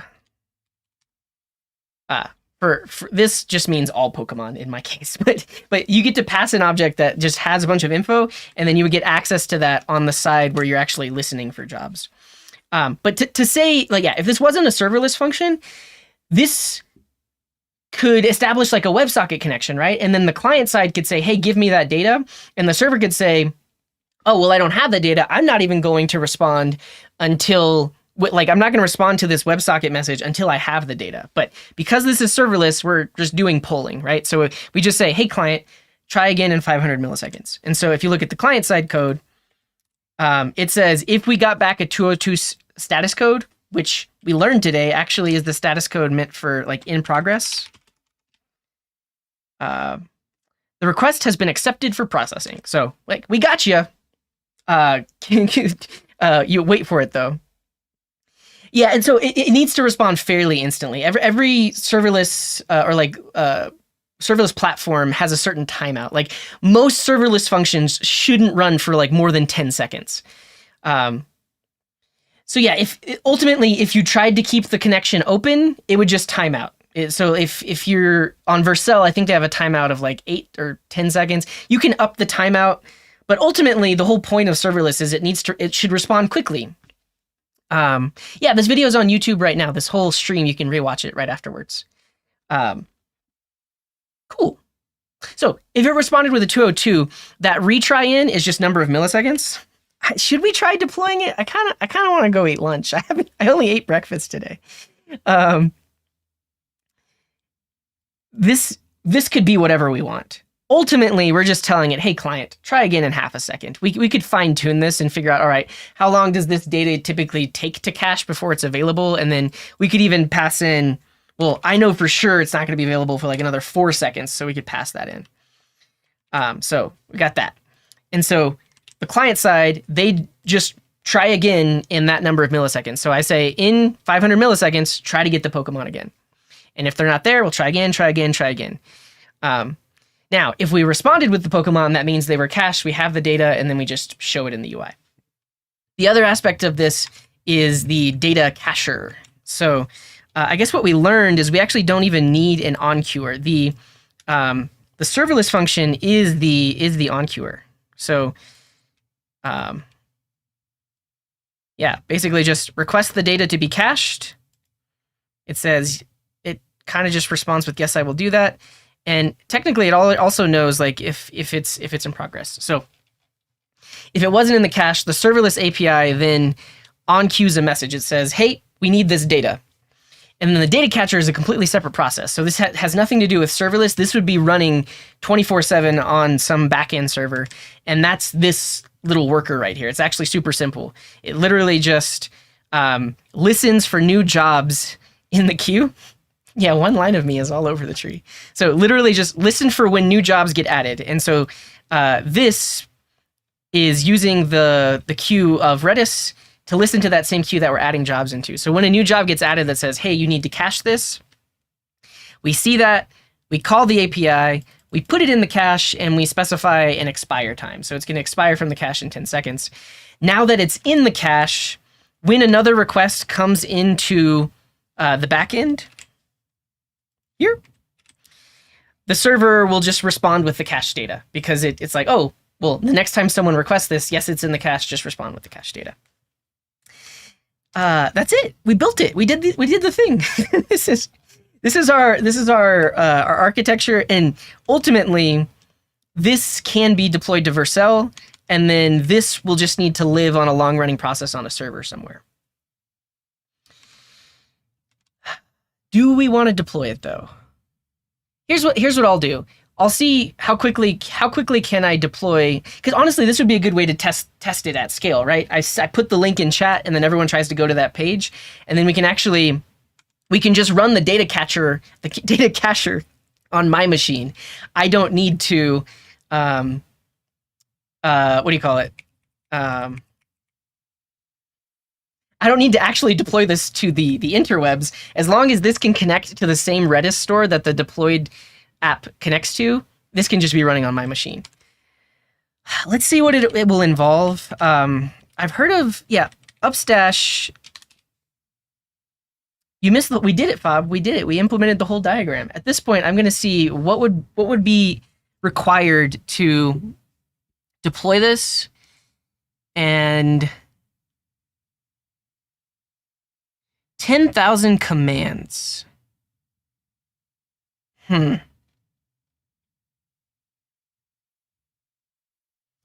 trying to figure out when would I use a command. I think the only time I would use a command is if we're trying to create like a new job that doesn't exist. I guess the thing we could do also is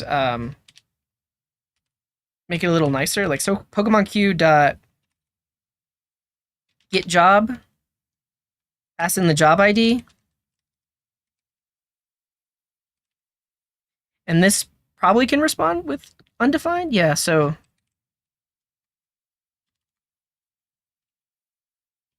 we have our existing job.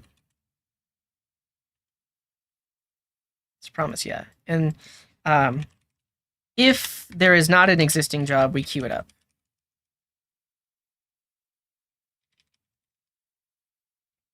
This shouldn't break anything. This is just stop trying to add it to the queue over and over again.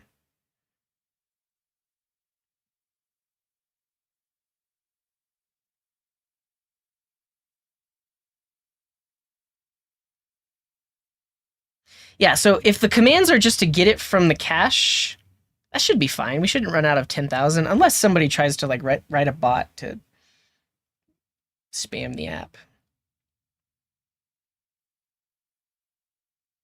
Hey, Fob. I thought I responded. I did respond to your message.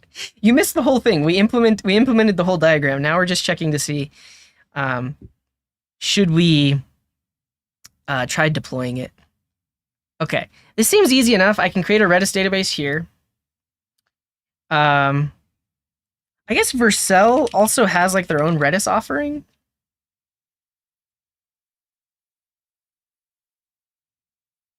Compatible with the Redis client protocol.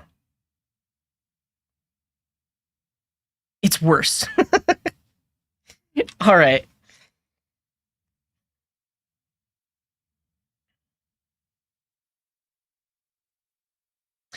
You know what? Let's use Railway because I haven't used my monthly credits, and that would be unlimited. Like, I mean, it would run for like, yeah, it would be unlimited. Let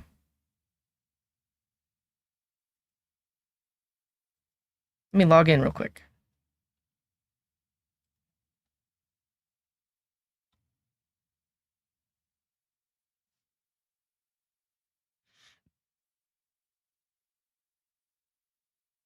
Wait. I thought Railway gave us like $5 a month. Did they change that?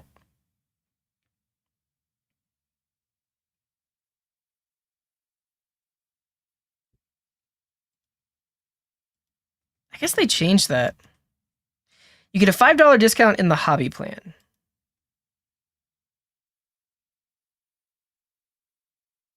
Oh, I think I just have to put my credit card in.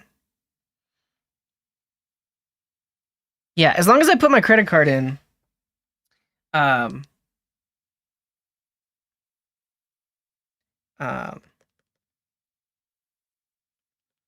should get $5 of free credit. But then if it goes over the credits, yeah. All right, I just want to make sure you can't. I'm gonna generate a one-time use credit card. I want to make sure you can't see my screen. Honestly, I just have to be really careful. Let me hide myself entirely. Doo-doo-doo-doo. Careful, yeah. I'm not even gonna risk it.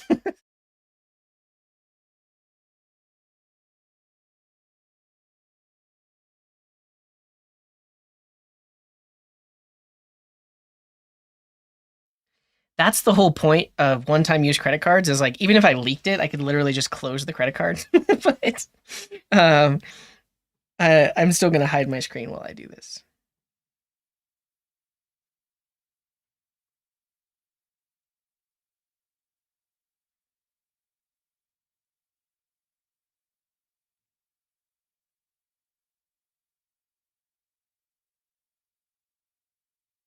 Yep, I use privacy.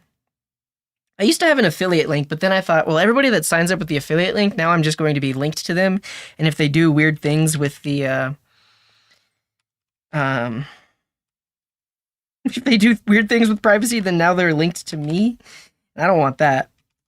So I don't have the affiliate link anymore. But they're cool. I've used them for years.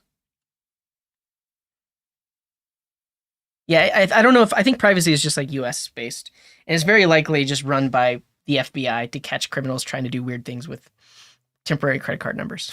but I use it for legitimate reasons. Um, all right, let me do some things.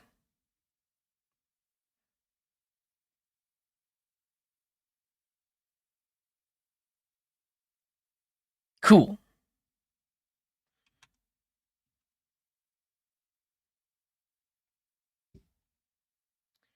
Doo, doo, doo.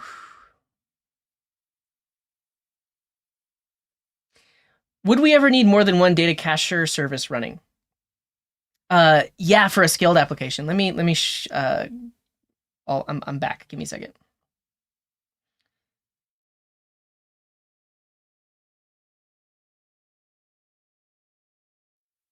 Okay. Yes, this data cacher.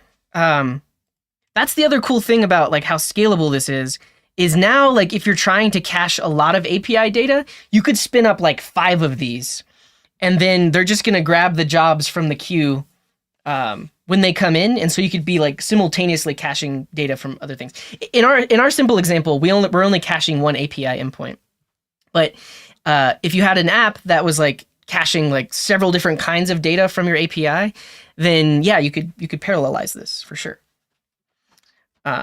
All right, we've got Railway. Let's create a new project. I want a Redis database.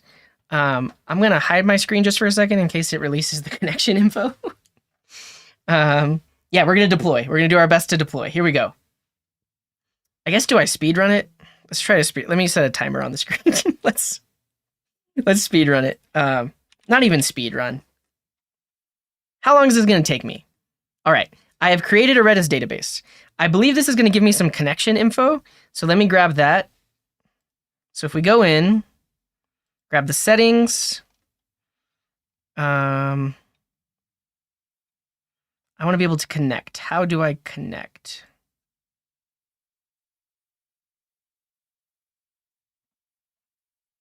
Oh, cool. Spell Panther, good to see you. Yeah.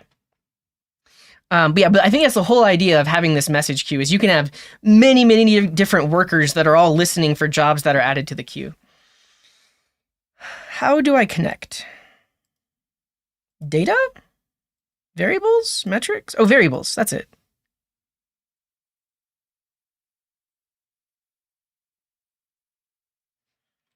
All right. Now, I'm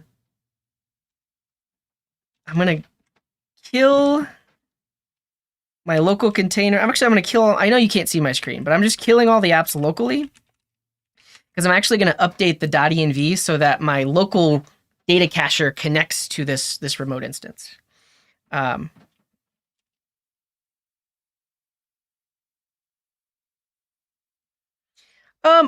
I've been programming for like almost 20 years, and so I couldn't give you a time frame just because I've worked with so many different things. Um, um, that it's hard to put a number on because it wasn't my first language. Yeah, I deleted the. Thank you. I deleted the console log or the connection info earlier. That's the cool thing about Railway, though, is I could literally just delete the Redis database and create a brand new one if I accidentally leaked anything. All right, we got the port. We've got the user. We've got the password.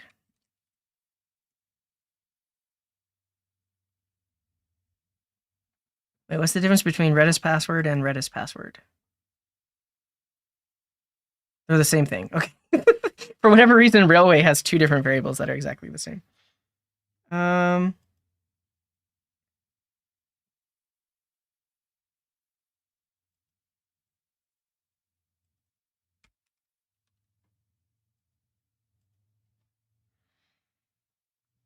as a beginner, I mean, you could do basic things with JavaScript within like a week. Like once you're like learning how it works, to really become proficient in it, probably a few months. To be an expert, years. JavaScript is very approachable though, very approachable. All right. I've updated my .env. Let me. I know you still can't see my screen. I just want to make sure I don't leak anything.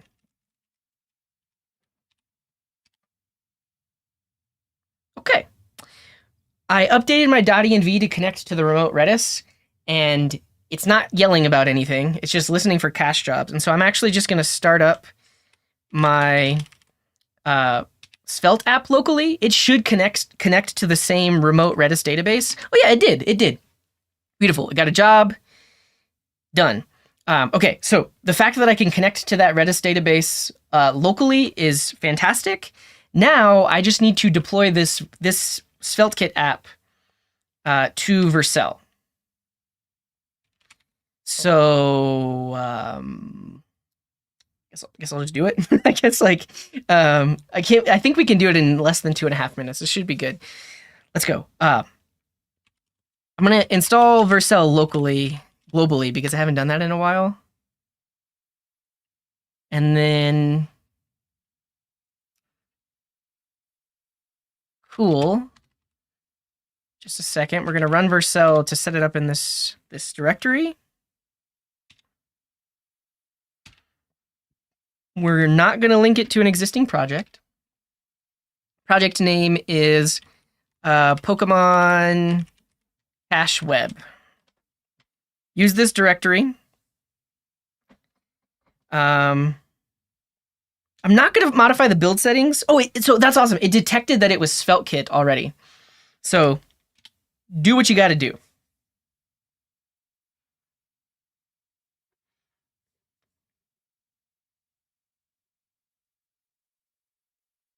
So the other thing is I'm going to go into my Vercel dashboard and I need to set the environment variables. So let me do that.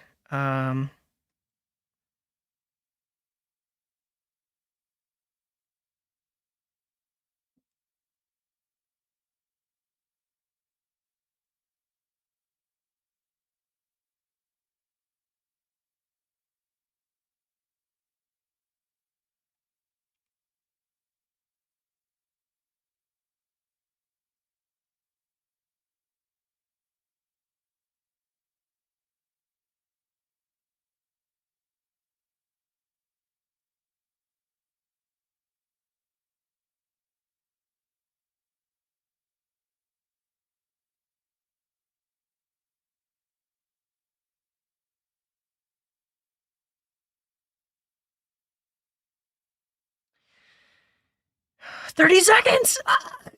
I don't know if I can type these in 30 seconds, but I am now in the Vercel dashboard for, the build failed. Oh, well, we're not going to be able to fix, like, I'll have to wait till the ads are over to get this deployed. But in the meantime, I'm going to add all of the environment variables. So basically you can take the, this is cool. It has like cache events and job events. But I didn't leak anything, but you can take these variables, which are the host, the password, the port that are for the Redis database as it is hosted on Railway, and plug these in over here to Vercel. So what I need to do is we'll grab these so I can know what the names of the variables are. But basically, I need to set all of these on Vercel. So I'm going to have host, going to have port number, going to have username, password, and then this. Can I import a .env file? Do they have that? Oh, they do. That's the way to go. Let me do that. I've literally never done that. Apparently you can just specify a file and it'll just add them all. That's awesome.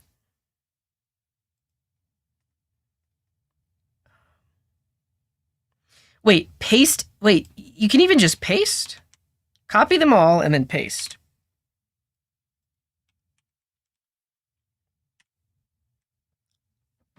That's so cool. I don't know why I didn't know you could do that. Save. Fascinating. Okay.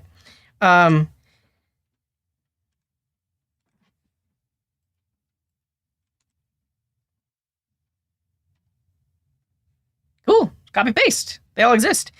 I'm curious if the deploy failed because it didn't have environment variables. Like, what if I just try deploying this again? Yeah, and I'll review the whole process, the whole codes one last time, and also push the code up to GitHub so you can see it.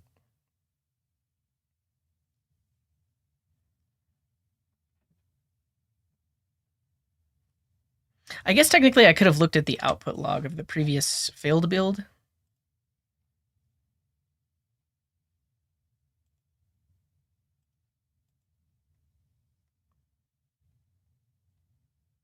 Oh, failed to resolve import. It doesn't like my npm workspaces. No! No, no, no, no, no, no, no!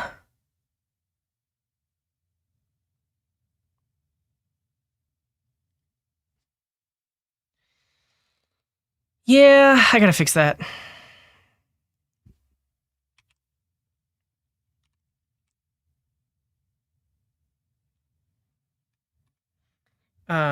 Rollup failed to resolve import. npm workspaces.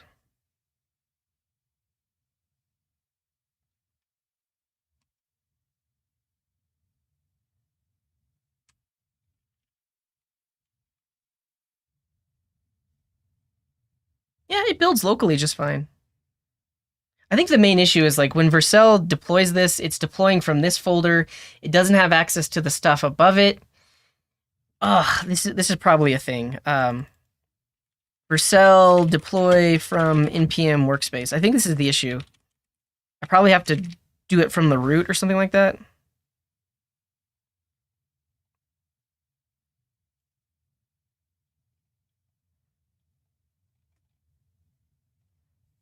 Create Vercel from the root, and then how do I tell it to deploy the nested directory, though? We have the mono repo, we have the workspaces, we have the shared library. See you later, Pink Rubber Boots. Thanks for hanging out. We've got workspaces. All right.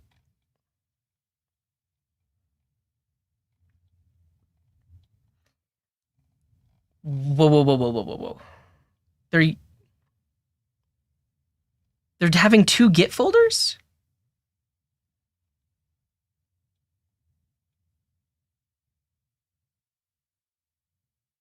Okay, remove the Git folder from the front end. Do a git init in the main repo.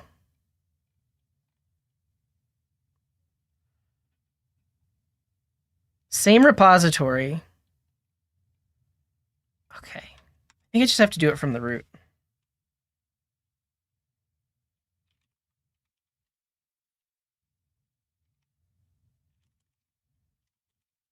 So we're in the root here, and then yeah, we're gonna set up and deploy this. We're gonna link it to an existing project.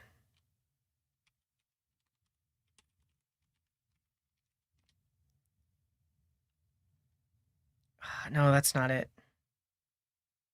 Because I needed to specify a subfolder.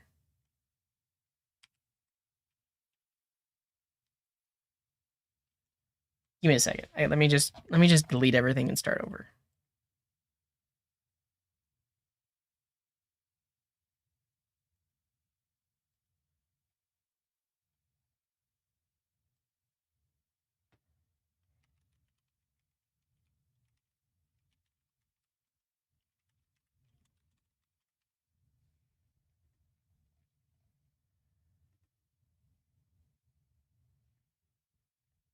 I guess that could work too, right? Percepti, like, specify the build command in the root. I don't want to do that though. I think I can specify deploy this project from this folder,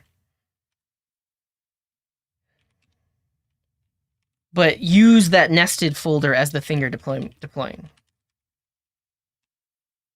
Like, yeah. So right now, it's asking me, what directory is your code located in? We can tell it, go into packages/web. I think this is the fix. No framework detected. Oh, do I have to use Yarn workspaces?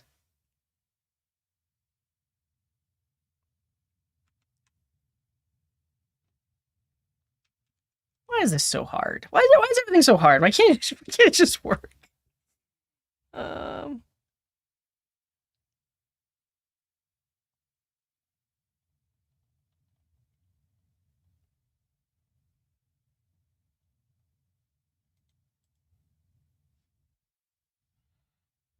This says I need to push it up as a Git repo. I guess I don't want to do that also because the code I'm working in is like a deeply nested folder. If things just work, I'd be out of a job. I guess me too. Yeah, there'd be no point in me figuring things out on stream.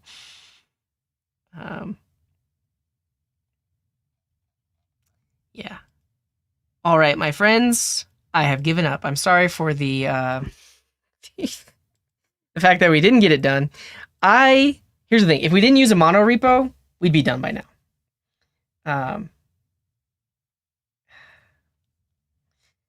Okay, I'm not going to give up. Here's what I'm going to do. I'm going to just copy the files into the SvelteKit app so that it just works. Yeah, I'm not going to give up. I can't give up.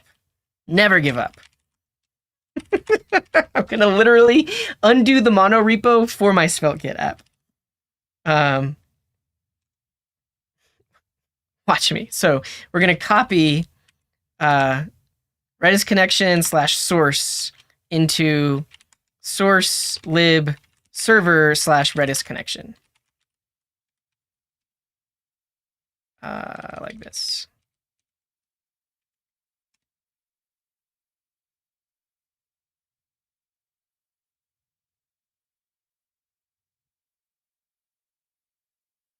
Oh, I have to make a directory.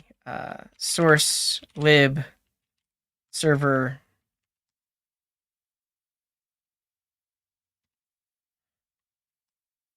Redis connection. Okay. Now that it exists there. Yeah, same thing, Dennis. Like I don't want to leave you all hanging. But now, instead of defining this from the mono repo, we actually just have it in a folder now. And so over here in this function, instead of importing from here, we're literally just going to import from lib server Redis connection /Redis. Oh, like that. It has a nested source directory. That's fine. Not even worried. But this is the one reason we couldn't deploy. So I'm going to do this.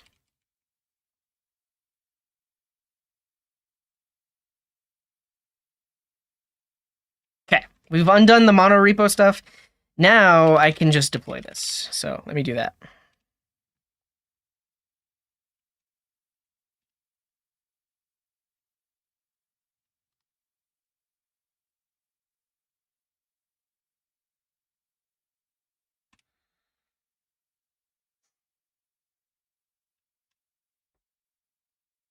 Remove Redis connection from package.json. It should still deploy without that. Yeah, I would recommend Cesar. If you look at my YouTube channel, let me just show you real quick. So I have a YouTube channel. If you go to Coding Garden, on the main page here, there's this playlist called Learning Starts Here. The first video talks about like learning web development, and then the so can we see your password from the keyboard video? Yeah, you can see me. I mean, I haven't typed any passwords so far, like, but you could see me typing, which is why if I'm doing anything secret, I can do this. But I have not typed any passwords. But if you check this video, it has resources for learning to code and stuff like that. Okay.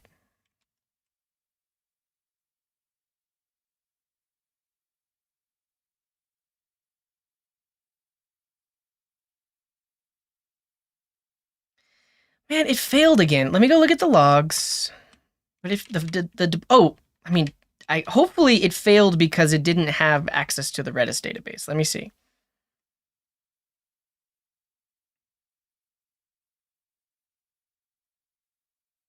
Rollup failed to resolve import .env. That's fine.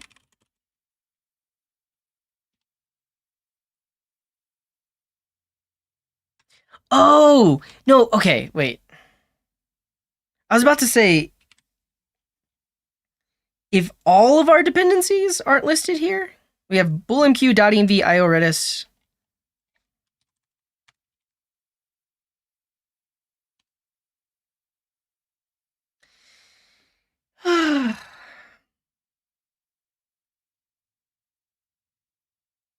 Yeah, that's a good logical progression. If you've already learned the basics of HTML and CSS, JavaScript is the next place to go, because then you can start making your pages interactive.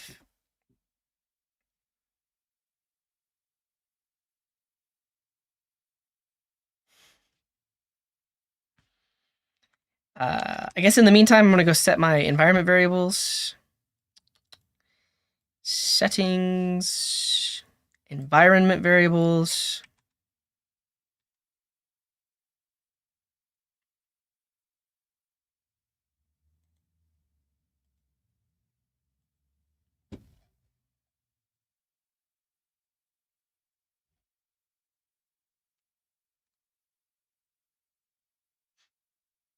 Did it work?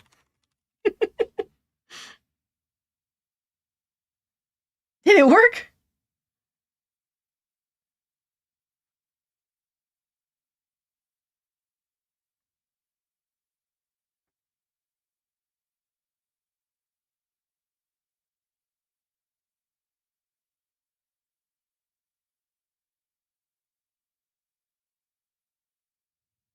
Yeah, you're welcome, Cesar. Good luck in your journey, in your learning. Good luck.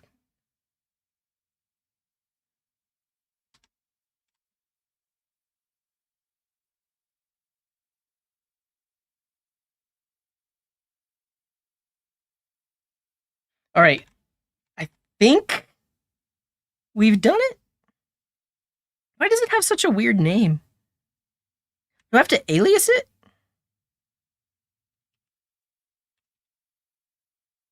Oh, wait, I didn't know this was a thing. Vercel now locks your deploys down behind a login?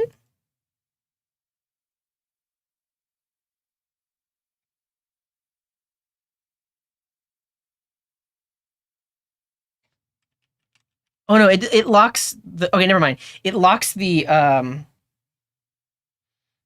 specific project URL. The other one still works. Okay. I'm almost ready to show you. Where'd my terminal go?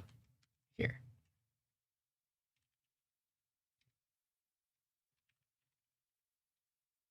Beautiful. All right, my friends.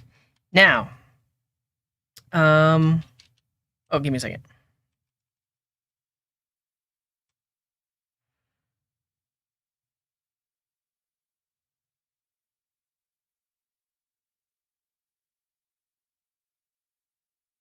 Yeah, I'm just making sure this doesn't show like IP addresses or anything. Okay, good to go. Now, if you want to help me test this, go to this. All you have to do is just load the link. You don't even have to refresh the page or anything. Just go to that link, and we should see. Okay, somebody already loaded it. This thing is waiting for the job, and then it responded. So now you should see the data. So if you go to this page, the data should load instantly. But like looking at the logs, we see a boatload of requests coming into the backend, and we can see that they're only getting queued up one time in the data cacher right here. Yeah, so it'll load for a second. Yeah, and you can see more people are loading it. So this is the data cacher. He's running. He cached it. Yeah, we did it. We did it. And I guess we can see how many requests come into the app. Yeah, you can see that multiple people all got like a 200 status code for Pokemon, but the thing is, if you go to this page and you don't refresh, you just have the data. Yeah, you're going to get the loading bar at least every 10 seconds, because at least every 10 seconds, someone loads the page and it's expired from the cache, so we're re-adding it to the cache. So yeah, you're gonna every 10 seconds or so, you're gonna get a loading bar. But here's the cool thing. There are at least 100 people that went to that link. We only cached it 6-7 times, or like we only actually called the real Pokemon API 6 or 7 times. And that's the beauty of this little architecture we came up with here.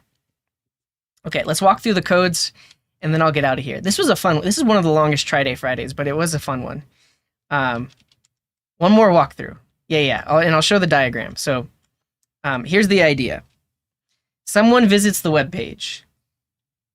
The web page, once you're on the web page, it then makes a request to a serverless API, some backend API. That backend API checks the Redis cache. Is this data cached? If it is, that backend API will just immediately respond with it. That's the reason you can go to this page. Well, I just triggered another cache lookup, but that's the reason after this data is cached, you can go to this page and you see it instantly, because the serverless function looked into the cache, the data was there, and so it just immediately responded. If the data is not in the cache, the serverless function is going to put a message into the queue that says, hey, we need this data, so please go cache it for me. So it puts a job into the queue. That responds, and then the serverless API just responds to the client that says, hey, this data is processing, try to request the data again in X number of seconds.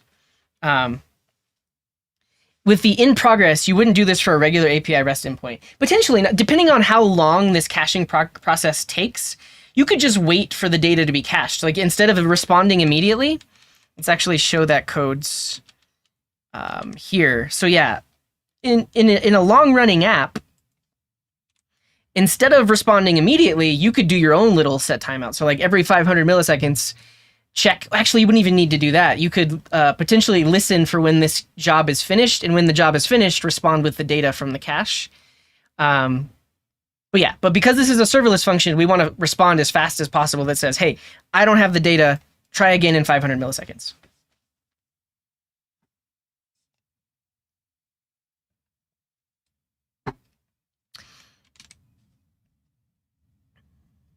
Yeah, so you'll run into potentially other things. Either the browser will time out, or the web server might time out. But I guess if it's a long-running process that you're in control of, you could potentially not time out.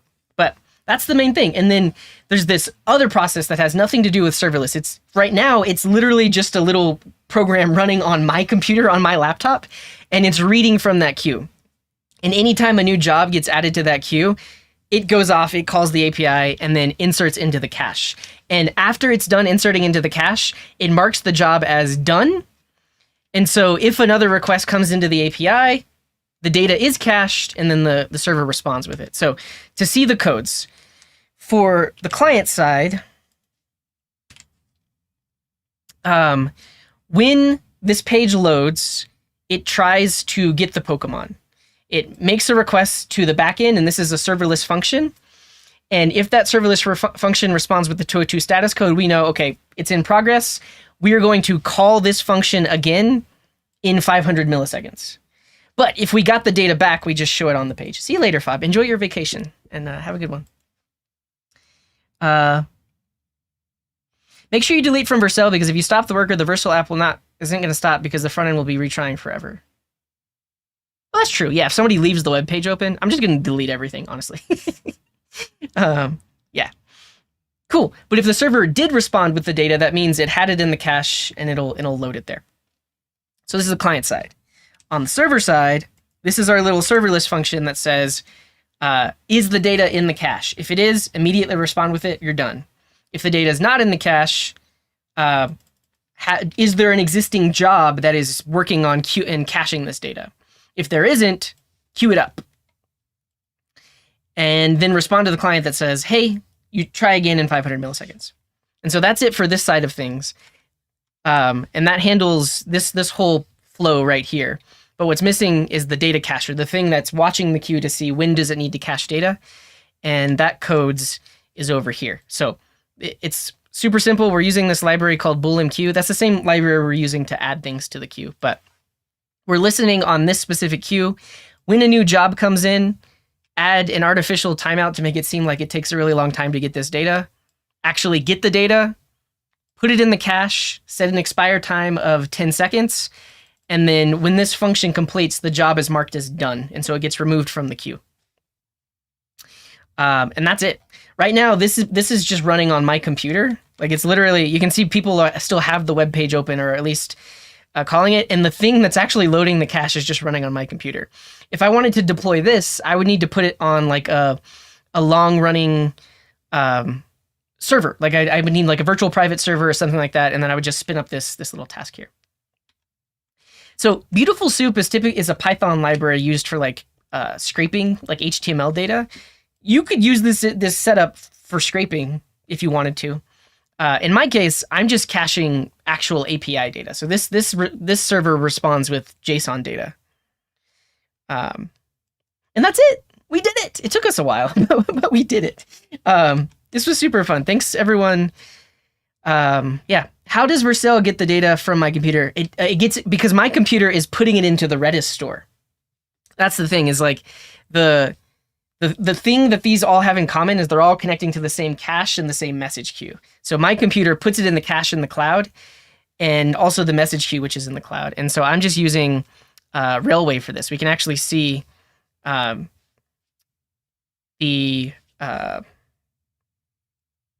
Pokemon in the cache here on Redis. Yeah, it's running on Railway. I just spun up a little instance here.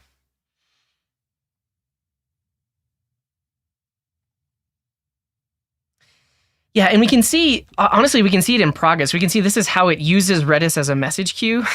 All right. I'm glad we got it working though, because honestly, this is something I've always wanted to do, but I've never really used message queues. We did it. We did it, everybody. Let's get out of here though. I really do appreciate everybody for hanging out. Thanks for all your comments and suggestions. I'm going to push these codes up to GitHub. I guess I can just go ahead and do that right now. Did you use my quota? So Railway has compute hours, and I think the $5 free credit would run this Redis instance, because it's literally just a Redis instance in a Docker container. I think it would run it for like 28 days straight for $5, something like that. Vercel is just spinning up serverless functions, and so you might hit a quota there, but they have like a really high quota for hobby. Yeah, I'm going to delete everything after this. But let me just commit everything.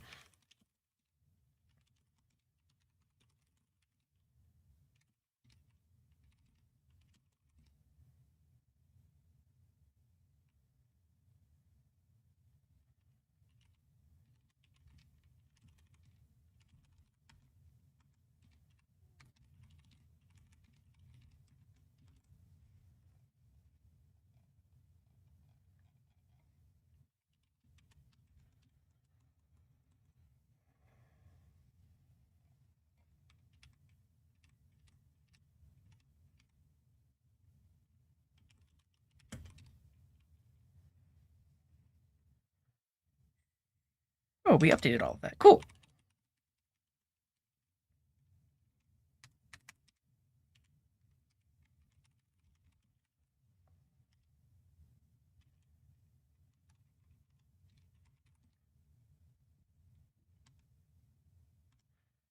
Why do you have to pay? Because servers cost money. That's basically why. They can't let you have everything for free. Yeah, github.com/codinggarden/tryday Friday, and then in the README it links to today's codes. If you go into the app folder, that's our mono repo. If you go into packages, that has the data cacher, and then the SvelteKit web app.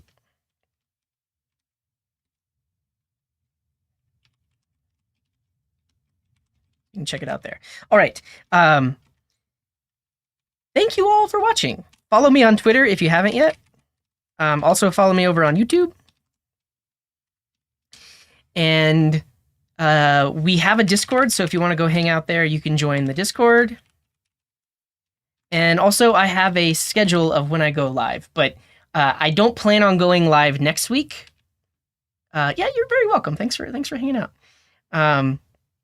But if you keep an eye on the calendar, it'll be updated. Also, if you sign up for my mailing list, I'll keep you all updated of like when I'm going to go live again and like what's happening and stuff like that. Also, same thing. If you're in the Discord, you're going to get those same updates. I haven't used Vue in a while, but I have used Vue 3. Like, yeah, I know the composition API. So yeah, I'll see you all soon. Let's go on a raid. If you are a subscriber, you can use this raid message. If you are not a subscriber, you can use this raid message. And if you're watching over on YouTube, head over to Twitch. You can join us in this raid. We're going to take all the viewers of this stream and send them over to some other fun and interesting stream. That's it. That's all. This was great. Thanks for being here. Wherever you are in the world, have a wonderful morning, afternoon, evening, or night. And until next time, here's this.